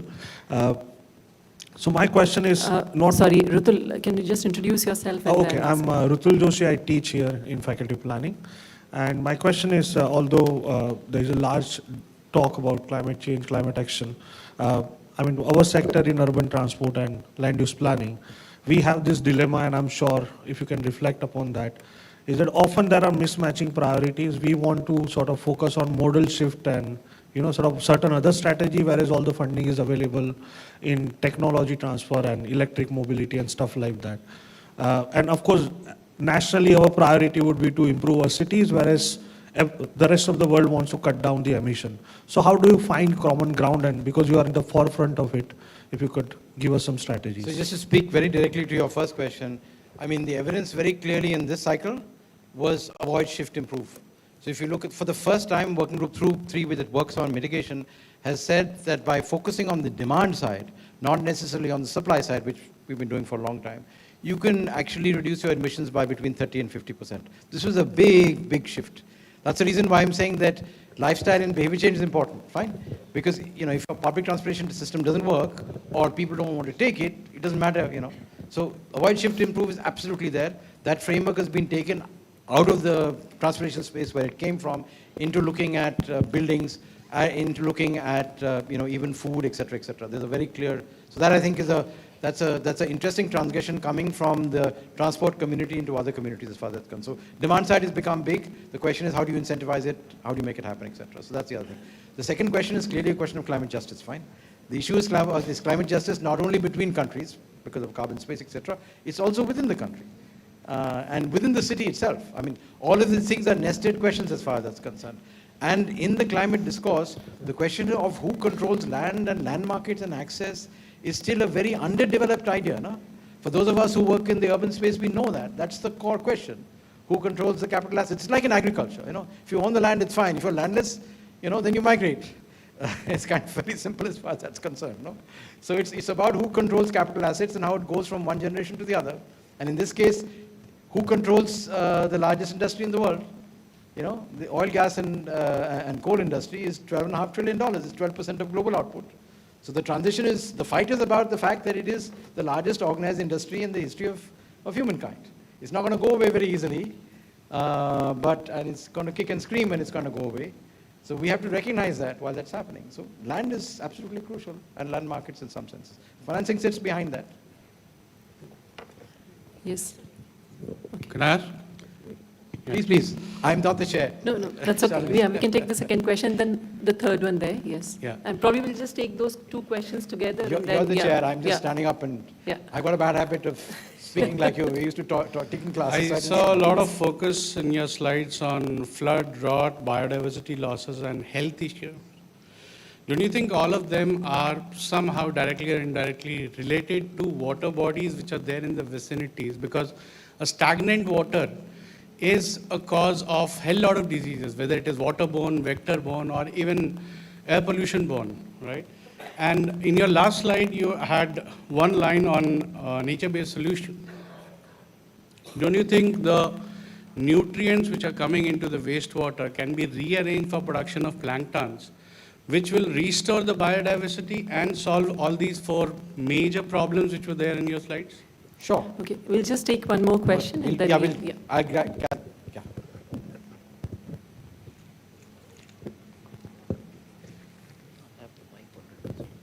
Hello, I am a second semester MUI student here at CEPT. I'm Akash.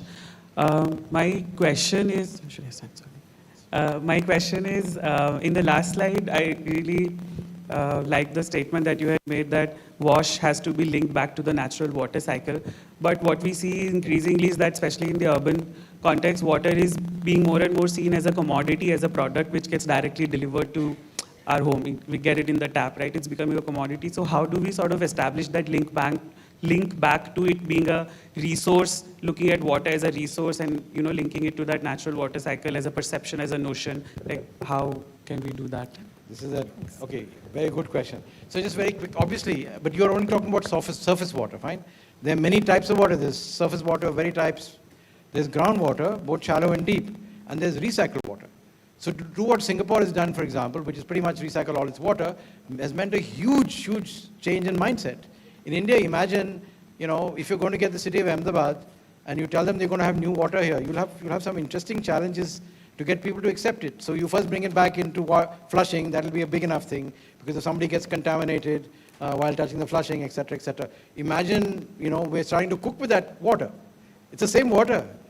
So you're right, of course, but it's not only a surface water question.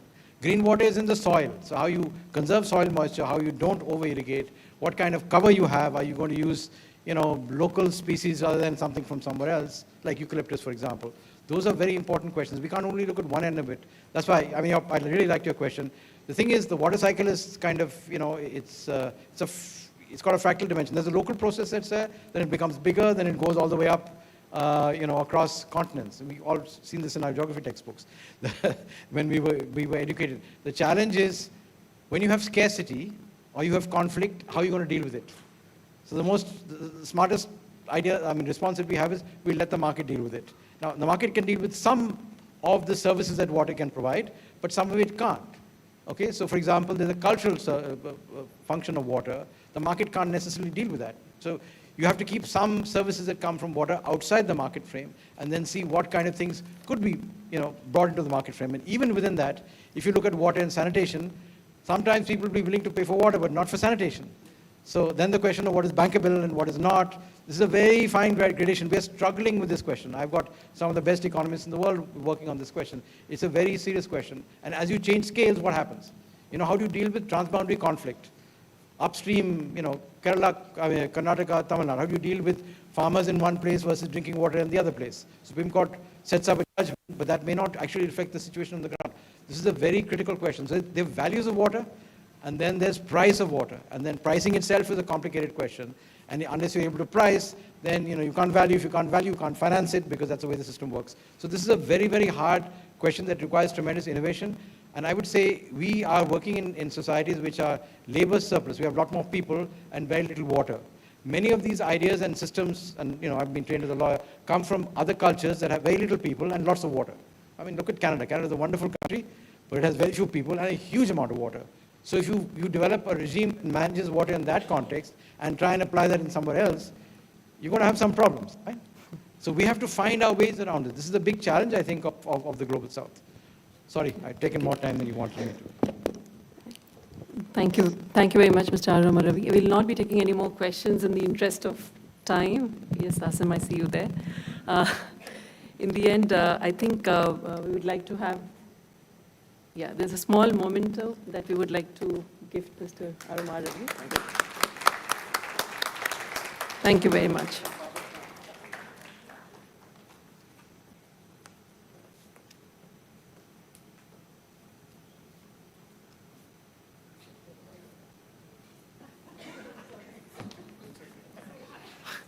Okay, thank you, Shalini. Thank you, Ravi, for very interesting. And I know I've heard Ravi speak for at least an hour and a half on this topic, and you had to have half the time. So, but thank you. Wonderful thought.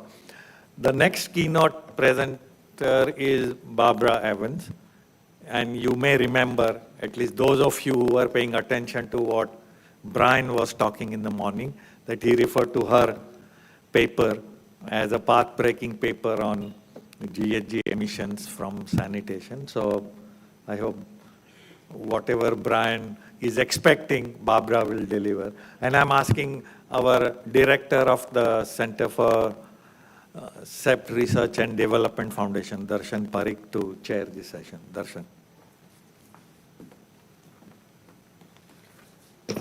Thank you. Good afternoon, everyone. Aruma, used the shock and awe treatment and talked about food a lot, and I can see that food has had its toll on people here. I see a lot of drowsy faces, so please bear with me for a minute. So there's a small request. If you know the person to your right, please raise your hand. Even if you have an empty seat, it's okay. If you know the person to your right, please raise your hand. Thank you. If you know the person to your left, please raise your hand.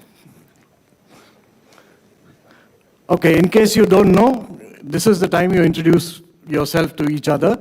And I'm sure now that you have some raising of hands. Let me introduce Professor Barbara Evans, who's our next keynote speaker. She is a chair for public health engineering in the School of Civil Engineering at the University of Leeds. She focuses primarily on, working towards Sustainable Development Goal 6 of the United Nations. And her particular focus remains on resilient and equitable sanitation. She has also sort of curated cross-faculty programs such as an MSc in Water, Sanitation and Health Engineering. She has a degree in engineering from University of Leeds and then went on to do a degree of MSc in development studies, post which she worked with the World Bank and various other institutions over a very, very long and rich, illustrious career. Her work has largely focused on capacity building, research and program support for urban basic services. And she also plays an active and instrumental role in the delivery of several regional interministerial sanitation conferences. So without taking too much of time, let me invite Professor Barbara Evans for a presentation. Thank you, yes. All the best, he says as I arrive. Okay, you're awake, right? So this is a really tough gig because you're tired, you had your lunch, it's the sleepy moment, but also that's a pretty hard act to follow. And I'm gonna have to go do that presentation that says yes, yes, yes, all of that, but now I'm going to go down a bit into the weeds, which is kind of tricky because it's not that I think the weeds are the only important thing, but the weeds help us to know how to practically navigate ourselves out of this mess. A couple of things I'm going to tell you now because I'm going to tell you at the end, and if you have dropped off or left before I finish, it'll be good if you remember these things. I want to reiterate something that Mira said at the beginning, which is that I think, and I think many of us think, that most of what we have to do to respond to the climate and WASH nexus is do WASH as well as we should always have been doing it. And I'm going to say that quite a lot with respect to sanitation, but it's also true for water. I'm also going to say that I think one of our problems is that we think about, I'm only going to talk about sanitation because I'm a sanitation nerd. I'm also going to say that I think it's important we think about sanitation as a service. We always end up talking about projects. But sanitation is 80% operations and maintenance, and we do have to implement projects, but mostly we have to keep systems and services running. And I'm going to investigate a little bit how we do that in ways which was as least bad as they can possibly be from the mitigation point of view.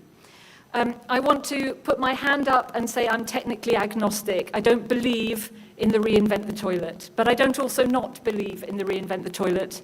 I don't believe in sewers, but I don't not believe in sewers, and I don't believe in FSM, and I don't not believe in FSM. What I think is that for the rest of all of your lives, I mean, mine's going to be over a lot quicker than many of yours, but for the rest of all of your lives, we're going to have all of these things going on. So what we've actually got to ask is how do we do all of these things as least badly as possible?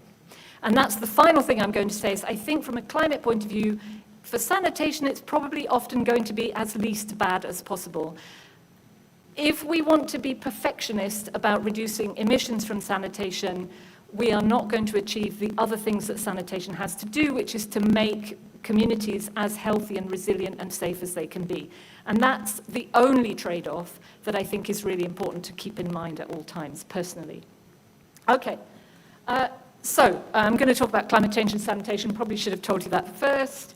And I'm going to talk a little bit about the fact, how do climate change and sanitation intersect in lots of very complex ways, but we can boil that right down to some simple things. Sanitation systems produce greenhouse gases, and sanitation systems and services fail due to extreme weather. And I think we can all get behind the idea that somehow there's a connection between those two things. So the really interesting question is, are there things we can do to mitigate emissions which are also quite good for reducing the vulnerability of sanitation systems. I'm only going to talk about mitigation today, but I'm going to kind of come back to that question. Am I standing too close to the mic? Is that a bit echoey? Is it okay? Cool. I tend to do this a lot. So the first question we need to ask is, how big are the sanitation emissions from sanitation and where are they coming from? So quick class, because I'm a professor, I have to give you a quick class. It's going to be quick. Mona's laughing at me because it's a disease, right? You become a professor, suddenly you have to lecture people. I don't know. Can you go to the doctor and get cured of that? I have no idea. Okay, so sanitation emissions come from 3 places. I think some of you know this. There are direct emissions. These are the gases that are produced when your excreta go through chemical transformation somewhere in the system. And the primary gases we're interested in are methane and nitrous oxide and a little bit of carbon dioxide. There are operational emissions, that is the CO2 that we burn to drive trucks, to run pumps, to generate electricity, all of those things. And there is embodied or embedded, I'm English, so I always say embedded, but I think a lot of you say embodied carbon, which is essentially the carbon that is produced during the production of the assets. So how much carbon do we use to create the cement and the concrete and the steel that is the assets of our sanitation system?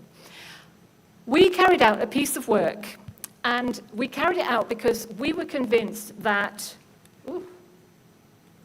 these operational emissions were the big problem in urban sanitation, and we thought we better prove this. So we did a study. There's another thing I want to say. So we wanted to do a study that would look at all 3 of these types of sanitation emissions, and for both on-site and off-site systems, and for the whole sanitation chain. And that's because most of the data and most of the models that we use to say how much emissions are occurring in sanitation take only one piece of that puzzle. They look at one type of emission, usually either direct or operational, generally, and they tend to look at one bit of the system, a septic tank, a wastewater treatment plant, a sewer. So we wanted to know what the whole sanitation system emissions profile might look like. And we chose Kampala. This is Kampala, for those of you who haven't been there. It's very beautiful. I have a bias. My husband was born in Kampala, so quite often like going there. Why did we choose Kampala? Because it has a very useful mixed system. For those of you that don't know, this is a shit flow diagram. So we can see some of the system is on-site, that's sewers. Some of it, off-site, that's sewers. Some of it is pits and tanks, and you can see that in line with a lot of places in the world, about 50% of each of those systems are not working very well. Those are the red arrows. We'll come back to that later. So what did we do? We also chose Kampala because it had some really great data about what was going on already in the sanitation system. So we took data on existing pits and tanks, which have been audited by some amazing colleagues of ours at Makerere University. And we used that data about the physical characteristics of sludges in those pits and tanks to model the emissions profiles. And what you can see here is for a range of different types of toilets, the methane and the nitrous oxide emissions.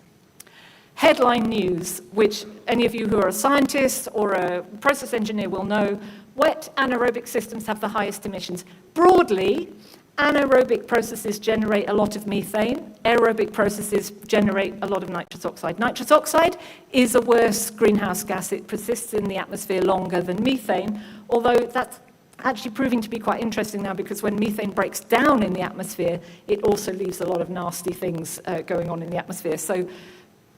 But generally, this is quite surprising data, because really this tells us that the methane is big, big, big. Because these are all expressed in a very important unit, which is a CO2 equivalent. So that's essentially a measure of how bad these greenhouse gases are. We had some really great data on trucking for the whole of Kampala. So we were able to actually really seriously estimate how much CO2 is burnt every day by the trucks that carry the waste all over Kampala. And that's really important because we very often don't have that data. We also had some pretty funky data about how much electricity was being burnt. I'm saying funky as in it wasn't fantastic, about how much energy was being used at the wastewater treatment plants, but those were quite small numbers, so we didn't worry about that too much. Key headline news. So here we can see the different parts of the sanitation service: containment, trucking of fecal sludge, treatment of fecal sludge, sewerage, treatment of wastewater, and all the unsafe discharges. And these are the per capita emissions rates. So these are numbers you could sort of apply to any system. Headline news, treatment processes and storage have the highest per capita emissions. So as soon as you club a load of mostly wet excreta together, you get a lot of emissions. And methane accounts for the highest share of emissions for most parts of the system. Okay. Then we mapped all of that to the actual sanitation pathway, that ship flow diagram that I showed you at the beginning. I'll leave these slides available for everyone to see, so you don't need to look at it in too much detail. What you need to understand, so here we've shaded the non-sewered bits, the bits that use trucks in yellow, and the bits that use pipes in blue. And broadly, I would say that this tells us that neither is better inherently than the other. They just are what they are. Some bits of those two systems are better or worse, but neither are particularly better. Slightly more worrying for those of us who are public health engineers is that the green here are the safely managed. So those are the pathways where all of the waste goes all the way from beginning to end, where you want it to be. Those aren't any better than the unsafe ones. In fact, they're slightly worse. That is a function of Kampala, but it's also a function of many, many other cities. So what we then did was that we mapped all of that onto the ship flow diagram. So what you can see here, first of all, in black are the direct emissions, in green are the operational emissions, and in grey is the embedded carbon. So I hope you can see visually immediately that we were completely wrong in our hypothesis about operational emissions. Direct emissions trumped everything. And there are three places where we see direct emissions. This is all of the emissions occurring from excreta as it stabilizes in storage, or as it doesn't stabilize in storage, in fact, in most cases.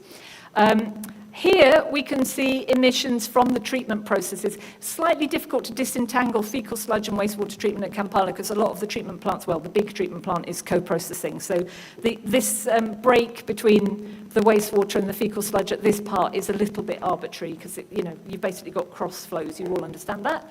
And the other big source is all of this, which is the emissions from all of the excreta which goes into the environment, primarily into the drainage system, either covered or open drains, and is emitting a lot of, mostly methane, actually. And if you add up all of those, they're about equal to all of those, which is about equal to that. So it's three big sources of emissions. It's all in this paper. I put this here to remind myself to tell you that, of course, I'm a professor, so I don't do any work. This work was all done by all of these other really brilliant people. One thing I want to say to all you students out here, the original model was put together by a third-year undergraduate civil engineering student, so anybody can do amazing stuff, and also don't always diss on civil engineers, just occasionally we do interesting things. Just wanted to say that. Also wanted to say that the pattern you get is, of course, a function of the type of system. So here's a similar study done by other colleagues of ours in a municipal wastewater system in the US. So this is now all sewered, and in this case, it's quite a well-maintained, well-operated system. So here we can see that most of the emissions are occurring at the anaerobic digestion stage of the treatment process. So just to say that what we found in Kampala is generalizable to some situations, but is not a fact, it's a function of the context. We were really interested then, because we were like, blimey, those direct emissions from storage are a bit of a problem. So we've done a global analysis of the greenhouse gas emissions just primarily from the storage element. And although these numbers aren't big, we estimate that methane from just storage could be about 4.7% of global anthropogenic methane, and that doesn't include all of the failing systems and all of the treatment parts of the process. So these are not actually small numbers. And just going back to Kampala for a minute, I used to have a fancy slide here that said that is 40%, we estimate, of Kampala's total greenhouse gas emissions, including everything, transport, industry, solid waste, everything. We think this number is about 40%. Now, these are model data, up or down, but it's a big enough number that we know the number's a big number. Okay, so what might this mean for implementation? Well, what it means is that we know where the emissions are occurring and we want to do something about it. I think probably for me, this is a no-brainer. Let's just stop tipping fecal waste into open drainage. So that means managing the emptying, regulating your emptiers, penalising people for illegal dumping if that's what it takes, making sure that waste doesn't get tipped into the drainage is good for all sorts of reasons. I would also say, as much as possible, not putting it in the drainage at all would be a very good idea. Second thing we can do, obviously, is capture greenhouse gases at treatment. And I just want to re-echo points that were made earlier by other colleagues. I think one of the things we have to really do is think about designing our treatment processes to be optimum for the markets in which we design them so that we produce products that can be used with the lowest possible carbon footprint. So if we have markets for reuse of wastewater, we should be designing our processes for that. If we have markets for biochar, then we should be designing for that. But we should, it's horses for courses. I'm not sure every place in the world can accommodate all the fecal waste being turned into biochar, for example. And finally, probably moving this stuff quickly. In urban, myself, I'm not really sure that capturing these gases at household level is very viable. I'd be much more interested in moving this stuff as quickly as possible. And I really think there's lots to learn at this conference about how to do that. I'm nodding at Mira, and Mira's hopefully nodding back at me. Okay, so here are my headings. I've got two of these final slides. Greenhouse gas emissions along the sanitation chain, they're dynamic, they're interrelated, and I do just want to emphasize that there's no single solution. I'm not telling you I've got a magic bullet. So you need to understand your context. So doing this kind of mapping is super helpful, and even if you don't have perfect data, rough and ready mapping of this kind can help. Management of storage systems on site is really important, but also we have to remember about managing the supernatant and the liquid fraction. One of the things that I think is very problematic is that outside of this room, a lot of people simply don't understand that the liquid that comes out of the sanitation system is not magically safe and lovely, and nor is it free of carbon necessarily. So we really have to ask the question, what's happening to the whole flow, solids and liquids? And then I think we really have to be thoughtful about treatment. Takeaway messages, don't forget, methane from anaerobic, that's probably the big issue for most urban sanitation systems. I would say reducing emissions is not about specific technologies, but it's about managing the system as well as we can, and probably just as a general principle, move the fecal waste as quickly as we can, and design the end point of the process for safe reuse, safe and appropriate reuse. And I think I'm done, and I hope that didn't take too long. Who am I looking at? I think I'm done. Yeah. I went as fast as I could. Yeah, I think that was absolutely in time and a wonderful presentation. So we'll open the floor for questions, and I hope people are still awake. They better be. I'll be really, really, really insulted if you've gone to sleep, especially if you're people that, haven't heard that about 6 times already. Yeah, there's a hand up in that corner, a couple of hands here.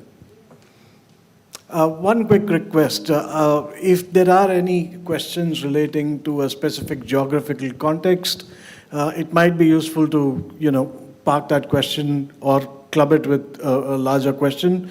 Barbara, of course, is available outside the hall as well, but we would, utilize our time as effectively as possible. So the first question is, just a clarification. You mentioned the 40% of the emissions, or the overall emissions, of the city. Is that correct? That is correct. Okay, that's interesting.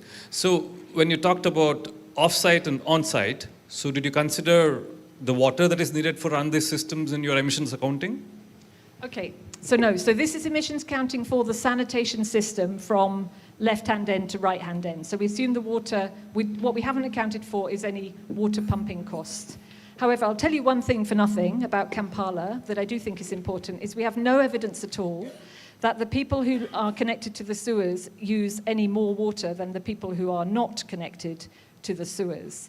And that's one of the reasons why we left this out, because it's quite a complicated question, because people don't get water in their homes to run their sewers, they get water in their homes to have the water they need. And we just couldn't find any evidence that there was a differential, so we didn't put that into the equation. 40%, I just want to emphasize, it's a really big number. It's a much bigger number than we thought. And I think for some countries and some cities who are doing city-scale NDC, it suggests sanitation could be a smart thing to do. I certainly think what it suggests to me is that as we try and achieve SDG 6.2, if we're building a lot of infrastructure, it seems worthwhile trying to keep these numbers as low as possible, I think is what it said to me. But yeah, it's a big, I can talk to you afterwards about how we did that calculation. I'm Srinivasan from USAID. So my question is, you spoke about the emission of methane from the offsite. So if you look at all the Indian rivers, especially in the case of Delhi, Yamuna River, the 17 kilometers is dead for almost 8 to 9 months. There is no oxygen. And does it also emit methane? Is how it is affects the greenhouse? Is there anything? Yes, it does. Yes, it does affect greenhouse gases. Not only methane, some nitrous oxide, some nice hydrogen sulfide. Yeah, it does. I mean, anything that's stinking of methane is emitting methane, so yes. And that's what we did account for. We accounted for some of that discharge into water bodies in this calculation. Yeah. Oh, by the way, feel free to say it was a fantastic presentation and I kept you awake. That's really okay. Thank you. Of course, it's a fantastic presentation. So this is Tanvir from Bangladesh, ITN Buet. So this gives me the impression that a lot of methane emissions from wastewater emissions are being underestimated globally. So in the international stage, how is this narrative being brought up to the IPCC and in the global stage for the inventory thing? Well, that's the crackerjack question. I mean, we can talk about that at great length. I think it has raised it on the agenda. So certainly at the last COP, we got commitments around water. We did present these data, at least, well, I was smart. I didn't go along as a Dowdy University professor. I gave this information to people who are frightfully grand and much more important than me, and they presented it, and it did, cause a flutter. So I think there is some growing awareness. We are doing a lot of additional empirical work now, and there are other colleagues in the room also doing similar work, and I think you guys are doing some work at CEPT. Lots of people have now woken up to the fact that we have very poor empirical data on these emissions. So there's work going on. Well, we're doing work in Senegal, Ethiopia, Uganda, and Nepal, and other countries. We've also done national NDC estimates. And so for Senegal, we think that Senegal's NDC is underestimating sanitation by about 6% of the total NDC emission. So they thought that they were at about 1, but we think they're about 7 from sanitation. So they are quite significant numbers, I think. Yeah, several hands. Do you want to take a few together? Oh, I think I got lucky being next to the microphone then. Thank you, Barbara. That was a really good presentation. Awake all the way through, I promise. You mentioned a few times how important it is to empty containment as quickly as possible. Why is that exactly? Is it because the more it accumulates, the worse it gets? That's it. That's a great question. It might be that sometimes, but actually, no. I mean, I skipped over it, but my point is that, so there's a total amount of methane emission that you can potentially get from a pile of your poop, not to put too fine a point on it.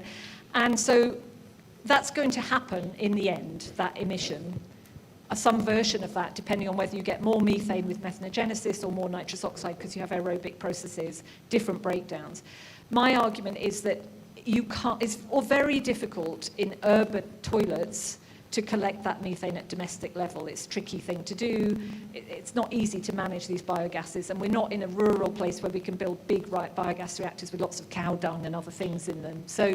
So I think for many cities, probably the more pragmatic thing is to try and move that waste quickly to a treatment location where you can capture the methane more easily.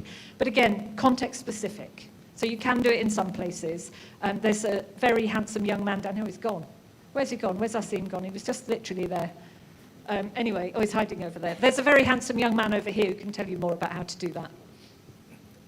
I think we'll take the next 2 or 3 questions together in the interest of time. Yeah, please. Actually, my question was in line with what she recently asked. Okay. Like, does a scheduled or regular discharging helps in reducing the emission? So, thank you very much. Okay. Yeah, 1, 2, 3. Should I go? Yeah. Hey, Barbara. Good afternoon. I'm Sangamitra Acharya from JNU. Finally, I've got the mic with me. It's been a wonderful experience since morning listening to the way in academia we are seeing and understanding WASH and the climate linkages. And I'm sure as the day has moved in, the enrichment has increased too. I've been trying to get a sense, while we've been talking about bringing in this transition by way of looking from agency, from technology, from the perspective of how infrastructure could be kind of improvised, financing, et cetera, so that there are positive outcomes, if I may say so. In this process of positive outcomes, I am kind of trying to understand, especially drawing from what you said, in terms of right now my preceding speakers also said, when you're talking about transportation, emptying, et cetera, over and above technology, my suspicion is that there'll be human contacts involved too. So in this process of the outcomes that these services should be made available to the people, I also want to get a sense of what's happening to these people who are ensuring that these services will be provided. So the provider's perspective is perhaps what I'm looking for. Thank you. Barbara, you've put too many disclaimers, so I don't know how to ask this question. But I'll start with a comment. I'm Jay Bhagwan from Water Research Commission. My comment is that fecal sludge management is an interim solution. And if it's not understood by people, we're going to have the carbon issue forever. But then my question, and I think Dr. Ravi presented also a position around that we're trying to just manipulate 20th century solutions with a 21st century problem. And we're not being bold and disruptive. So what is your view on how we solve these problems? Because you gave too many disclaimers. Okay, those are big questions. So I'm going to take these two, and then I'm going to do a nice wrap-up on Jay's, if that's all right with you, sir. So just to say, going back to emptying and going back to the role of the people that work in the sanitation sector, first of all, that is fundamental, and I think in later sessions we're going to hear more about that. We've kind of gone from the policy and the technical to other things. I think we'll hear more about that in later sessions. Absolutely agree with you. I just want to say one thing about scheduled emptying. I think scheduled emptying is a symptom of good management. I don't know that scheduled emptying is particularly effective for reducing emissions. It might be in some situations, sort of depends. But what it is a good thing to do if that's the best way to manage the system. So it's all about good management, which slightly cheekily I'm going to use as my segue for Jay as well. I do agree with you. I think we need really bold solutions, and I'm still not sure we know what all of those really bold solutions are. We've got kind of two bold narratives occurring at the moment. We've got the bold reinvent the toilet story, which I think is fantastic. And then there's also really interesting stuff that's being done in Sweden and Germany now, where they're trying to work out how they can leave some of their systems using waterborne pipe networks and other parts of the system recycling and recirculating nutrients at different scales, because it's all about the most effective scale at which to recycle nutrients. All of that is totally different to what we're doing now. My only issue is that I think we can't stop managing what we have. So I think we as professionals have a real challenge, which is to try and be aware that we are making existing systems work as well as they can while we're trying to get to that new point. It's going to happen. There'll be a tipping point, but I just don't think we're there yet. But I do absolutely agree with you that I think we shouldn't just keep putting sticking plasters on systems which aren't working very well, except that sometimes that's the least bad thing to do. So that is a real cop-out. My apologies. I'm a university professor. I'm allowed to equivocate, right? Can I hand back to my esteemed chair? Yeah, I think if there are any more questions, please feel free to catch up with Barbara, after the sessions are over. With that, we conclude this particular keynote. Thank you, Professor Barbara, so much for an enlightening presentation. Thank you, everyone. Oh, yeah.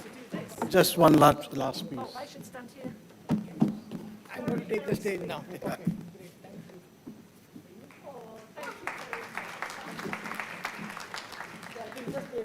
By the way, he was the handsome guy I was talking to. Yeah, it was you. He never plays it. Okay. Great. So I think you all must be thinking that what are we giving this in this ribbon thing, right? And it's not a degree certificate. It's a memory of CEPT that we are giving to the panelists and the keynote speakers. And we are also ready to give it to all of you if you want to buy it from the CEPT press. It's a cheap one. It's like less than $1, so don't worry about it. But you have to let us know in advance. Okay, great. So it's a memory of CEPT, and I think I've been part of CEPT for the last 15 years now, and this is the memory that I also have of CEPT. So I'll just explain what is this about, okay? It's called Matani Pachedi. It's a local art that has happened, and this work was actually done by some students during their academic exercise, and this has now become like a souvenir, right? That's the word I was looking for. It's a souvenir for CEPT right now. It's a very interesting diagram. It's the entire CEPT layout that you see here. So this was the entry gate from where you all came. This is the north lawns where you walked in towards the building. This is the Faculty of Architecture building that was designed by Professor B.V. Doshi, the esteemed architect. Then we had the Faculty of Planning here. We have some other schools, Faculty of Technology, Interior Design here. So this is the entire CEPT layout that has been done. Now the interesting part I'll show you. This is all academics. Now CEPT was also a fun college, and we had a lot of fun during university times. This was our Garba, and we still have to some extent, I would say. It's not the old one, but yeah, it's okay. So this is our famous Garba ground, and whoever is staying back tomorrow, we have forced all of you to stay back tomorrow. I know some of your flights, we are scheduled only on 4 and not on 3rd. It's because of this Garba. So tomorrow, please join us for Garba in this grounds. Not in this ground, but we are doing the famous CEPT Garba tomorrow in the cultural night. You can see some people drinking over the building. Some students. So that was our old college. It's in Gujarat, it's a dry state. I hope I am not live. Sorry, cut the video. I think there's a buffer of 10 seconds I had kept with the team. Cut this part. So we have some people in dry state doing this. We have people dancing on sitting. We have dogs. So it's a campus there are 70 dogs on this campus. And you can't throw them dogs out. The students will throw you out of the school if you remove the dogs. And we had people who were saving for dogs. So we had many dogs. They are all friendly. None of them bite. But they will come to you for sure. So don't be afraid. And you can see some of our classes are at basement. And you can also see dogs sitting in our lectures. So whenever we used to have lectures, we had 2 dogs sitting with us always. I don't know what they were doing, but they were having fun. So this is our culture that we had. It is a great institution, as I proudly believe, and I think all Septians who are sitting here would also believe, and all those who have come as delegates. You see our institution today here. But it's not only academics, but it's also the learning, the culture that we had, for which we stand right now. Thank you. Oh, I have to announce also. Okay. So, sorry? Sure, we can do that, yeah. Maybe post this event if we close on time. Okay. Okay, now do we have tea? No, I think we have a parallel session right now. So once you move out of this room, there is a building opposite. It's called the CFP building. The team is there to guide you. We have 4 parallel sessions. Look at the app that the team has designed. Go to your sessions that you want to attend. It's a 1-hour session that we have. And post that there is a tea break and again a breakout session. So look forward to having you all at the breakout sessions. Thank you.